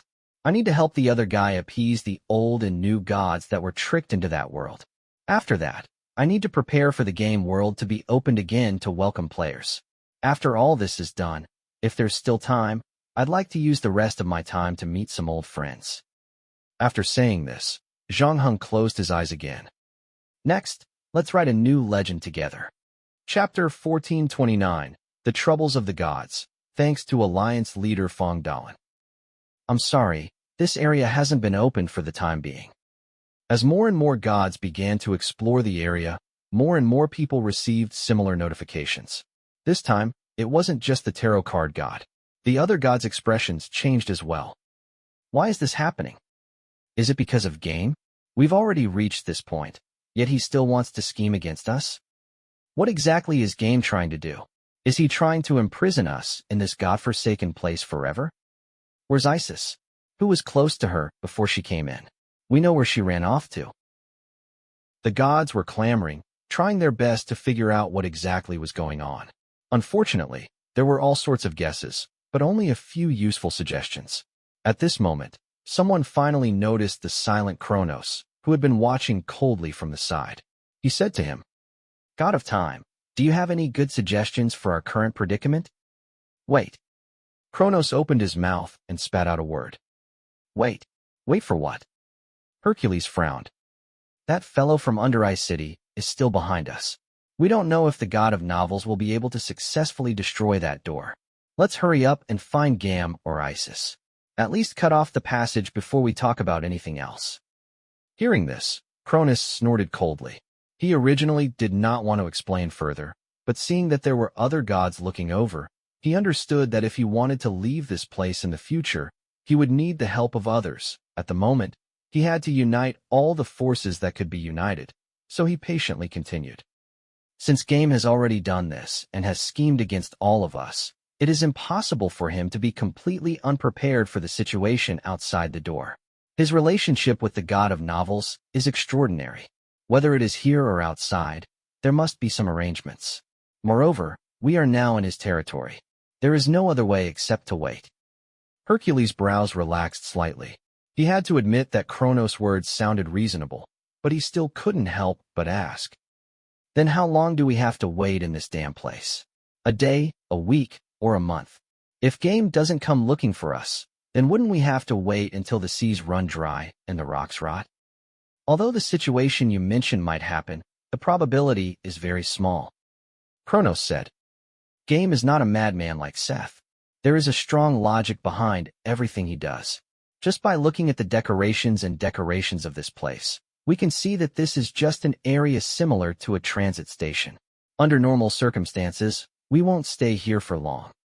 As if to confirm Kronos' words, not long after he finished speaking, the large screen in the center of the waiting room and all the hanging televisions lit up. The gods finally saw that young face again after 5 months. Game, the god of games, appeared on the screen with a pair of sleepy eyes. He looked like a primary school student who had just played games all night, but still had to get up early to go to school. Although many people were dissatisfied with Game's behavior of trapping them in this waiting hall, Game was still the leader of the gods. His prestige from before was still there, especially at this juncture where Cthulhu had escaped from his cage under the sea. He had slaughtered his way through the human world, forcing the gods to hide in the new world, terrified like stray dogs. At this time, both the new gods and the old gods missed the days when Game was still alive. Some people even saw Game's tears of excitement. However, the god of games looked a little embarrassed. He scratched his head and adjusted the camera in front of him. At the same time, he seemed to be using this time to organize his words. Finally, he said, welcome to the station." "Station?" Kronos raised his eyebrows. "So, this place is really just a transit station. I just wonder, where does the train in your station lead to?" "To the various dungeons of the game world." The little boy replied quickly as if he could hear Kronos' question. The gods were in an uproar when they heard this. The previous game world was built by them after they accepted Game's invitation. However, they never knew that there was a place called the station hidden in that game world. Of course, Game had gone missing for 4 months. With his strength, he could build a new site on his own. However, to connect this new area called the station to the various dungeons, this involved adjusting the structure of the original structure. It was a very difficult thing. It was basically equivalent to overturning half of the game and redoing it. Therefore, there was only one explanation for the current situation, which was that this area called the station had been in Game's plan since he started to build the magnificent game world that he had imagined. It was just that he had hidden it away, and no one else knew about it except him. It was only until today that this area was put into use and welcomed the first batch of guests. At this time, even God Pan, who did not like to use his brain, reacted. He lowered his head with goat horns. Respected God of Games, Game, why did you leave behind such an area behind us? So that the game can enter the third stage. Game answered every question. The third stage? What third stage? We thought we had already agreed that this game was only prepared for the human players. The God of Cars said, the first stage is convenient for us to choose the agents we like, and the second stage is for those agents to kill each other to end the conflict between us, to abandon those ancient and bloody traditions, and to step into the era of civilization. As for the third stage, what is it? Hearing this, Game was silent for a moment, and then he said again, I'm sorry, I've hidden some things from everyone before, and I'm sure some of you have already guessed the real purpose of building this game. Are you crazy? Kronos said with a sullen face. You may be the strongest among us, but what right do you have to decide the fate of all of us? To decide where we live? His words also received the approval of a group of gods. However, at this moment, Game had gradually recovered from his initial shyness. When he heard the questioning of the God of Time, he scratched his head again. Weren't you the ones who had no choice but to enter my game world to seek protection? Kronos. And if you really think about it, isn't this the trouble you caused?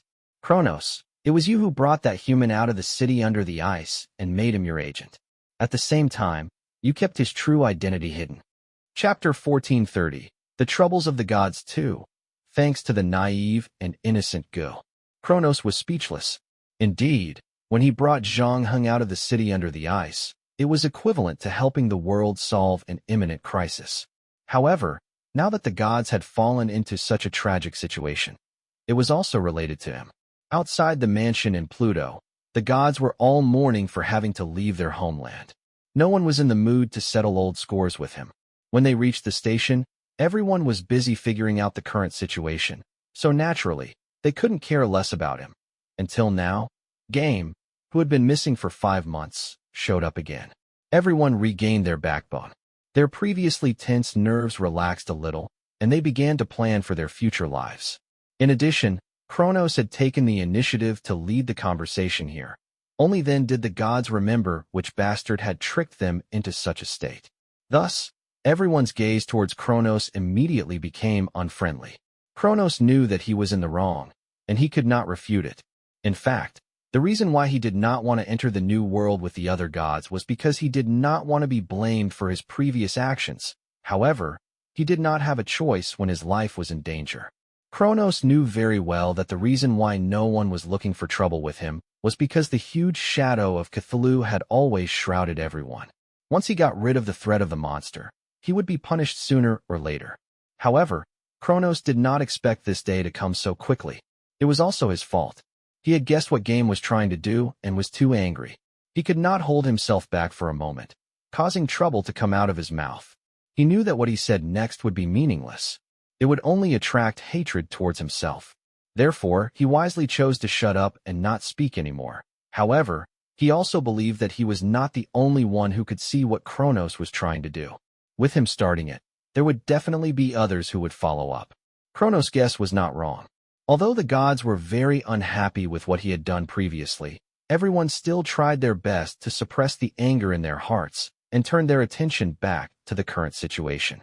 Pan again came forward, bowed to Game on TV, and asked, Dear God of Games, can you help me?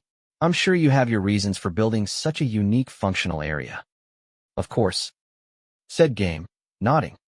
I am also a god, so I naturally know what the shackles on the god's neck have been for a long time.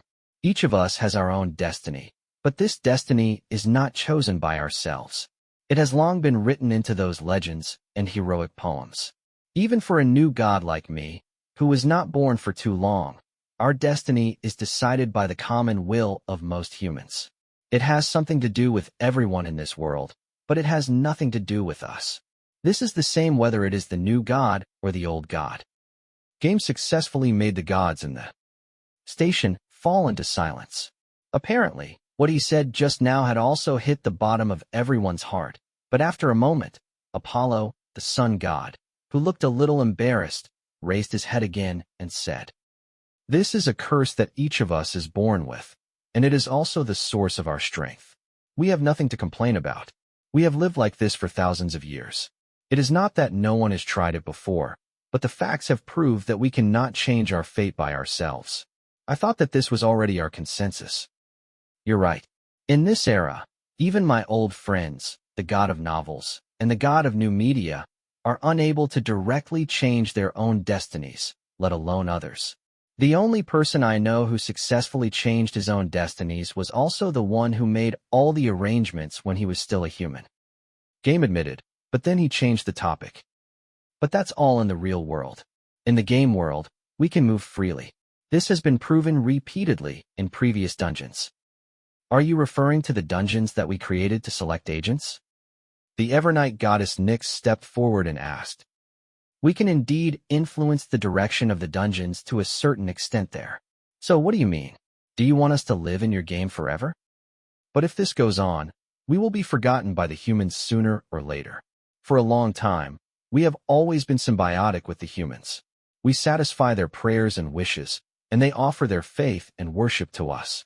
So, although they need us, we cannot leave them either. Of course, how can a perfect game only have aborigines? Gaim paused for a moment before announcing another piece of news. So, I plan to open the game world to human players again. However, his words caused another uproar, and this time, the uproar was even bigger than before. You plan to open the game world to human players again? The god of Lego rolled his eyes. Wait, maybe I should say something else.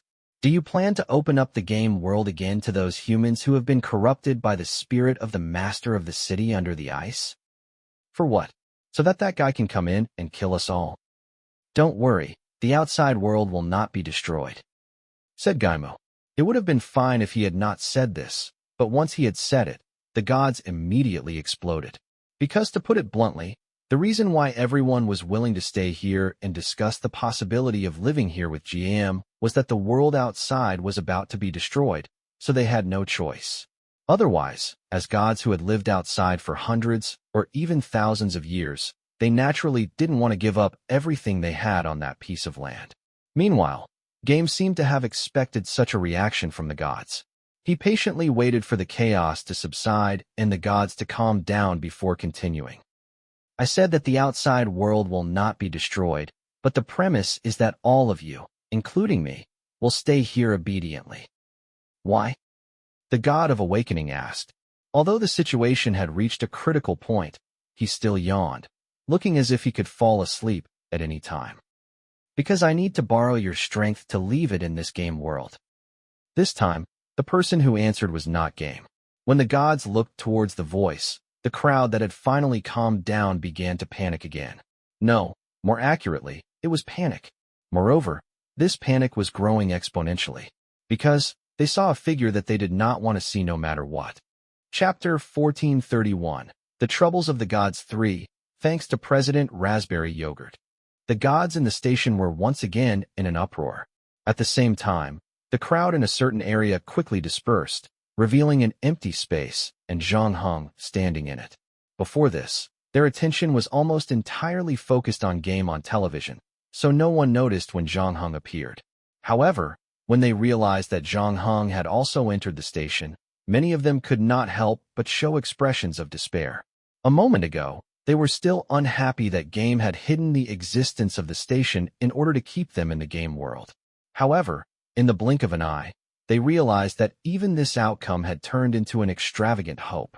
It was unknown whether game's arrangements had gone wrong, or whether the god of fiction was too useless to carry out his arrangements successfully, resulting in the monster named Cthulhu chasing after them all the way into the game world. What made the gods even more terrified was that they realized they had nowhere to run. Previously, when the real world outside was about to be destroyed, they could still escape to the new world. However, once the new world fell, they had no idea where they could escape to. However, when they realized this, the reactions of different gods were different. Some wanted to fight Zhang Heng to the death, even though they knew they were no match for Zhang Heng. Dying in battle was better than being killed by others. Some of them placed their last hope on game. Some even knelt on the ground and begged game to help them. Other than that, a small group of people had different reactions from the previous two groups. For example, Ares, who was a relatively strong god, had always been active in battle. He had fought with Cthulhu a few times, but during these few battles, Cthulhu had never spoken a single word. In the original design, this monster was an existence that could not communicate. At most, it could only communicate through dreams and hallucinations. However, just now, they had clearly heard Zhang Heng speak, and even though his words sounded difficult to understand, the meaning of the difficult to understand was not literal. In fact, Zhang Heng's words were very clear. This was especially true for Kronos. Unlike the other gods, he was most familiar with Zhang Heng. The young man standing before him now gave him a strong sense of familiarity. Therefore, the god of time, who had already made up his mind not to say anything, blurted out, "It's you.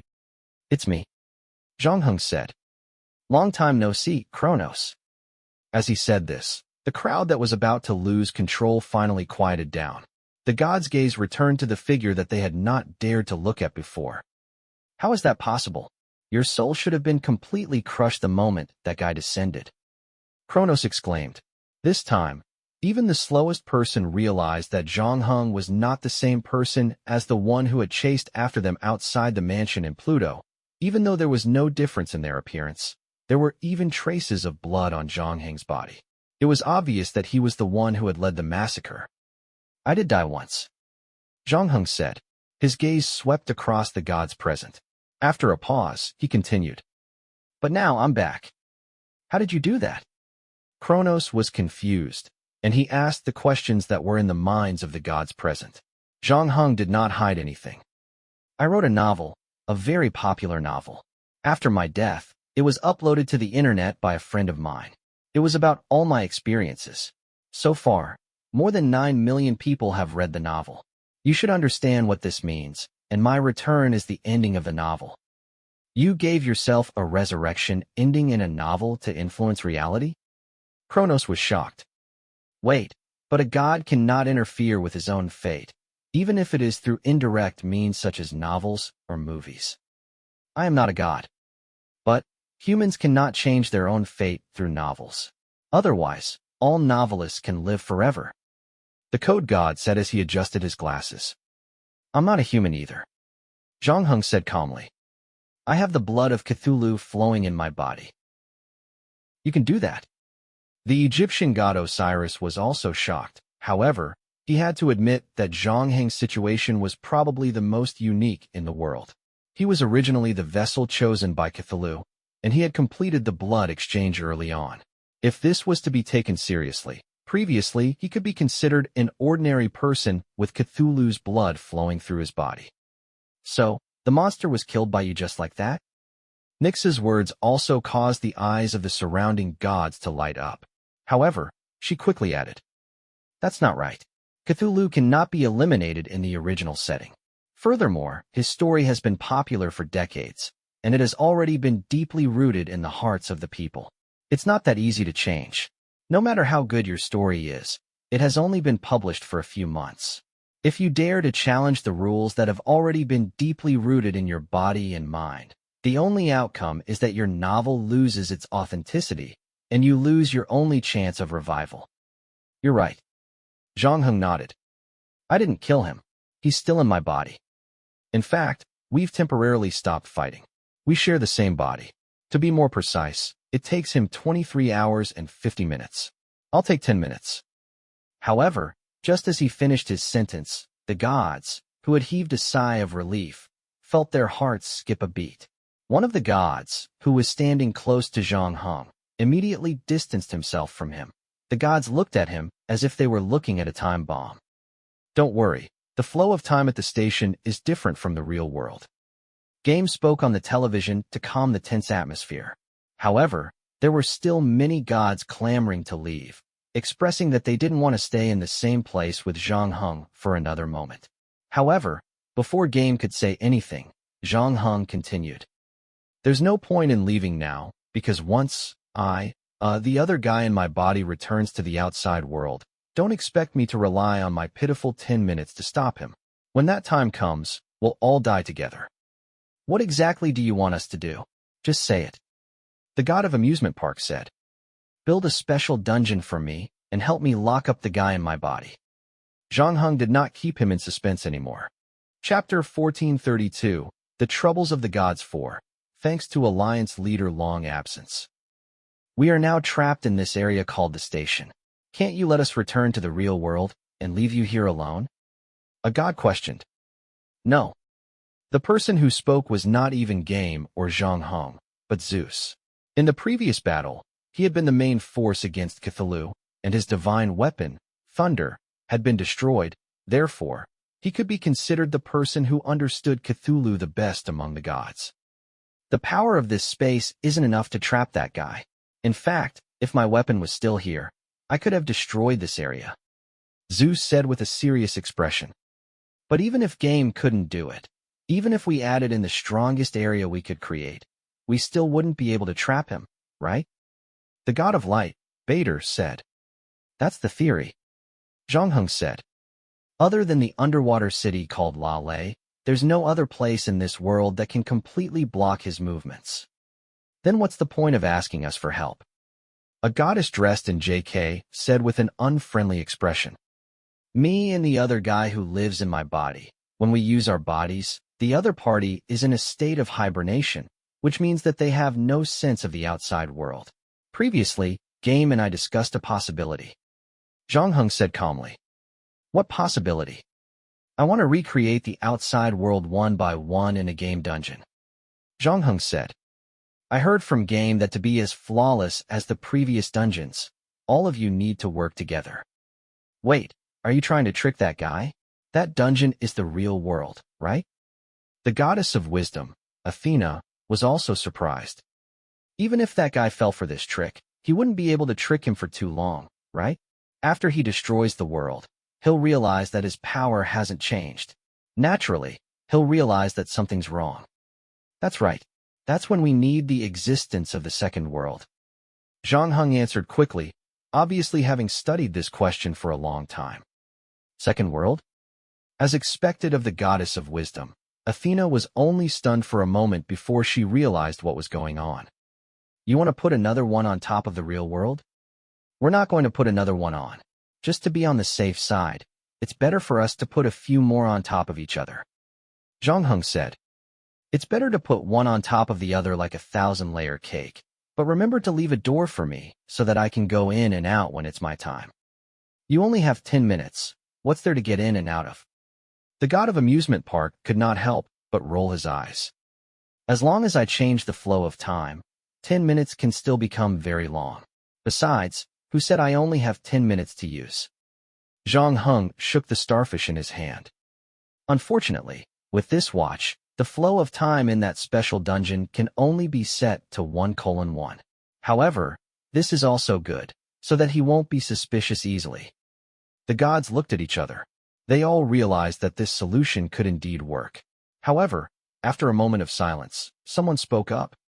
Your plan might be able to fool him a few times, but as time goes on, he won't even be able to confirm whether he's in the real world anymore. He'll use brute force to break open the dungeon. That's right, but that's at least a year away. It'll take him at least a year to destroy the first 2 worlds. Zhang Heng said. What about after that? After that, we'll have to rely on the players. Zhang Heng said. This is also the reason why we need to restart the game. This time, the newly released expansion pack will undergo a large number of updates and release the main mission. The Awakening of Cthulhu. The ultimate goal of the game is no longer to PK between players, but to find a way to fight Cthulhu together. So many of us gods are helpless. What can a mere human do? Apollo frowned. The point is not that they have a way, but to make them believe that they have a way. Zhang Heng emphasized once more. This also requires your help. Now that we have the main mission, we are still short of submissions, especially those related to you. Other than that, the number of players is also not enough. We need to continue expanding. Only when enough people believe in the final outcome will that outcome happen. But that doesn't mean that it's against the rules. We gods can't use any means to change our fate. The tarot card god questioned. We didn't. We only gave them a main storyline mission. As for the choice, we'll give it back to the players. Aren't you worried that they'll destroy the world in the end? Or that they'll choose to kill you and Cthulhu together? Haven't they already done that once? Kronos suddenly said. Of course I'm worried, but a wise man once told me to have faith in humanity. She showed me the kindness of the world, so I plan to return that kindness to the world. Zhang Heng said. I believe that if they're given enough time, they'll find a better solution. Besides, neither I nor the guy in my body can be killed so easily. As time passes, Cthulhu culture and my novel will become more and more popular. Of course, if one day we become less popular, then your troubles will automatically be resolved. The gods fell silent again, and they began to whisper to each other. However, this was not the case for Kronos. Although he was isolated by the gods for releasing Cthulhu, as an old god who was good at socializing. Even at a time like this, Kronos still had some allies and friends, but he did not gather like the others around him. Why? Aren't you going to consider my proposal? Zhang Heng asked. There's nothing to consider. Kronos shook his head. Do we have any other choice but to do as you say? To be honest, if I could have predicted what would happen after I brought you out of that city under the ice, I might have killed you then. You won't. Zhang Heng said calmly. Even if someone is conceited as you saw the result in advance, you would have believed that you had a way to change it. Besides, deep down in your heart, you're a gambler. For the first time, Kronos didn't get angry when he heard the last sentence. He took out another bag of fudge from his pocket and poured it into his mouth. You've won this round. You can say whatever you want, but I won't give up on my final goal. I know. Zhang Heng was quick-witted. He grabbed the remaining fudge from the old man and threw it into his mouth. I look forward to fighting you next time, but if I win the next time, I'm afraid you'll have to pay a bigger price. Then we'll see. Kronos snorted. Chapter 1433, Courage 1, thanks to President Infinitix. It was said that when Chun Fan's parents gave him this name, they hoped that he would be as brave as a sail on the sea. However, Chun Fan felt that he did not fit the name at all. He felt that he should be called Chun Fan. In the first 16 years of his life, he had always been ordinary. He had been studying all the way from kindergarten to junior high school. He was the most ordinary child in the class. His grades were neither good nor bad, and his grades were lower than average in the class. He was not one of the most promising students that the teachers praised every day, but he was not so bad that he had to be invited to be a parent every 3 days. Naturally, he did not degenerate into the kind of person who would fight all day long and talk about brotherhood. He was a delinquent who was considered handsome by many young girls and was able to secrete hormones. In addition, he did not have any outstanding sports or talent programs. His appearance was even more ordinary. He felt like a passerby in an anime that was purely used to make up the numbers. Moreover, when the artist wanted to slack off or the production team did not have enough funds, he did not even bother to draw his facial features. He directly placed a whiteboard there to fool the audience, and even glorified it as the stream of consciousness. Here, I'll name a few of the original Bangin supervisors. Other than that, the most important thing was that Chun Fan felt that he had never been brave since he was young, especially after what happened a few days ago. After he entered high school, his days were almost the same as before. Although he had changed to a new school and a new batch of classmates and teachers, he still conscientiously played the role of a passerby. In order to make himself look more sociable, he tried his best to echo every word of the people around him, even if his heart did not think so. He talked about the same sports games as everyone else, pretended to be a fan of a popular team, even if he did not like that team, and talked excitedly about which female character in the movie anime had bigger breasts, listening to the strange laughter of the boys around him, even though he felt that it wasn't very polite. Every time they talked about something similar, he would nervously glance at the short-haired girl across the table, afraid that she would hear his words and be disappointed with him.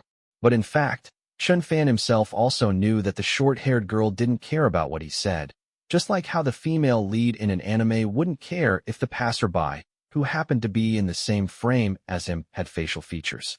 However, perhaps every little transparent who was bitterly in love with him had a glimmer of hope in his heart. He felt that as long as he did not open his mouth to say those 4 words and was not explicitly rejected by the other party, then there was still a possibility. Therefore, even if the 3 paths were broken and the hero was on time, and the entire base was left with only a single crystal, he would still stubbornly refuse to type GG in the chat bar. Sometimes, Chun Fan would also feel that he was really stupid for being so neither up nor down. He thought that he might as well make up his mind and take a big gamble and confess tomorrow. Regardless of success or failure, he would at least be able to get a result. Even if he died, he would still die clearly. Moreover, wasn't there still a 1 in 10,000 chance of survival?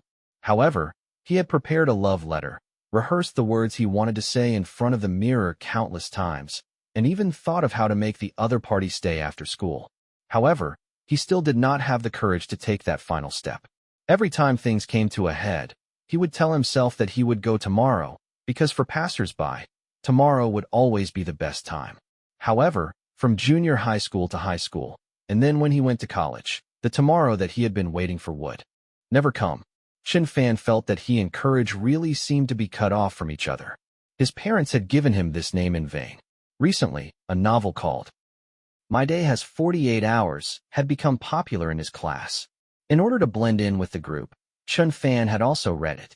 Initially, he had only opened it with the thought that he could speak the same language as everyone else. However, Chun Fan was surprised to find that he did not hate this novel. He really liked the strange stories in the novel. He liked the protagonist of the novel, the boy named Zhang Hong. The other party was completely different from him. He was always calm and filled with courage, no matter how much danger was ahead. Even if he was forced into a desperate situation, that courage would not disappear. He was as handsome as a hero.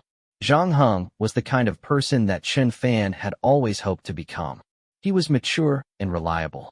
He did not even need light or heat, because he could shine by himself. There were still 10 minutes before the teacher on stage could finish the last class and announce the end of school.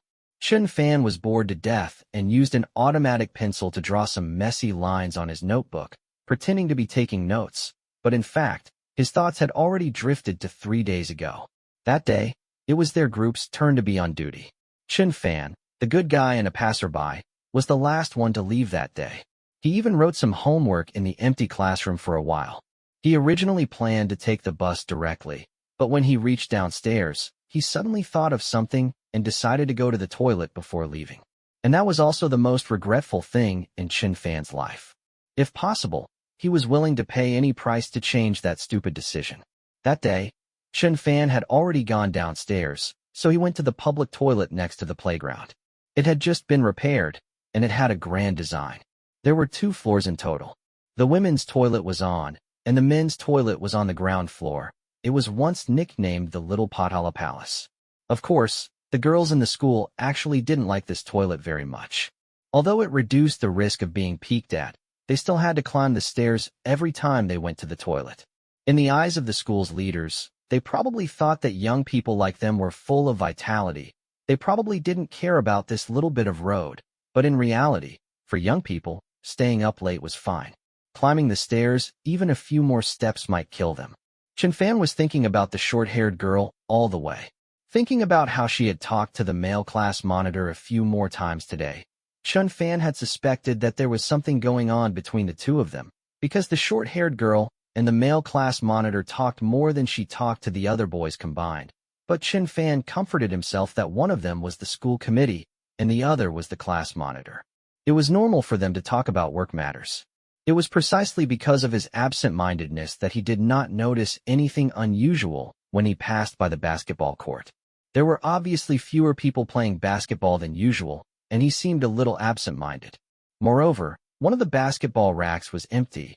One had to know that this was not an easy scene to see in a high school where there was a possibility of fighting over the basketball rack.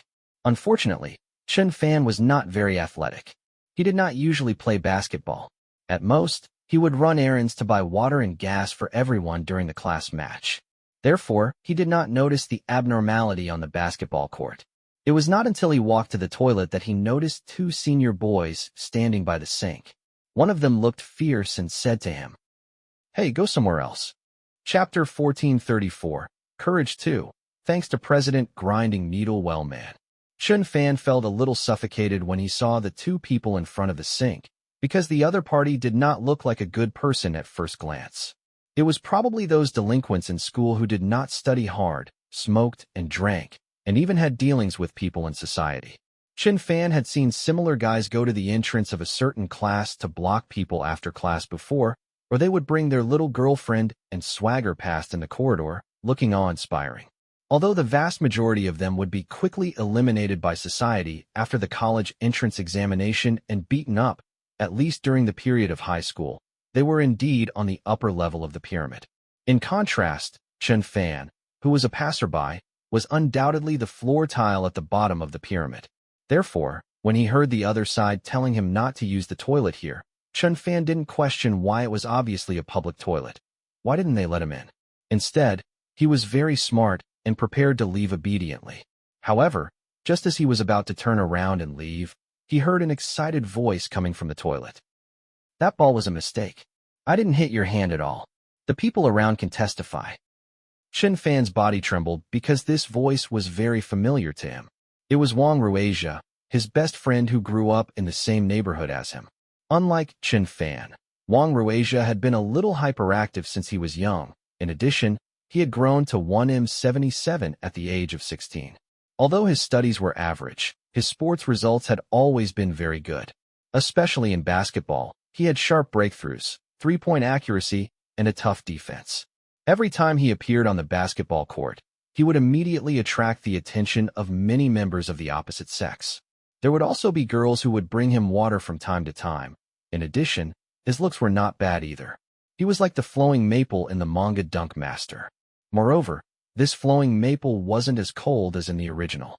He was very warm-hearted and was very popular among the boys in his class. As for Chen Fan, he had been taken care of by Wang Ruizha since he was young. Chen Fan still remembered that when he was in junior high school, he was blackmailed by the hooligans nearby. It was Wang Ruizha who stood up for him. Although the two weren't in the same class after they entered high school, Wang Ruizha would ask Chen Fan about his recent situation from time to time to see if he had encountered any trouble. However, Chen Fan did not expect that he had not encountered any trouble, but Wang Ruizha had encountered it first. Just as Wang Ruizha's voice fell from the toilet, another gloomy voice sounded.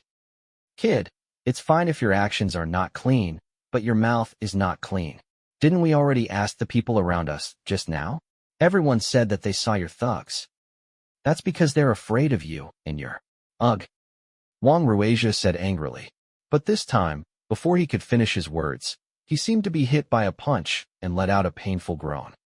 "Fuck, you're still fucking stubborn. I didn't like you when I was playing the game. You look like you can't handle Dior. You look like you need to be taught a lesson." Chen Fan heard the sound of punches coming from inside, mixed with Wang Ruizha's sporadic resistance. However, it seemed that two fists were no match for four hands. He felt his mind go blank and subconsciously clenched his fists. However, he did not stay there for long. Very soon, his body was pushed by someone. The bad boy who told him to go to the toilet elsewhere said again, "What are you looking at? Do you want to go in and get beaten up too?" When Chen Fan heard this, his clenched fists loosened again. After countless times, Chen Fan had hoped that he could be braver at that time. It would be fine as long as he was just a little bit braver, even if he did not do anything and just stood there. It was better to be dragged into the toilet with that vicious-looking bad guy and beaten up by Wang Ruizha. It was also better than being scared back then. Unfortunately, time could not be repeated, and there were no ifs in this world. At that time, Chen Fan was completely surrounded by fear. This was the natural fear of the small herbivores at the bottom of the food chain when facing the top predators. On the other side, The expression on Chun Fan's face was also very pleased when he saw Chun Fan retreat. Don't even think about reporting this to the teachers or the school guards. I have already remembered your appearance. If you dare to tell others about this, then from now on, we will beat you up every time we meet you, understand? When Chun Fan heard this, the last bit of courage in his heart also disappeared. He only felt that all the muscles in his body had become incomparably stiff. Under the effect of his instincts, he only nodded mechanically. However, the bad guy opposite him did not seem to be satisfied. Fuck, are you mute? I'm fucking asking you a question. I know. Chun Fan was submissive, and his voice was even smaller than a mosquito. Speak up, the bad guy said in dissatisfaction. However, right now, Chun Fan's entire body seemed to be stuck in his neck. He did not dare to make any sound at all, afraid that he would be recognized by Wang Ruizha in the toilet. Just as the bad feeling accumulated more and more, just as he was about to flare up, his other companion, who seemed to be a little easier to talk to, said, "Forget it. He should already know how powerful he is. Let him go." After saying that, he looked at Chun Fan. "What are you still standing there for? Get lost quickly." When Chun Fan heard that, he felt as if he had been pardoned. He lowered his head and quickly walked past the basketball court. He was muddle-headed the entire way. He had no idea how he got home. He opened his school bag and took out his homework book. He wanted to do his homework, but he couldn't write a single word. The tip of the neutral pen hung on the blank paper. A strong sense of shame welled up in Chun Fan's heart. He had abandoned his best friend just like that, the friend who was willing to stand up for him. He allowed the latter to be beaten up in that toilet, but he didn't do anything. Chun Fan didn't know if Wang Ruizha in the toilet recognized his voice, or if there was someone on the basketball court who knew him and would tell Wang Ruizha about what had happened earlier. It was not until then that Chun Fan realized that he might very well lose his best friend, and that was not what scared him the most. What scared him the most was that he had to face the cowardice in his heart. He had to admit that he was a person without courage. And this was what made Chun Fan really sad. Chun Fan gripped the automatic pencil in his hand tightly. The bell had already rung, and the teacher on the podium had started to arrange the homework. However, Chun Fan was no longer in the mood to listen to what he was saying. He packed his school bag and waited for the teacher to announce that school was over before he was the first to rush out of the classroom. He did not even pretend to casually follow behind the short-haired girl and watch her leave as usual. According to Chun Fan's habit, he usually went straight home after leaving the school. However, he did not do so this time. He just wandered aimlessly on the commercial street near the school until the sky turned dark. It was like a lonely ghost that did not accept a small temple, but could not find its own grave. In this world, it was not scary to be hated by others. However, if even he despised himself, then he was truly hopeless. Chun Fan did not know how he came to a blind box machine. This kind of thing was very popular now. The merchants first made some attractive gimmicks, and then stuffed a bunch of worthless gadgets into their own blind box machine. The probability of consumers actually drawing something valuable was even lower than the probability of those cash-in-hand games in the pig farm drawing SSR. Normally, Chun Fan would not pay an IQ tax on this kind of thing, but today he mysteriously stopped in front of a blind box machine, took out his phone, and scanned the payment code on it. Then, a blind box fell from the shelf. Chapter 1435, Courage 3, Thanks to the Fallen Leader. Chun Fan was already regretting it when he scanned the code to pay. Although his family conditions were not bad, his parents were very strict with his pocket money. Basically, the money given each week was only enough for him to buy stationery and breakfast. Even his favorite novels and games had to be saved for a long time. It was silly to spend the little pocket money he had left on something that he knew was a scam. However, he had already done enough foolish things in his 16 years of life, and he did not need this one. Chun Fan smiled self-deprecatingly and reached out to take out the blind box that had tricked him once again. He was not in a hurry to open it. He first felt the weight of the box in his hand. It was very light. Had he really been taught a good lesson? Then, Chun Fan shook it by his ear again. In the end, there was not even the sound of objects colliding. Could it be that it was empty? Chun Fan was dumbfounded. Although he had a bad feeling when he paid, he was still at a loss for what to do. No matter what, it was an item that cost 30 yuan. Generally speaking, No matter how bad his luck was, he should still be able to draw a consolation prize like a pirated figurine or doll produced in Yiwu. The worst-case scenario would be a 9.9-pack headphones. What happened to the empty one? Did the merchant forget to put something in it? Just as Chun Fan was wondering if there was something wrong with this batch of blind boxes, a couple next to him also scanned the code and received the box that belonged to them. When he opened it, it was a 128-gigabyte USB drive.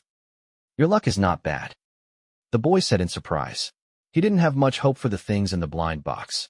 The only reason he paid was to make his girlfriend happy, but he didn't expect that the thing he drew could still be used. Even if it was just a random USB flash drive, it wasn't too much of a loss. The two threw the box into the trash can at the side, then left with the USB flash drive in satisfaction. Chun Fan was left standing by the roadside with the empty box in his hand. At this time, the streetlights on both sides of the road and the neon signs of the shops had been lit up. The business street was still lively at night, but Chun Fan felt that he did not fit in with this colorful world. His phone screen showed 3 missed calls. They were all from his mother. Usually, he would have already arrived home at this time with his school bag. His mother often praised him to his colleagues and friends. Xiao Fan has been very obedient since he was young. He does whatever he is told to do. Every day after school, he would come home on time. He would definitely not interact with any random people, nor would he fall in love early. He would go to the internet cafe to play games. This child has never worried us much since he was young. After that, the aunts and uncles in the vicinity would also chime in with envious voices. Then, they would sigh and say how mischievous their child was. They did not know where he had gone off to. Previously, Chun Fan always felt that no matter what, it was always a good thing to be praised. But now, he only felt that the word obedient was unprecedentedly harsh. He thought of that evening again. The 2 delinquents in front of the toilet told him to get lost, and he also obediently got lost after that. Another example was now, he had obtained an empty blind box. It was obviously a business mistake. He wanted to call the phone on the machine and question the other party, but when he picked up the phone, he had not even dialed half of the number. He could not help but shrink back. He was worried that the merchant on the other end of the phone would confidently say to him, "That's right, the blind box we have is empty. Didn't you see the slogan on it before you bought it? If you sell it, you won't be able to return it. If you can't afford it, then don't play with it." If only there was someone in this world who could lend me some courage. Chun Fan clenched his fists in despair again. His phone vibrated for the 4th time. He could feel the anxiety of the person on the other end of the screen. Chun Fan was already prepared to be willful for once, but when he thought of his mother working the whole day and still looking for him after work, his heart softened. In the end, he picked up the call. So the obedient child version of Chun Fan went online again. "Hello? Oh, it's a little late for school duty today. I'm already at the bus station. I'm about to catch the bus. I'm home. I'll be back soon." Chun Fan hung up the phone and took 2 deep breaths, trying hard to hide the despair in his heart. He originally wanted to throw away the empty blind box in his hand, but he hesitated when he walked to the dustbin. Even though there was nothing inside the box, the outer packaging was still quite beautiful. It could be used to make a small storage box, and at the same time, it could remind him how stupid he was. So Chun Fan stuffed the blind box into his backpack and then went to the station to take the bus home. He pushed the door open. His mother had already prepared dinner, and his father had already gone home from work. He asked him to wash his hands and eat. The family sat at the dining table happily. Chun Fan behaved as usual. He did not reveal any unusual emotions. His father gave him a piece of ribs, and then asked him about the things in school. He only picked a few things that did not matter, and he did not mention anything about what happened in front of the toilet that evening. It was as if that thing had never happened. Unfortunately, even if he could hide it from everyone, he could not hide it from himself. When he returned to his room and closed the door, the feeling of powerlessness and regret wrapped around him again. It was as if someone had tied a stone to his ankle and he had sunk into the water. The strong suffocation that came from all directions almost swallowed him up completely. I shouldn't have left that day. I should have told my teacher right away. No, I should have rushed in at that time. Even if I would have been beaten up, I am really the worst friend in the world. No one is worse than me. Who can save me? Give me some courage. Chun Fan was not in the mood to do his homework. He threw his backpack onto the bed. He did not turn on the lights after that. He just sat in the darkness with his head in his hands. The next moment, Chun Fan heard the sound of something falling to the ground. He turned around and saw the backpack that he had just thrown onto the bed fall to the side. The blind box that he had stuffed inside earlier rolled to his feet. The bow tied on it seemed to be inviting him to open it. Chun Fan then remembered that he had not opened this box since he had gotten it. Although it should be empty, since he had already spent money, he should at least take a look at it. Or was he really so weak that he did not even have the courage to do so? Chun Fan hesitated for a moment and opened the lid of the blind box. As expected, the box was indeed empty. The empty walls seemed to be laughing at his stupidity. However, when Chun Fan flipped over the lid of the blind box, he found that there was actually an envelope inside. It was glued to the inside of the lid. On the envelope were written in beautiful small block letters. Chapter 1436, Courage 4, thanks to Alliance leader Luan Yu and Foam. Chun Fan was stunned when he saw the envelope. Then, a sense of absurdity arose in his heart. How was this possible? How could the merchant who bought the box know his name? Was it just a coincidence? But the probability of such a thing was too small. Or was his WeChat personal information leaked when he was scanning the code? However, Chun Fan carefully looked at the words on the envelope. He was sure that the words were not printed by the computer, but handwritten. He could even smell the scent of ink when he got close. Chun Fan reached out and removed the envelope with his name written on it from the cover of the blind box. This envelope with a strange origin was actually sealed with red lacquer. It looked quite formal. On the lacquer was a picture that looked like a game controller. At the bottom of the picture was the signature of the game committee. The moment Chun Fan saw the signature, his pupils constricted. Then, his hands that were holding the letter could not help but tremble. He recalled the novel that he had just read not long ago, and his heart immediately began to beat wildly. Could it be that the stories in that novel were all true? That great game created by the gods was hidden in the city, only open at night in mysterious game points. All kinds of magical props with supernatural powers, and a series of magnificent adventures. Chun Fan told himself to calm down, because for the first 16 years of his life, he had been a passerby without facial features. Even if there were really heroic stories in this world, it should have nothing to do with him. Although he thought so, Chun Fan couldn't wait to open the envelope. Dear Mr. Chun Fan, hello. When you opened the envelope, you probably guessed the contents of this letter. Yes, we sincerely invite you to join in an unprecedented great game. You can harvest all the things you can think of and cannot imagine: power, growth, friendship, and some interesting gadgets. But you have to be clear in advance, this is not an amusement park ride on a merry-go-round. In addition to the tempting rewards, there are also dangers everywhere. To live or to die is the eternal theme of this game. And in this world, death is not the scariest thing. Something scarier than death has quietly revived and spread its tentacles all over the world. Please follow your heart and make your choice carefully, because they will affect the fate of the world, not just the world in the game, but also the world you live in reality. Finally, with the new expansion of Horror Online, we have also made some improvements to the invitation mechanism, and now new players who join the game have the right to refuse our invitation. As long as you read this letter within 10 seconds, put down the letter in your hand. It will be considered as giving up the player qualification. You will lose all the memory after the envelope and return to your normal life. Once again, you are holding a one-way ticket. Once you set foot on this path, there is no turning back until the final boss is conquered or the world is destroyed. Wish, happy game. The game organizing committee Chun Fan's mouth was wide open, and his whole body was shaking as if he had touched a switch. The game organizing committee was really the game organizing committee. So, the main character in the novel, the boy named Zhang Hong, was also real? Although he had felt a sense of reality when he read the book, he had always thought that such a powerful guy would only exist in novels. No, wait, that was not the point now. Chun Fan thought of something and almost threw the envelope in his hand out. 10 seconds. He only had 10 seconds to decide if he wanted to step into that mysterious and dangerous world. Even though the story in the novel fascinated him, Chun Fan still had a clear understanding of his own capabilities. Even someone as strong as Zhang Heng needed 48 hours of hacking to clear one dungeon after another without any danger, and someone like him, who didn't have any skills, a high school student who was so weak that he couldn't even stand up to a newbie dungeon, Therefore, what he had in his hands wasn't a ticket to the new world, but an invitation from death. Impossible. No matter how I look at it, I can't live for too long.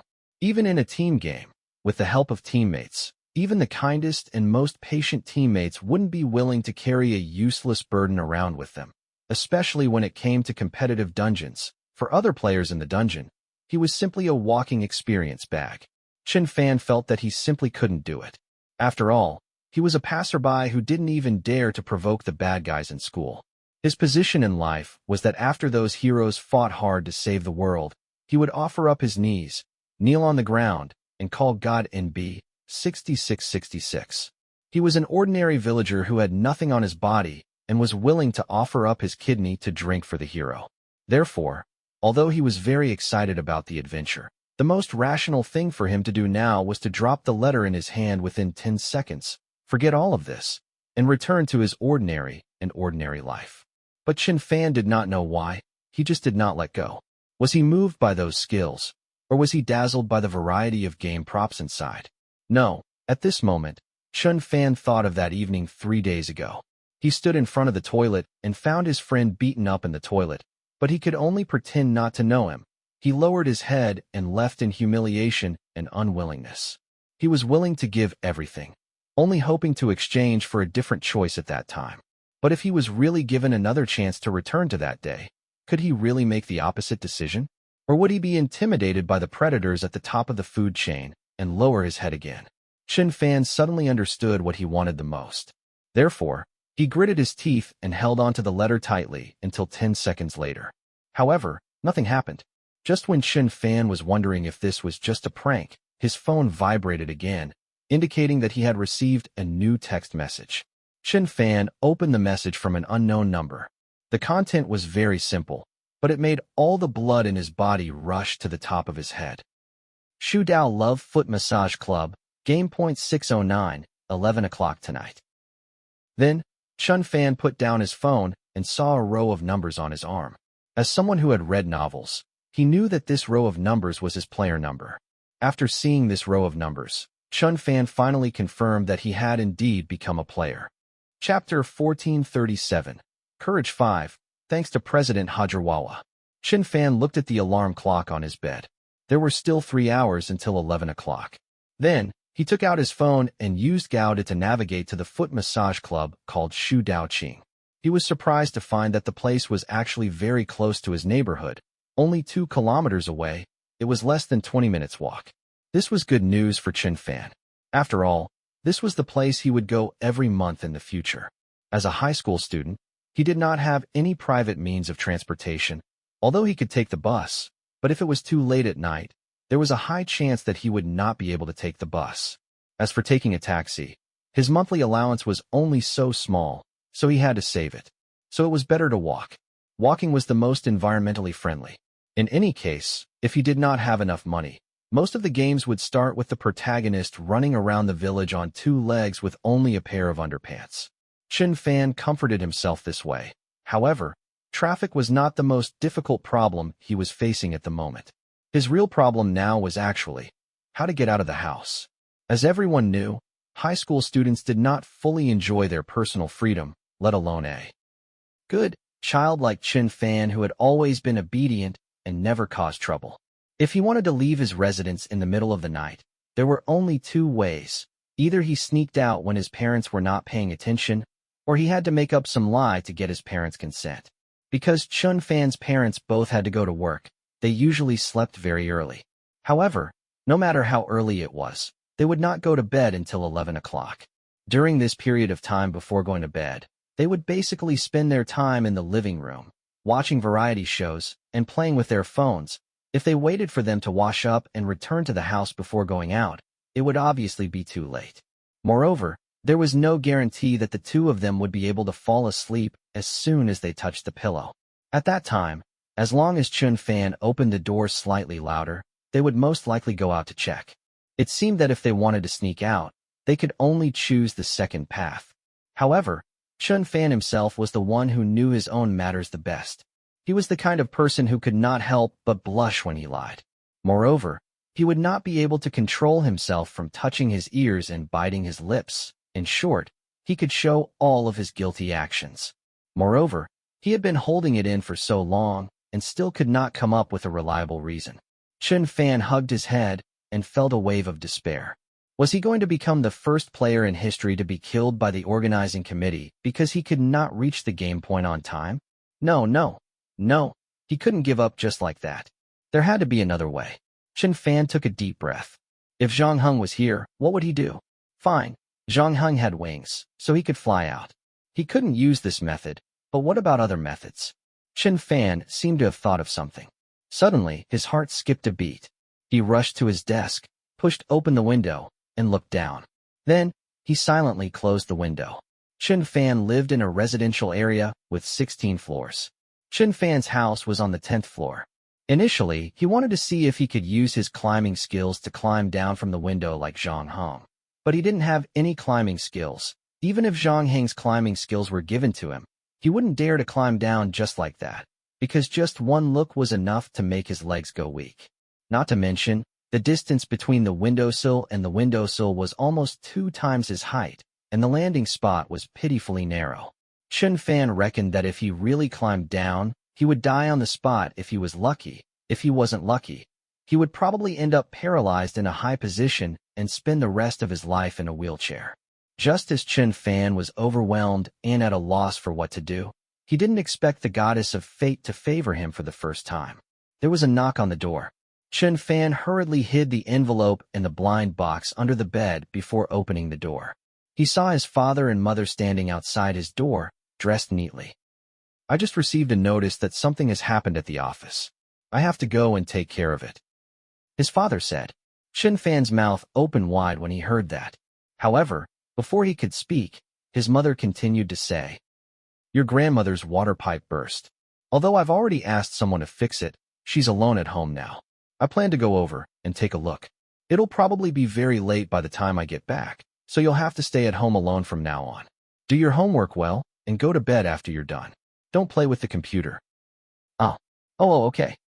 Chen Fan was stunned for half a second before he reacted. He tried hard to control the joy on his face and hurriedly agreed. He did not expect that the biggest problem that troubled him would be solved so easily. This was too much of a coincidence. It just so happened that his father had an emergency at work and his mother was going to his grandmother's house. This way, when they left, Chen Fan could walk out of the door calmly. However, before that, Chen Fan still had to do some preparatory work. He made the quilt look like someone was lying in it. This way, when his parents came back, if they wanted to take a look, they would not be exposed. Of course, if he turned on the lights, there would be nowhere to hide. However, he still had school tomorrow, so normally, his parents wouldn't wake him up for no reason. Other than that, Chen Fan also made some preparations for the first dungeon he was going to face. According to the novel's description, most dungeons couldn't be entered with anything other than game props. However, Chen Fan still brought a small knife and a lighter with him. He imitated Zhang Heng and changed into his sportswear and sneakers. He covered half of his face with a hood. Chen Fan looked at himself in the mirror and felt that he looked quite like him. At 10 o'clock, Chen Fan turned off the lights in his room and closed the door. He hesitated for a moment but did not lock it. He felt that this action was a little guilty, and it might arouse their suspicion when his parents came back. He felt that he was playing games inside, or doing some small games that boys his age might do. Then, he took the keys that belonged to him and left the neighborhood. After 10 p.m., the streets were obviously much quieter. Chen Fan's place was in the old city district. The atmosphere of life was strong, but the level of business was average. When it got dark, except for the supermarket, most of the shops along the street were closed, so there was no nightlife. There were not many pedestrians and cars on the street. After taking 2 steps, Chen Fan could not help but regret it. Although the hooded sportswear was very handsome and allowed him to play Zhang Heng's role as the main character, the cold autumn wind still made him feel a chill. If I had known earlier, I would have put on a jacket. With this thought in mind, Chen Fan passed by a barbecue stall and saw a middle-aged man dressed like an office worker drinking beer and eating skewers. The plate of grilled squid that had just been served in front of him was still steaming. The golden squid whiskers sizzled with cumin and chili. It was a crime in the middle of the night. "Do you want a bunch?" Just as Chen Fan swallowed his saliva and was about to look away and continue walking forward, The middle-aged office worker suddenly raised his head and grinned at him. Chapter 1438, Courage 6, thanks to Alliance leader In Hao Yuan. Chen Fan turned his head and looked around, but he did not see anyone around. Then, he pointed at himself with uncertainty and said, "Are you talking to me?" "Why not?" The middle-aged office worker said. "I also want to treat my student sister to a big squid, but unfortunately, I didn't see many along the way."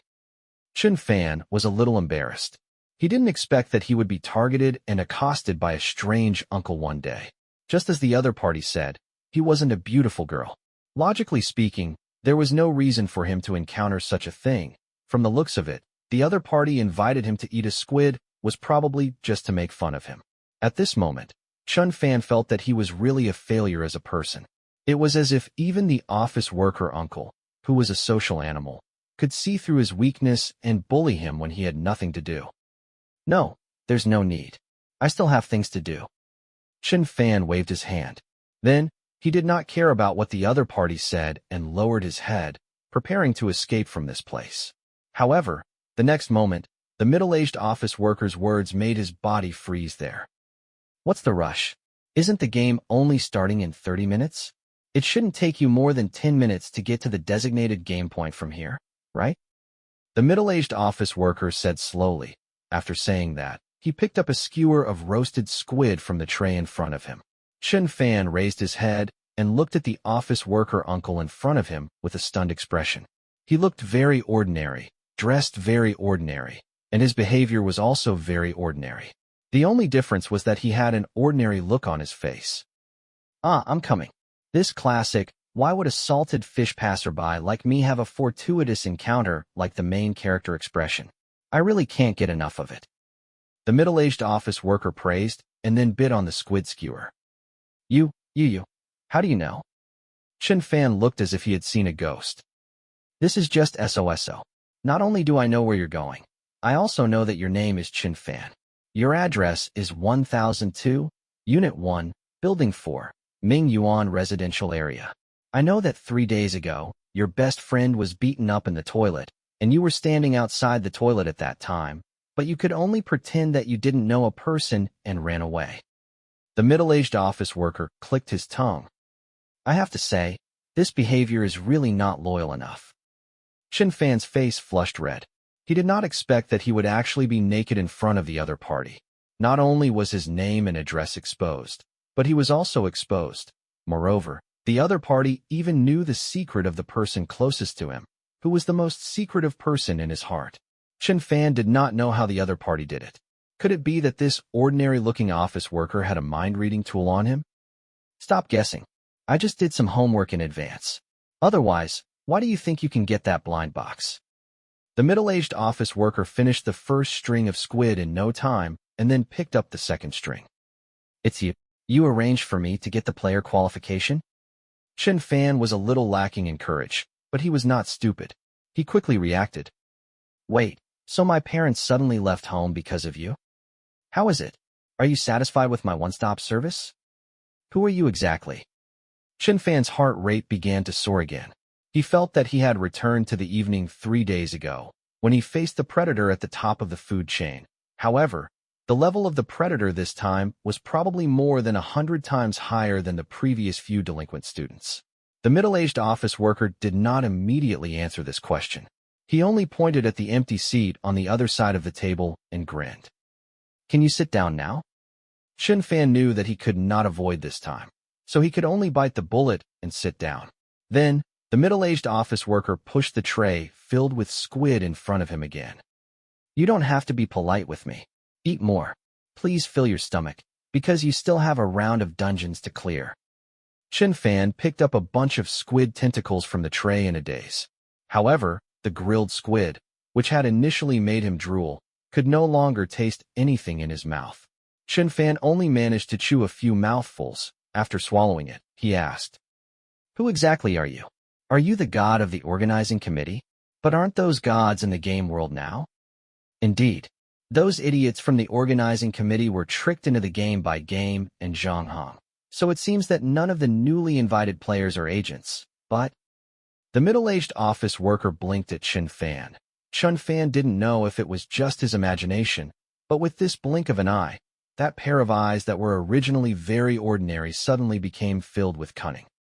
"But I have to say, you've really hit the jackpot, my friend," the middle-aged office worker said as he poured a glass of beer for Chun Fan enthusiastically.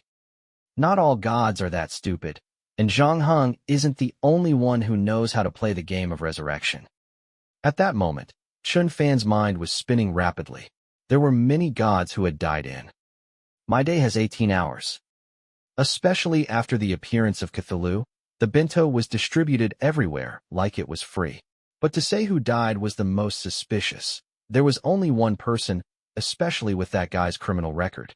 Chun Fan sucked in a breath of cold air and stared blankly at the ordinary office worker uncle opposite him. "Rocky, you're the god of pranks and lies, Rocky. You're not dead after all." When he read the chapter on Rocky's death, Chun Fan had been a little confused. Rocky was a first-class god who was as famous as Thor, so the items he dropped after he died were too shabby. Leaves full of vitality, fake, and name, pet wire, were 2 items, 1 F-class and 1 D-class. They were completely unworthy of his status. In addition, during the battle in the valley at the end, Shin Sisi and Fan Mainan had joined forces to stop the goddess of justice, Justia. There was also a hint that Fan Mainan's ability that he had gotten from Loki seemed to be usable again. Chun Fan was wondering if the author was so high that he had forgotten all the previous stories. "Although you don't have much courage, you're not stupid." Loki, who had transformed into a middle-aged office worker, snapped his fingers. "Very good. I accept everything here, but I don't accept idiots." However, Chun Fan felt that his brain was a little lacking again. It was precisely because he knew the identity of the person opposite him that Chun Fan felt even more magical. The great Rocky actually came all the way here to look for a small fry like him who didn't have any advantages. Moreover, he even used some unknown method to help him obtain a player invitation card, allowing him to step into that magical world. Apart from that, the god of lies and pranks seemed to be planning to take him in as an agent. But why? Chun Fan only felt that he and Rocky, who was opposite him, must have one of their heads broken. Chapter 1439, Courage 7. Thanks to President pouring a cappuccino for Andy. 10:53 p.m. A figure in sportswear and a hood appeared breathlessly in front of the entrance of the Shoe Road Love Pedicure Club. Chun Fan rubbed his sore knees. First, he looked up at the signboard of the pedicure club to make sure that he had not come to the wrong place. Then, he looked at the time on his phone. Only then did he let out a sigh of relief and walked in.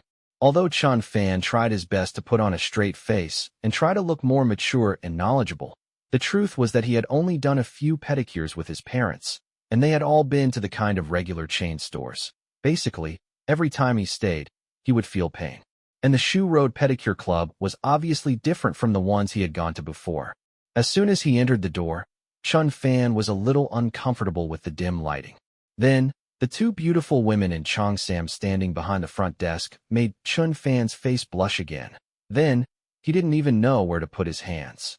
Although he knew that this was a game point, in order to ensure the anonymity of the players, all the game points in the novel were basically hidden in various places that were normally open for business.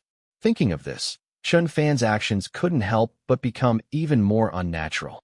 He didn't know if the 2 beautiful waitresses across from him had noticed anything, so he heard one of them ask with a smile, "Sir, are you here for a pedicure?" No. Chun Fan subconsciously agreed. However, halfway through, he felt that something wasn't right, so he hurriedly waved his hand and said, I'm here to." Chun Fan suddenly got stuck at this point. He remembered that in novels, in order to be safe, players had to hide their identities, especially in front of ordinary people. It was impossible for him to tell the hostess in front of him that he was here to play the game. However, it didn't seem appropriate to make up other excuses. After all, what other purpose could there be in coming to the pedicure club besides having a pedicure? However, the pretty waitress opposite him was hesitant to speak. Instead, she revealed a meaningful smile. After that, she didn't ask any more questions and just made a gesture of invitation. "Guest, please follow me." Chun Fan followed her in a daze. However, after taking a few steps, he suddenly woke up. Wait, did the opposite party misunderstand something? But then again, if they did not come to the pedicure club for a pedicure, what else could they be here for? Thinking of this, Chen Fan's heart started to beat faster. His mouth was dry. He wanted to explain, but he did not know what to say. As he struggled, he arrived at the second floor. The hostess pointed to a room at the end. That's it. Chen Fan could only nod in agreement. He decided to wait for the hostess to leave before he fumbled around. When he came up, he noticed that there were no cameras, so it was more convenient for him to move. However, there was not much time left until 11 o'clock. It would be funny if he could not find the game point within the agreed time after arriving at his destination. However, the waitress did not leave after she finished speaking. Instead, she looked at Chen Fan again and asked, "Did you forget something?" Chen Fan was stunned for a moment before he said weakly, "Do you have to pay in advance here?" The waitress seemed to be amused by his words as well. "Are you really here for kidney maintenance, little brother?" In fact, Chen Fan immediately reacted after he said that. He awkwardly rolled up the sleeves of his sportswear, revealing the player number on his arm. The hostess took a look, then leaned over to his ear and breathed out. "No problem. Welcome to the new world. I wish you all the best in the next game. If you successfully clear the novice dungeon, I can consider giving you some extra rewards." Chen Fan had only lived for 16 years. As a passerby, he had never seen such a thing before. His ears were red all the way to his neck, and he almost turned into a white-hot prawn on the spot. It didn't make sense. Those succubi should have followed the other gods to the game world. But if it wasn't for the succubi, could human women really be this seductive? Chen Fan had no choice but to recall the short-haired girl's every frown and smile in his mind over and over again. Only then did he calm down. He felt that he was like a husband who cheated on his wife who had painstakingly raised a child, even though this wife might not even remember his name. Chen Fan took a deep breath and walked to the room at the end. "Welcome." When he pushed the door open, a wave of heat hit him. Then, an uncle wearing beach pants greeted him warmly. "Are you the new player this time? You don't seem to be doing well at all. You haven't been training well, have you?" In the end, Chen Fan just looked at him foolishly and couldn't say a word. Chen Fan felt that this day was already magical enough. First, he found out that the story in the novel was actually true. He also obtained the qualification to be a player and was lucky enough to be able to enter this mysterious and colorful world. Then, he was inexplicably taken in by the famous god of lies and pranks, Loki, and invited him to be his agent. However, he still did not know whether it was a blessing or a curse. And when he reached the game point, he actually met another celebrity. Although it was the first time they met, this outfit and appearance were really too classic. The beach pants uncle seemed to have long been accustomed to the expression on his face. He patted Chen Fan's shoulder and said, "That's right. I'm the person you think I am.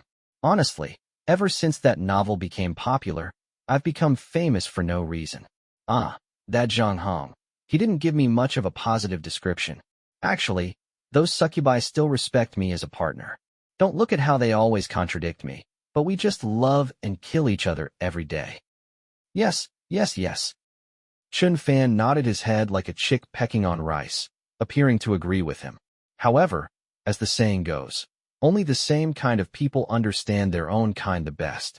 As a coward, Chen Fan could obviously see the same coward beach pants uncle at a glance. There's no need to think about autographs and group photos. If everyone had such requests, how would I be able to handle it? The beach pants uncle waved his hand and rejected Chen Fan's request with a serious expression.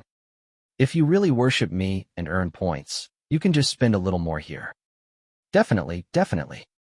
Chen Fan continued to peck at the grains. The man in beach pants raised his head and looked at the clock on the wall. "Since you've read the novel, then you should understand the rules. There's no need for me to say any more nonsense. It's getting late. Hurry up and enter the game. After the first round of the novice dungeon, you can freely choose the time after that. If you have any more questions, you can ask me when you come back. Come on, let's work hard for game 609. Even though I don't care about that kind of thing. Ha ha ha." Chapter 1440, Courage 8, thanks to Leader LeBronkings. Chen Fan lay in the booth and placed the alarm clock on his chest as described in the novel, waiting for the game to start. While he was waiting, He couldn't help but start to let his imagination run wild again.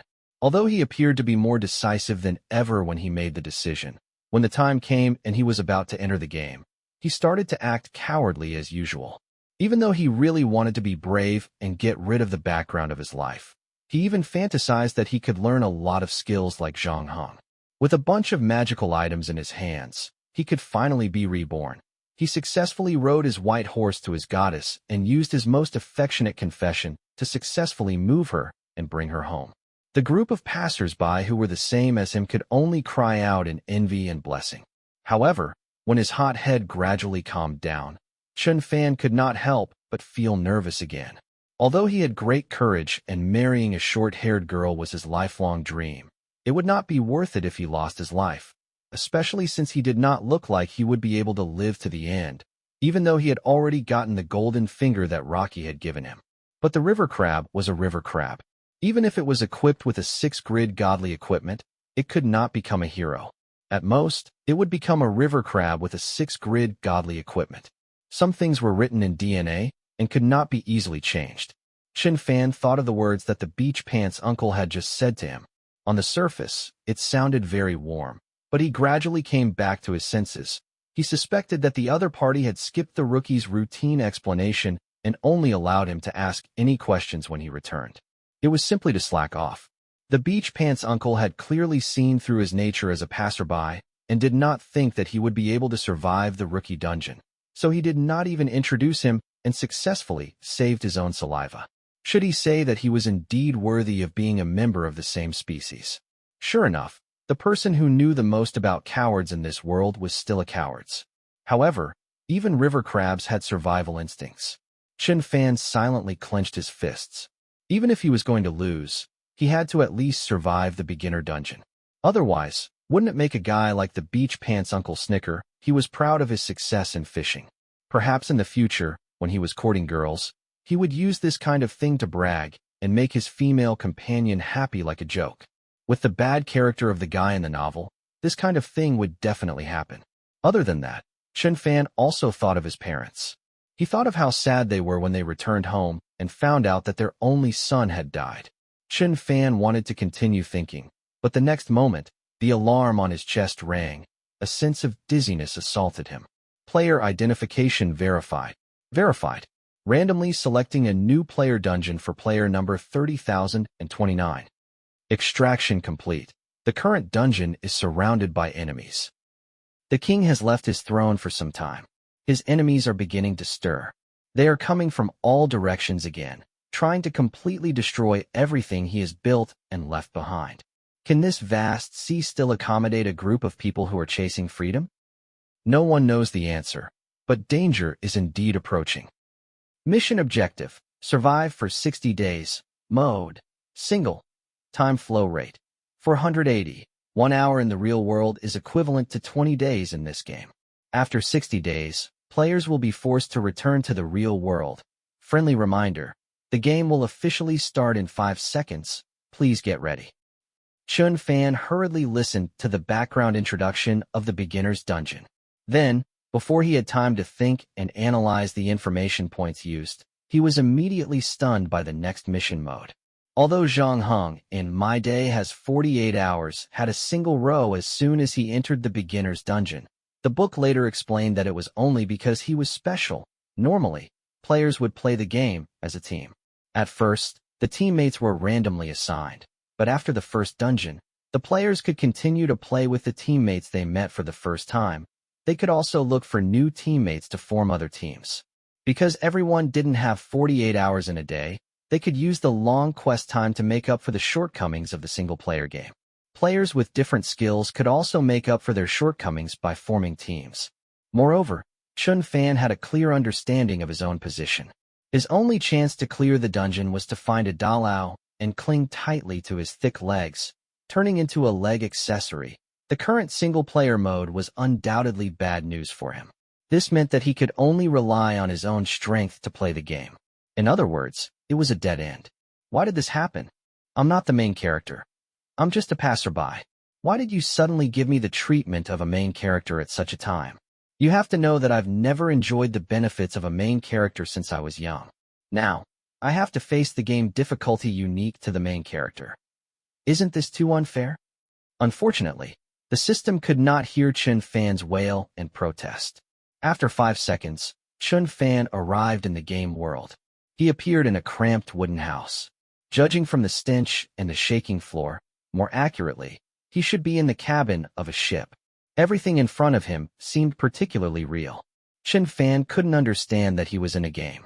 Although he was mentally prepared and had read the novel, he had personally experienced all of this. He could not help but be amazed. The god of games, Game, was indeed the leader of the gods, and these dungeons were indeed built with the power of all the gods. Other than disbelief, Chen Fan could not find any other suitable words to describe his current feelings. However, before he could take a closer look around, he saw a burly and fierce-looking black man walking towards him. At the same time, he shouted in strange English, "There's another one here." As he spoke, he reached out and grabbed Chen Fan's arm. He dragged Chen Fan out of the cabin and all the way to the deck. Then, he threw him into a crowd of people who looked like passengers and sailors. Chen Fan felt that this plot seemed a little familiar. Could it be that, like Zhang Heng in the original novel, he was robbed by the black-bearded Edward Teach at the beginning? Then, what he needed to do next was to find a way to prove his usefulness and try to blend in with the pirates. However, he wasn't sure if Nassau had been conquered by Great Britain. As if to prove his point, the noisy pirates suddenly quieted down. The crowd parted to make way for one person. That person put the bloody saber back to his waist as if nothing had happened. He first took the celebratory rum from a pirate and gulped down 2 mouthfuls. Then he asked, "Did anyone take the initiative to join us, Dufresne?" "There are only 2. I've already sent someone to bring them to Billy. After all, the Navy has been attacking US relentlessly. Even if they don't want to be exploited again, it's not the right time to choose to become a pirate," the quartermaster said seriously.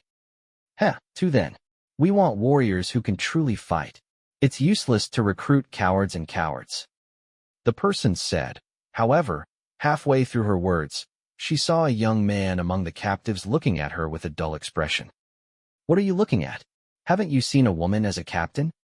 The woman wiped the blood off her face and grinned. Her long red hair was like a burning flame under the setting sun. Chapter 1441, Courage 9, thanks to President Timasu. Annie. It's Annie. When he was reading the novel, although Simon was the most popular character in the comments section, Chen Fan's favorite female character was Annie. The reason was very simple, because the red-haired girl had what he yearned for the most, courage. It was believed that any reader who had read the novel would find it hard to forget this handsome and carefree girl who courageously pursued freedom. Of course, the current Annie could no longer be called a girl.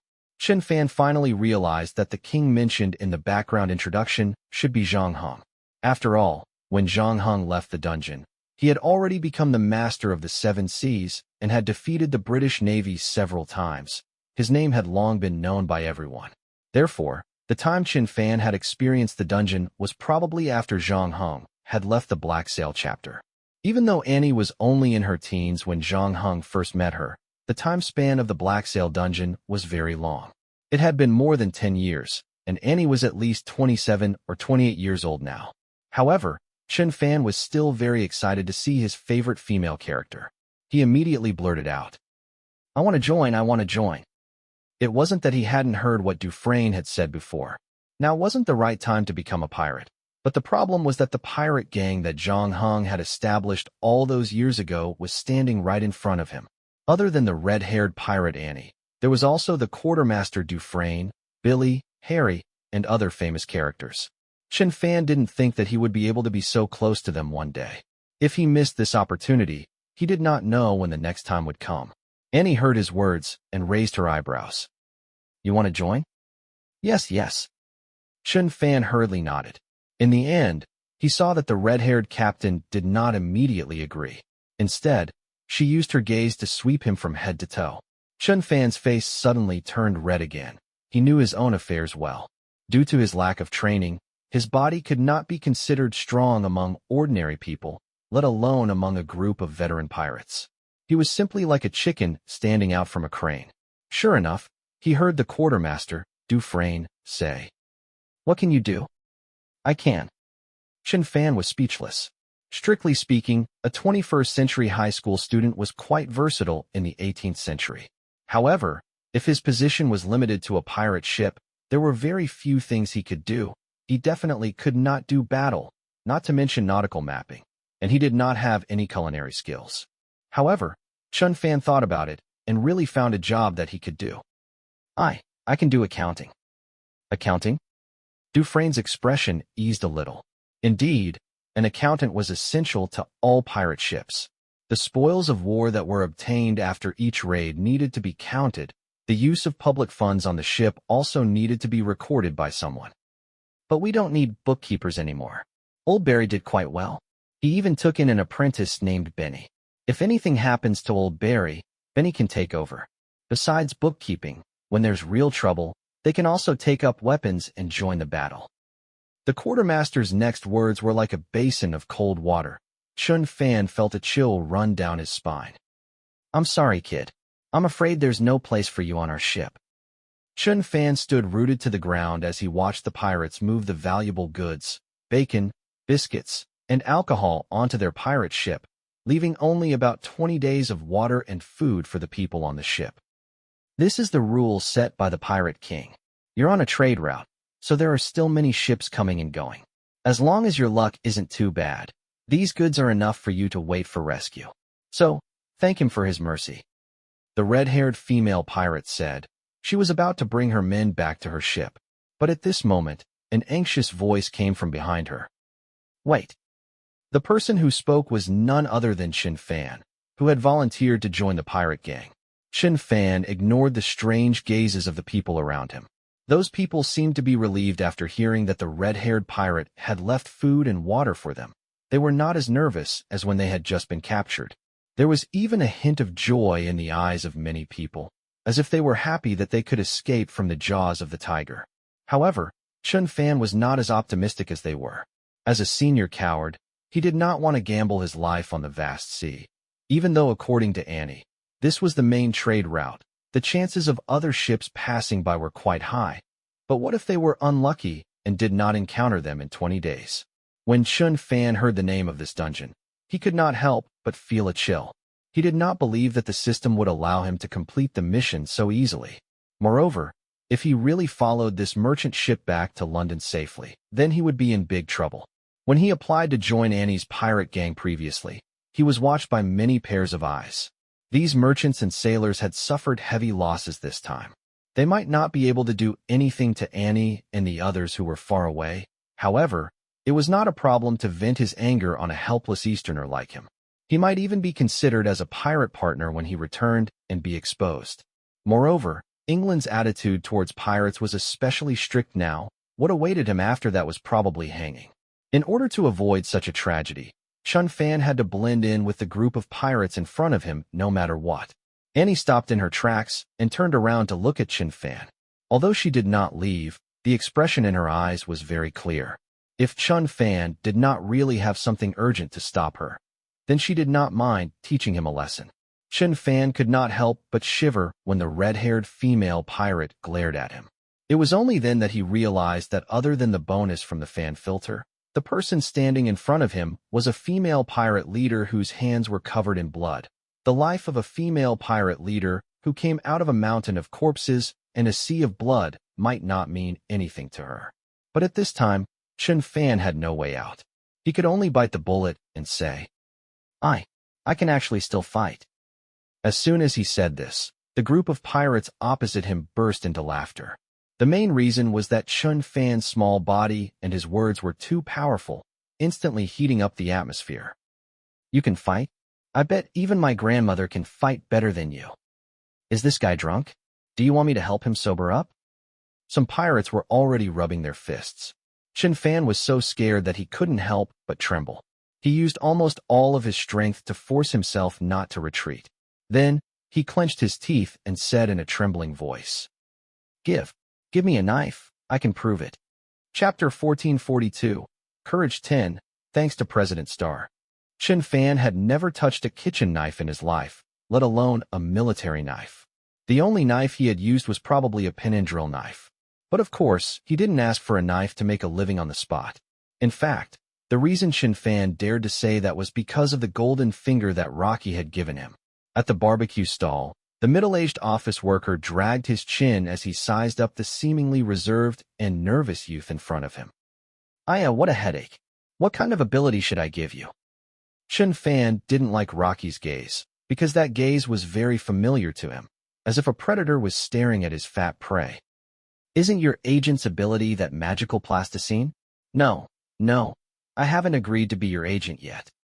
Shin Fan instinctively sensed that Loki didn't have any good intentions in asking him to be his agent. Well, this kind of thing could be guessed even with his toes. After all, the person sitting in front of him wasn't anyone else, but the famous god of lies and pranks. It would be strange if Loki didn't cause trouble. But the god of lies and pranks didn't seem to have any consciousness at all. After hearing Shin Fan's question, he only looked at the youth opposite him with a faint smile.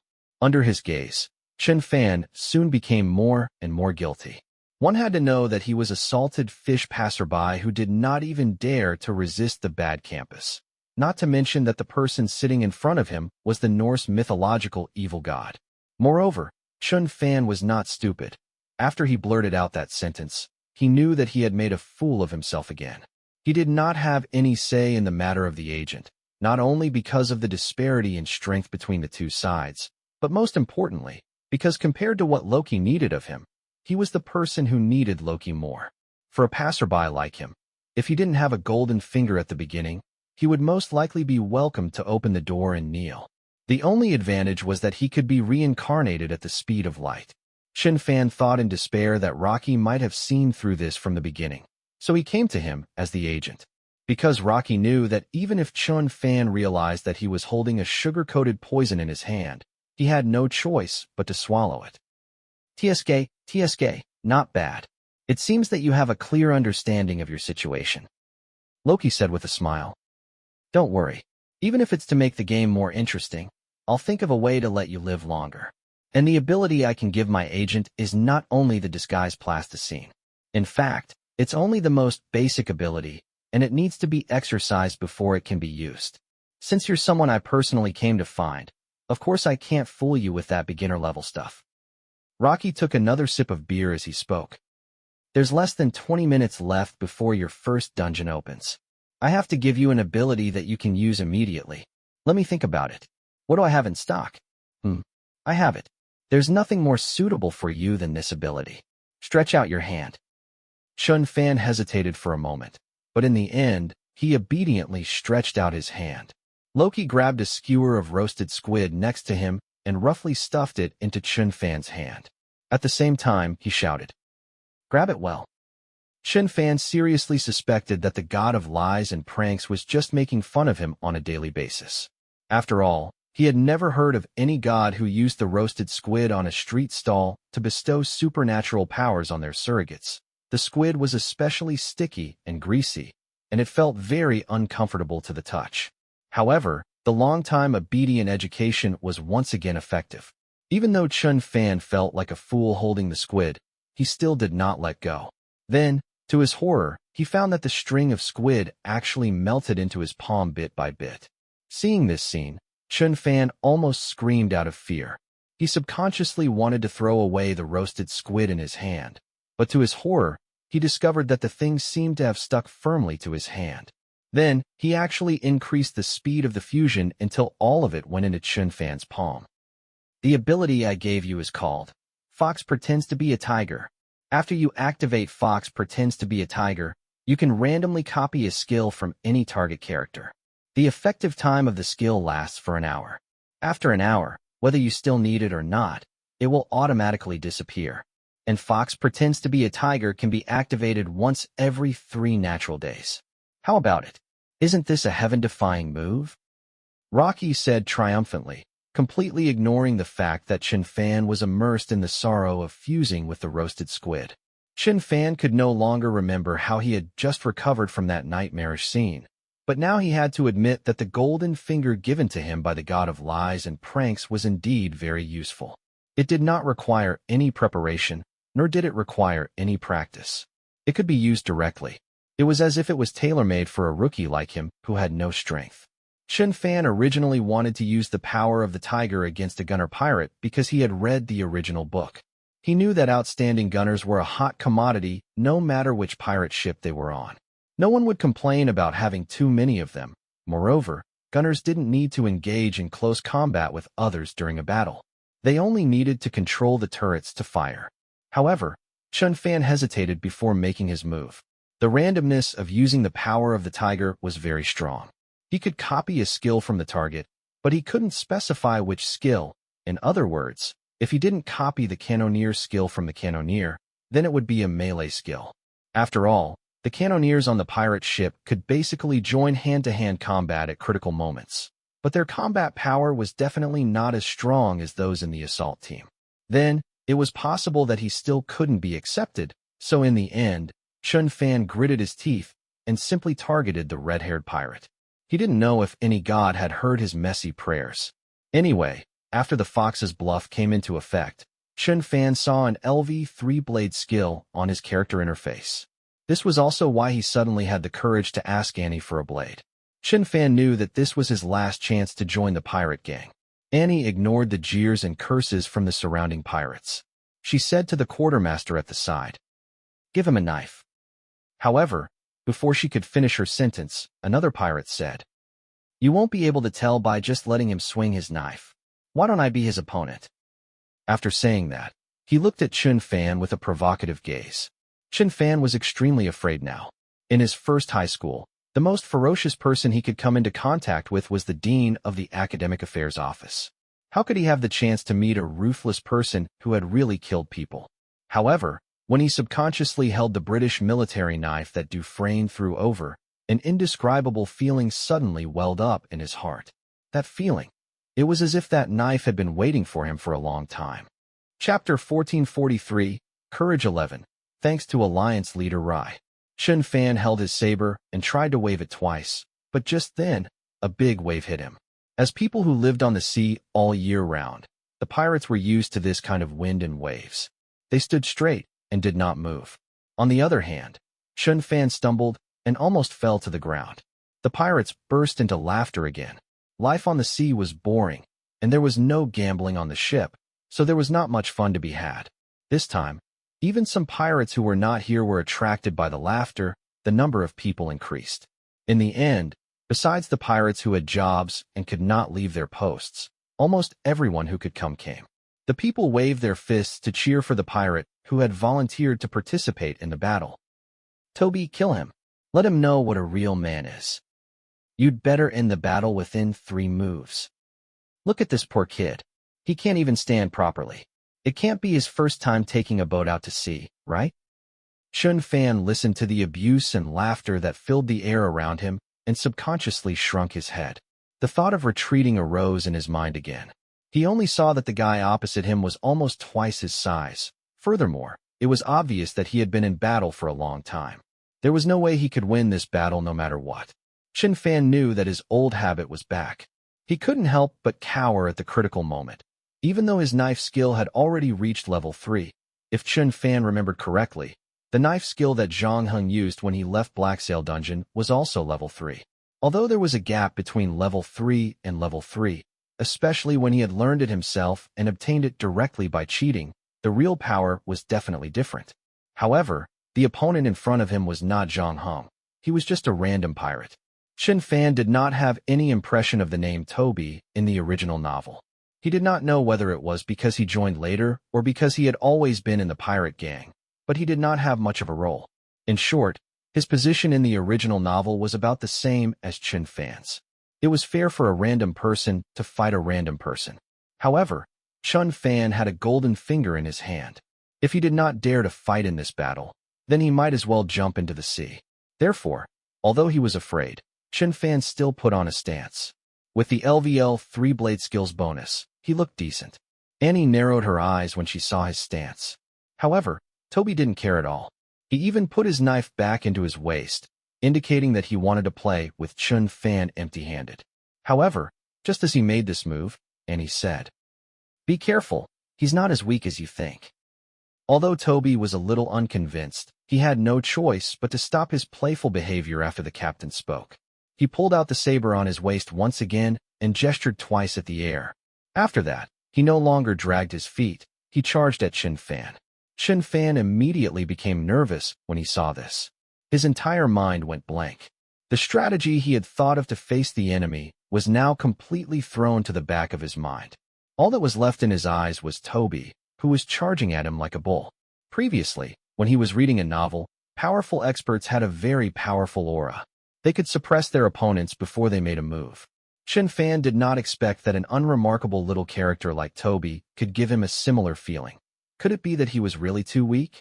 For a moment, Chen Fan felt that he was going to be finished. The surrounding pirates also had the same thought, because Chen Fan looked like he was scared silly and had been standing there motionlessly. However, the cheers suddenly stopped in the next moment. It was as if someone had suddenly grabbed the necks of the pirates. All of them widened their eyes and could not believe what they had seen. Chen Fan was still standing there, shivering nonstop. No matter how one looked at it, he looked like he was going to die. However, the one who was really going to die was Toby. The latter was hugging his stomach and lying at Chen Fan's feet with a pained expression. The battle ended as quickly as everyone expected, but the result was out of everyone's expectations. A few pirates who were on good terms with Toby were shocked when they saw this. Then, they drew their weapons and were about to rush over and chop Chen Fan to the ground to avenge their friends. However, before they could move, Annie stopped them. Toby is fine. He was just hit in the stomach by the back of the knife. Moreover, we have to follow the rules of the duel. The pirates finally quieted down. Then, Annie looked at Chen Fan. Good knife skills. I actually made a mistake before. Chen Fan didn't say anything. It wasn't that he was pretending to be cool, but he didn't know what to say at all, because he was really scared silly just now. That knife skill was purely an instinctive reaction of his body after equipping the level 3 knife skill. And it looks like your blade skill is actually on the same path as mine. Perhaps we can exchange pointers in the future when we have the chance. The red-haired female pirate's eyes lit up, and she felt that her hand was a little itchy. Chen Fan was shocked. His blade skill was originally stolen from Annie by using the power of the fox and the tiger. He had only used one move, and the main character had already discovered the clues. If he really fought with Annie, he would definitely be exposed. Moreover, the power of the fox to fake the tiger could only be activated once every 3 days. Each time, it only had an hour's effective time. Chen Fan also could not guarantee that he would be able to draw a knife skill the next time. But no matter what happened in the future, at least he had passed this hurdle. Taking advantage of the fact that the pirates were all present, Annie directly voted to admit Chen Fan and the other 2 newcomers into the team. In the end, what Chen Fan did not expect was that Toby was the first person to vote in favor. Although this guy looked like a barbarian and had just lost to Chen Fan, he was unexpectedly reasonable. Moreover, he was clear about his grudges. He felt that Chen Fan had shown mercy by only hitting him in the stomach with the back of his knife. Therefore, he returned the favor now. With him as the starting point, the other pirates no longer had any objections to accepting Chen Fan. In the end, Chen Fan successfully got on the pirate ship and got to see those familiar names as he wished. The only thing that made him feel regretful was that he wasn't able to see the legendary Cold Crow. It was said that half a month ago, that ship had fought with 4 Navy warships. In the end, not only did it successfully escape, but it also sank a Navy warship and sent one back to the dock to be repaired. However, as the price, the Cold Crow was also damaged to a certain extent. At this moment, it was being repaired in the pirate's secret base. I once met a man who had the same skin color as you at the pirate port. After the vote, Annie did not immediately leave to return to her captain's cabin. Instead, she said to Chen Fan, who had just boarded the ship. He told me that he was just a passerby, but he did appear here with a certain purpose. What about you? Why do you want to come to my ship so desperately? Chen Fan opened his mouth. He wanted to say that it was because he wanted to live for 60 days, but he swallowed his words. He realized that this was a good opportunity, so he changed his words. I have heard of your reputation and know that you are a fearless person, but I am the opposite. I am a very timid person. I want to learn how to be brave from you.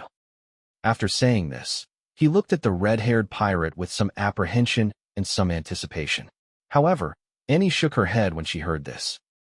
If you want to learn how to be brave, then you have come to the wrong place. You may be able to teach your knife skills and gunner skills, but you cannot teach something like bravery. I know what you are thinking. Some people think that pirates are very brave because they are fearless of death. They chase their prey on the vast sea, fight against the wind and waves, and even dare to fight against the navy. Isn't it brave to be fearless of death? Chen Fan was puzzled. Of course not. Annie said calmly. Most people are just idiots. They look down on their own lives and the lives of others. This has nothing to do with courage. At most, it can only be considered reckless. Then what is courage? Chen Fan was at a loss. True courage comes from fear. The red-haired female pirate looked into the young man's eyes. Have you ever thought about what you're afraid of? I am afraid of too many things. Chen Fan said sheepishly. No, I'm talking about what you're truly afraid of. All those guys that I can't beat? Chen Fan thought about it and clenched his fists. If I were as powerful as Zhang Heng and you, I wouldn't be afraid of anything anymore. Of course, strength is important, but it's not the source of courage. No matter how much you train, there will always be someone stronger than you in this world. What are you going to do when you meet them? Kneel down and beg for mercy with tears in your eyes? It's better than me kneeling down and begging for mercy with tears in my eyes whenever I meet some random passerby.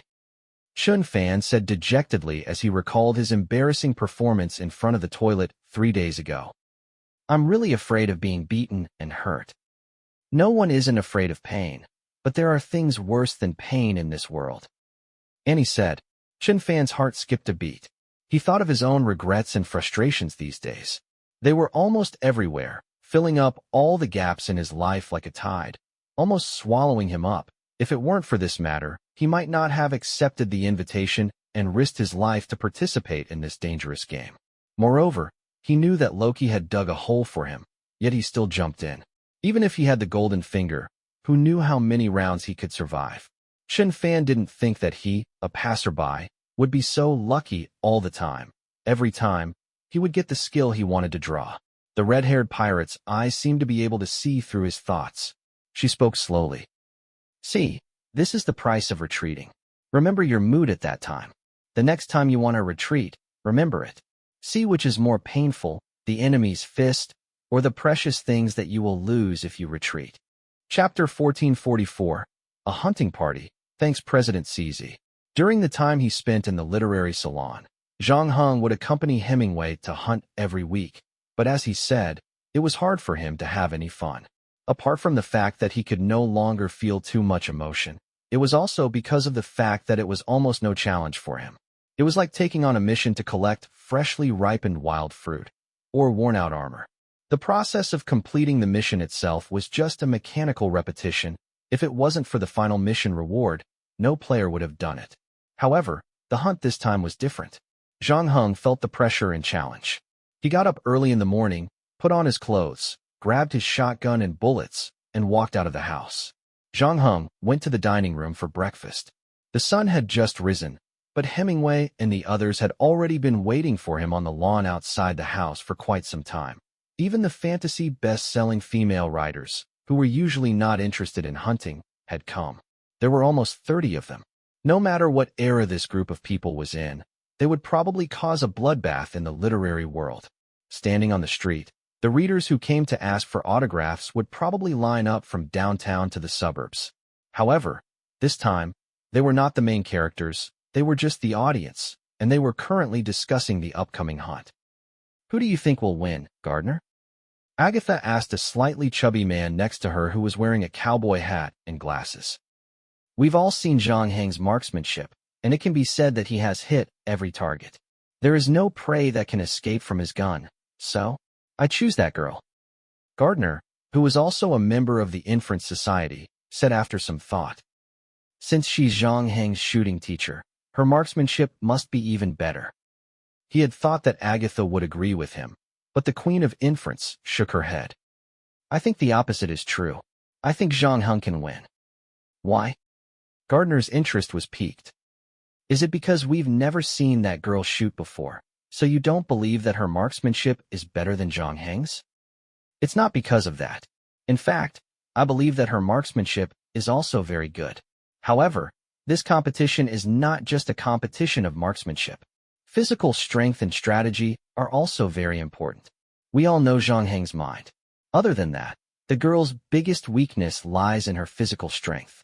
I can tell that she has received some military training. Her speed, strength, and endurance are far superior to ordinary people. However, her opponent is also not an ordinary person, and there is a natural gap in physical fitness between men and women. Agatha said her reasoning and observation, but Conan Doyle smiled. I also think that girl can win. What did you see that we didn't see? Gardner was almost convinced by Agatha, but after hearing Conan Doyle's words, he asked again. It's very simple.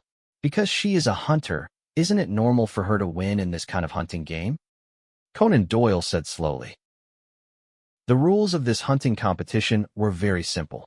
The manor prepared 3 colorful ribbons, 10 red ribbons, and 20 black ribbons. 2 days in advance, they used the tranquilizer gun to capture 33 wild animals in the forest. They tied the ribbons to their bodies and then released these wild animals into the forest. When the hunt began, they could get 20 points for obtaining 1 colorful ribbons, 5 points for obtaining 1 red ribbons, and only 2 points for obtaining 1 black ribbons. The winner would be the person who earned the most points at the end of the hunt. However, only 2 people took part in the final round of the hunt. The others knew that it would be a waste if they took part, so they gave the stage to the main character. Even Hemingway, who was the most addicted to hunting, did not sign up this time. The Hobbit housekeeper walked up to Zhang Heng. She has already drawn lots to enter the forest from point A, so you can only take point B. Zhang Heng nodded. Okay. The carriage will send you there. The fireworks are the signal for the beginning. You can enter the forest when you see the fireworks. When the sun sets, the hunt will be over. When you come out of the forest, there will be a carriage to pull you back to the manor. We will calculate the color and number of ribbons you've received, calculate the points, and decide the final winner. It won't take that long. Zhang Heng checked the shotgun in his hand one last time without raising his head. What? I'm saying that we won't wait until the sun sets. It's a total of 150 points, which means that as long as someone gets 75 points, the game will automatically end. That's the theory. The Hobbit housekeeper couldn't refute. Then let's get started. I still want to come back for lunch. Zhang Heng said. 15 minutes later, the carriage stopped at a spot in front of the forest where the capital B was marked with red paint. Zhang Heng got off the carriage and waited for another 5 minutes before he saw the fireworks that rose into the sky behind him. And this also meant that the hunt had officially begun. Then, the coachman saw Zhang Heng's figure disappear from where he stood. Like a cheetah, he dashed into the forest in front of him. Zhang Heng's luck today was not bad. He had only run less than 200 meters before he met a wild boar. This was still the edge of the forest. Normally, wild animals rarely came to this place. Furthermore, there was a red ribbon wrapped around the back leg of the wild boar. Zhang Heng stopped in his tracks and skillfully aimed his gun. Then, he pulled the trigger. The level 3 shooting skill made the battle without suspense. As the bullet shot out of the gun, the unlucky boar fell to the ground. On Zhang Heng's side, he received 5 points. He removed the ribbon from the boar's hind legs. Because he was worried that it would waste time, he did not do too much to deal with the carcass of his prey and continued walking forward. Previously, when he was hunting with Hemingway, Zhang Heng only needed to paddle around to get some good results. However, this time, he had to put in 120% of his energy because he knew very well that, if he relaxed, he would definitely be the one to lose. Although Zhang Heng did not really care about the so-called winning or losing of the hunting game, he just remembered that he had not had much fun with the girl, so he wanted to give it his all. He wanted the girl to have some fun, even though it might seem strange to others. However, both Zhang Heng and Simon didn't really care about what others thought. Chapter 1445, A Hunting Party 2, thanks to President Qianhuan. The wind blew through the leaves, making a rustling sound. An elk pricked up its ears vigilantly, but it didn't hear anything other than the sound of the leaves. Then it tried hard to move its nose twice, but again, it didn't smell anything. Only then did it calm down again. The elk lowered its head again, ready to continue eating the grass. But just as it lowered its head, the sound of gunfire suddenly rang out. Then, The poor elk died before it could figure out what had happened. Zhang Heng walked up, half squatted on the ground, and untied the black ribbon on the elk's antlers. Fortunately, he had encountered a rabbit with a red ribbon and an elk with a black ribbon. Zhang Heng did not choose to shoot immediately because no matter who he shot at, the other party would run away when they heard the gunshot. Therefore, Zhang Heng decided to take a risk. He took out the dagger on his waist and used his assassin's stealth ability. He moved to the side of the rabbit. The reason why he chose the rabbit first was very simple. It had higher points than the elk. If Zhang Heng's plan failed, he could change the gun midway. Even if he failed to kill the rabbit with the dagger, at least he could get these 5 points. However, the result was much smoother than Zhang Heng had expected. He chose to approach from the downwind. The wild rabbit did not realize that danger had arrived and was still digging the hole in peace. However, the next moment, a flash of light appeared. The wild rabbit did not even feel the pain before it moved its head. It was probably at that moment that the elk on the other side seemed to have noticed something and raised its head. However, it looked around, but it could not see Zhang Heng. In the end, it fell under the hunting rifle and followed in the footsteps of the hare. After removing the ribbons on the elk's antlers, Zhang Heng counted his harvest. It had only been half an hour since the start of the hunting game, and he already had 2 red ribbons and 3 black ribbons in his hands. He had accumulated a total of 16 points, and his efficiency was astonishing. However, Zhang Heng was not complacent. He knew that as long as Simon's luck was not too bad, his harvest should be about the same as his, or perhaps even more than his. Therefore, Zhang Heng did not stop to rest. He continued to head deeper into the forest. He decided to follow the stream in the forest because the area close to the water source was usually the area where animals love to move. The probability of running into prey was also higher in this area. Although the area of the forest was not too big, the number of the 33 prey was much smaller. Moreover, the wild animals were not stationary targets. They would run around and dig holes. They would hide in unknown places. Some unlucky ones would even be eaten by other wild animals. After all, it had been 10 hours since they had been released into the forest. No one knew what had happened to them during those 10 hours. Therefore, in the next 20 minutes, even though Zhang Heng had encountered a lot of animals, there was not a single one wearing a scarf. However, Zhang Heng was not in a hurry. He was still very calm. He continued to move forward according to the plan until he met his opponent by the stream. It seemed that Simon had chosen the same strategy as him. Furthermore, the distance between point A and point B was not too far, so the two of them met each other an hour after the start of the competition. Zhang Heng and Simon did not cross the river. Even though the stream had just reached their ankles, the two of them did not forget that they were still in the middle of a hunt.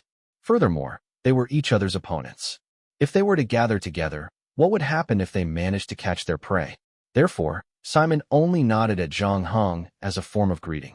Zhang Heng waved the shotgun in his hand and asked in his newly learned Finnish, "How's the harvest?" 1 red ribbon, 2 black ribbons, and 1 colorful ribbon. Simon said. She did not ask about Zhang Heng's harvest because the latter had tied all the scarves on his left arm. "Colored ribbon, looks like you're really lucky. If I find another colored ribbon, you'll most likely lose." Simon reminded. Zhang Heng had already thought of this. After all, there were only 3 colored ribbons, but each one was worth 20 points. As long as he got 2 of them, he wouldn't be far from victory. This was because with their hunting and shooting abilities, the difference in the final number of prey wouldn't be too big. The 20 points from the colorful ribbons would be difficult to make up for. However, Zhang Heng still said, "Don't be too happy yet. The competition has just begun." Okay. Perhaps it was a habit he had formed previously, but even though he no longer had a language barrier, Simon still kept his words to himself. The two of them exchanged a few words by the water's edge before splitting up to search for their prey. After a while, Zhang Heng's keen observation skills came into play again. He found an owl wearing a silk scarf from the tree hole. To be fair, when the servants were selecting their prey, neither Zhang Heng nor Simon were present, so Zhang Heng did not expect them to choose a bird. Fortunately, owls usually slept in the tree holes during the day. Otherwise, if they were like other birds, Zhang Heng wouldn't know if he could find the ribbon. This time, Zhang Heng didn't even kill the owl. Instead, he grabbed it and removed the colorful ribbon from its claws. This way, he earned 20 points. He stood in front of the same starting line as Simon. However, Zhang Heng didn't continue moving forward. Instead, he raised his gun and killed a pheasant that didn't have a ribbon on its body. He had just finished his breakfast. Therefore, this shot wasn't to give him more food. However, after Zhang Heng killed the pheasant, he did use a knife to cut open its stomach. Then, he found a straw rope and tied the pheasant's feet to the tree branch. After that, Zhang Heng continued forward. Zhang Heng had already realized that relying solely on his legs to move around to find prey was too much of a stroke of luck. If he had been in the same situation as before, it was possible that he wouldn't even encounter a single prey for half an hour. Therefore, he decided to make two preparations. He spent some time here to create a simple bait to see if he could lure the nearby carnivores into taking the bait. He continued to explore the surrounding area. However, just as Zhang Heng finished setting up the trap, he heard the sound of gunfire coming from afar. It was likely that Simon had made another harvest, so Zhang Heng also quickened his pace. The silver stream passed through the forest, shimmering under the sunlight. Two of the best hunters were also engaged in a battle between the two sides of the stream. Chapter 1446, A Secret One. Qi Jia noticed that Bai Qing seemed to have returned to normal recently. She no longer sat in her seat in a daze from time to time. Of course, probably because of her mother's disappearance, the innocent smile on her face had disappeared. She seemed to have become more mature and more intelligent. This led to more boys confessing to her. It wasn't just the students from the same class. There were also those from the other classes. However, they were all rejected by Bai Qing on the grounds that she was focused on her studies. Qi Jia heaved a sigh of relief. No matter what, Bai Qing seemed to have walked out of the shadow of that brat. It was strange to say that although Zhang Heng wasn't invisible in the class, he wasn't considered an influential figure either. His studies were good and his results in sports were above average. It was said that both his parents and grandfather were intellectuals. Therefore, he had an aura about him. But other than that, he didn't seem to have any other special skills. He was polite to everyone, but he kept his distance from them. Some girls in the class would fall in love with a guy like him, but logically speaking, they shouldn't be able to move Bai Qing. Furthermore, the two of them didn't have much interaction before. It wasn't until they became desk mates that they gradually became friends. However, that was the end of it. Qi Jia couldn't understand how the relationship between the two of them quickly heated up. By the time she realized what was going on, she realized that her best friend had already fallen in love with Zhang Heng.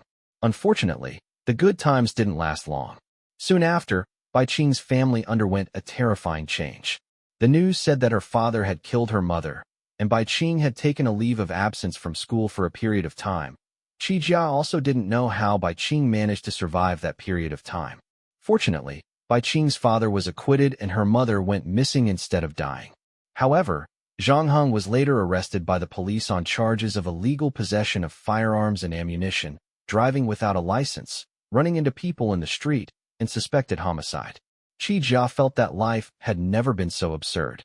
Zhang Heng was a high school student, and he usually looked gentle and refined. How could he be related to these seemingly horrifying charges?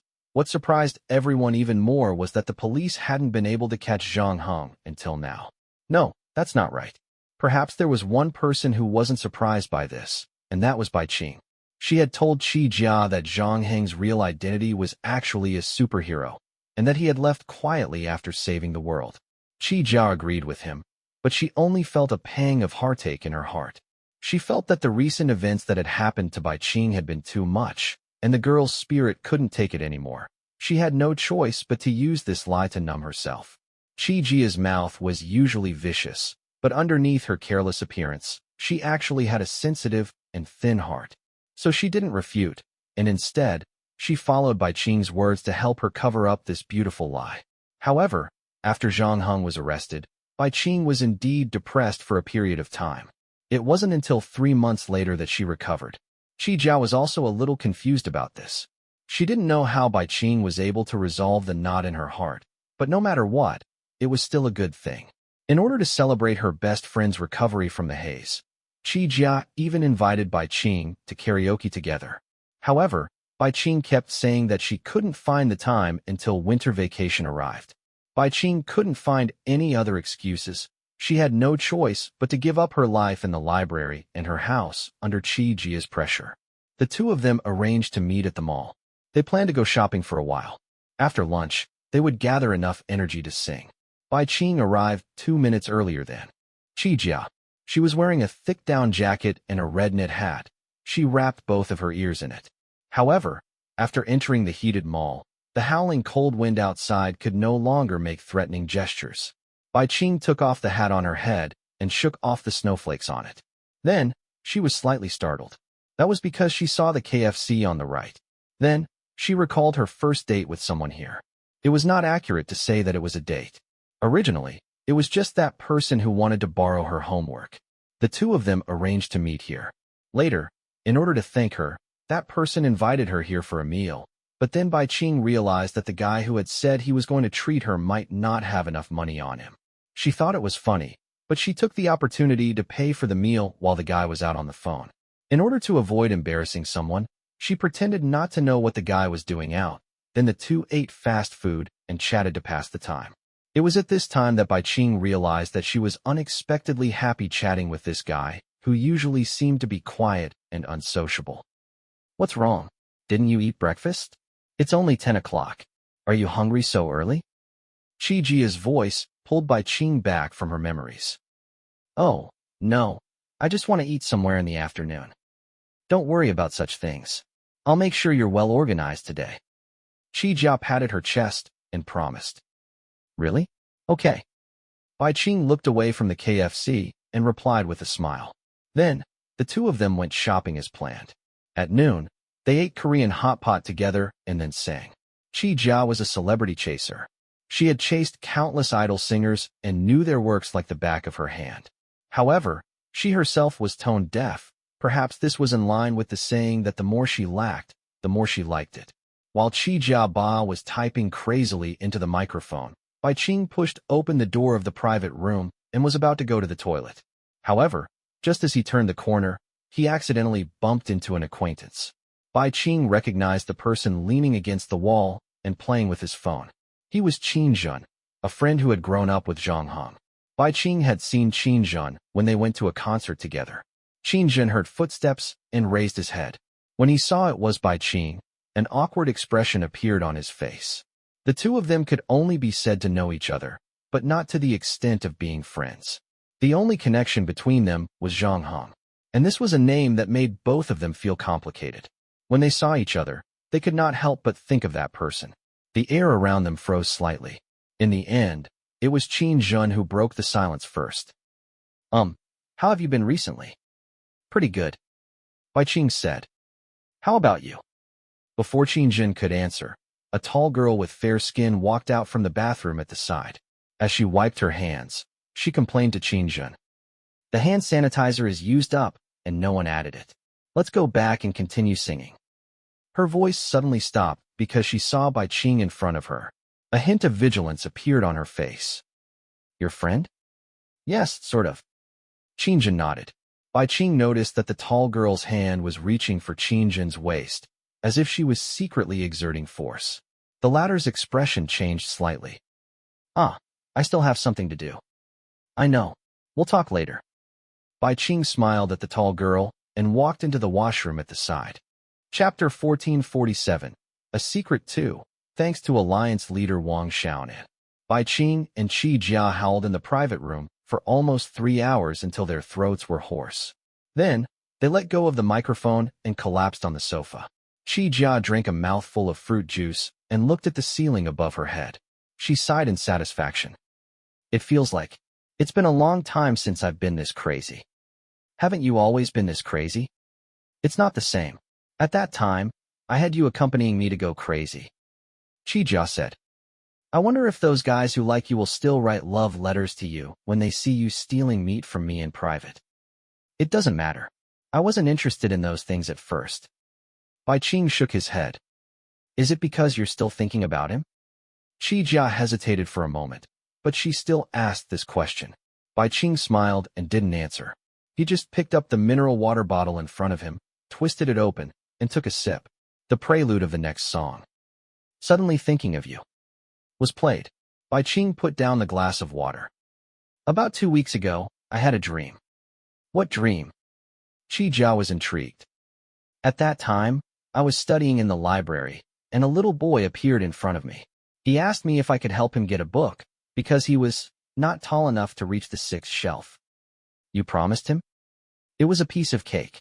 I couldn't find a reason to refuse. Then, I accompanied him to the bookshelf of the book. When I looked up, I saw the book he asked me to help him get, Alice in Wonderland. Ah, that fairy tale. That's right. It's the fairy tale about the little girl, Alice, chasing after a talking rabbit with a pocket watch. She went into the rabbit hole and started a wonderful adventure. I stood on tiptoe and was about to help him get the book when he suddenly asked me, "Do you want to see him again?" I was stunned for a moment. I asked him who he was. In the end, he asked me who the person you wanted to see the most was. I told him it was my mother. He was silent for a moment and then asked me who the second person I wanted to see was. Qi Jia frowned when she heard this. This brat, where did he hear about what happened at your house? Did he come here to play a prank? At first, I thought so too. But later, he asked me about how that person helped me solve my family's problems and save my life more than once. Now that he's also in trouble, am I willing to lend him a hand? Of course, I agreed without any hesitation. So, the little boy told me that it was good and asked me to go to the borrowing desk to check out this book, Alice in Wonderland. Did you believe his words so easily? Qi Jia's eyes widened. I didn't, but it wasn't difficult for me to check out this book, just like how I helped the child with the book. It was just a convenient thing. So, I went to the borrowing desk to check out the book and took it home. I put it by my pillow and read half of it before I went to bed. Then, you dreamed of him when you slept at night? Qi Jia looked at Bai Qing with a strong motherly love in her eyes. She wanted nothing more than to immediately hold this poor child in her arms. I've never had such a realistic dream before. Everything was no different from reality. I sat in a horse carriage and came to a strange manor. I saw him again there. He asked me to help him finish writing a novel. No, to be exact, it was only a part of the novel, a part related to me. I was very happy because I could finally help him. After that, I stayed there and spent more than a month with him. Bai Qing tried to recall. By the way, there are some other guests at the manor. Most of them are famous writers. They used to live in different eras, but now they're all living there together. I even met J.K. Rowling and asked her for an autograph. She's a nice person, not as serious as she looks on the surface. Of course, it could also be for Zhang Heng's sake. Qi Jia felt that her tears were about to fall. She held Bai Qing's hand and said, Qing, you still have so many things hidden in your heart. Why didn't you tell me earlier? Because it wasn't something very important, Bai Qing said with a smile. In my dream, I asked him if we would meet again. He said yes. He would come back to look for me after he dealt with the matters outside. I feel that he wasn't just brushing me off. How can the promise in the dream be taken seriously? Qi Jia shook her head repeatedly when she heard this. It seems that singing karaoke is unable to soothe the trauma in your heart. Then, I can only use my ultimate move. What ultimate move? Bai Qing looked at Qi Jia, who had a serious expression. Follow me to chase after a star. In this world, only chasing after a star can bring true happiness. Acknowledge a star. Let him become your light and heat. Become your one and only. Help him grow into an emperor superstar step by step. Then, you can also obtain an incomparable sense of satisfaction. No. Bai Qing simply refused. It sounds silly to forcefully entrust your feelings to another person. But aren't you like this? Qi Jia asked back. I'm not. I've always put my studies first. Can't you see that I'm studying hard now? How dare you, witch? Qi Jia shouted loudly and rode on Bai Qing's body. Bai Qing didn't want to be outdone. He immediately grabbed Qi Jia's chest with both hands. Then, the two women started to fight, and Qi Jia threw all the words she wanted to say to the back of her mind. This was the best thing about being young. No matter what troubles and grievances you had, they would be washed away by time. Even if you were the person you loved deeply, it would be difficult for you to remember his original appearance after so many years. Because Bai Qing and Qi Jia lived quite far away from each other, they said goodbye to each other after leaving the KTV and went to take their respective buses home. Bai Qing had already put on her knitted hat again and followed the crowd to swipe her card to get on the bus. It was almost time to get off work, and there were quite a number of passengers on the bus. Bai Qing tried her best to get back while the driver shouted, "Stand back and let the people behind get on the bus." Finally, she found a place to stand near the middle of the bus. Bai Qing grabbed the handrail, and as the bus started again, her body swayed backward. She gently rubbed her shoulder with a young man wearing a mask and a delivery suit. Then, a voice came into Bai Qing's ears. "After 3 stops, get off the bus at Jiefang Road and go to Jia Gaming City." Chapter 1448, A Secret 3, thanks to Alliance leader Wang Xiaonan. When Bai Qing heard this familiar voice, a surprised and happy expression appeared on her face.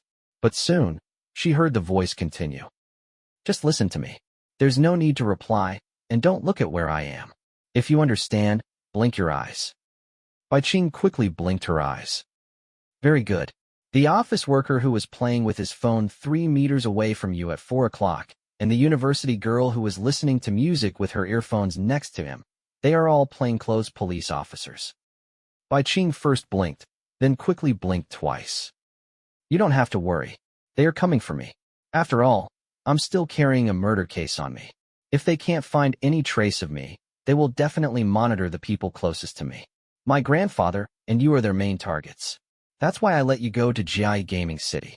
There are many people there, so you can get rid of them without leaving any trace. At the same time, I have a way to not arouse their vigilance." Bai Qing didn't blink this time. After thinking for a while, he whispered, "A bug. Oh, I've already checked. You don't have that kind of thing on you. Maybe they secretly installed it before. After all, I'm carrying a big case, but it's been more than half a year, and they can't maintain that level of surveillance. In fact, usually when you go to school and go home, there aren't many people following you. It's only when you go out like this that the police send people to try your luck." Bai Qing blinked her eyes again, but did not ask any more questions. On the other side, the courier wearing a mask also stopped talking. It was as if the two of them did not know each other at all and met strangers on the bus by chance. Bai Qing tried her best not to show too many expressions on her face. She was worried that the plain clothes at the side would notice something, but her hand that was holding the handrail tightly betrayed her current mood swings. Bai Qing's mind was also a little dizzy now. She did not expect the promise given to her by the person in her dream to be fulfilled so quickly. The thought of someone standing next to her now, she wished that the bus would never stop, but on the other side, she had a lot of things to say to that person, so she hoped that the next 3 stops would be over quickly so that she could rush to Jia Gaming City as soon as possible. Just like that, Bai Qing heard the bus stop announcement in her conflicted mood. "Dear passengers, we have arrived at Jiefang Road. Please alight from the back door. Please swipe your card when alighting." Bai Qing collected her thoughts and no longer let her imagination run wild. Then, under the surprised gazes of the 2 plainclothes, she moved to the back door.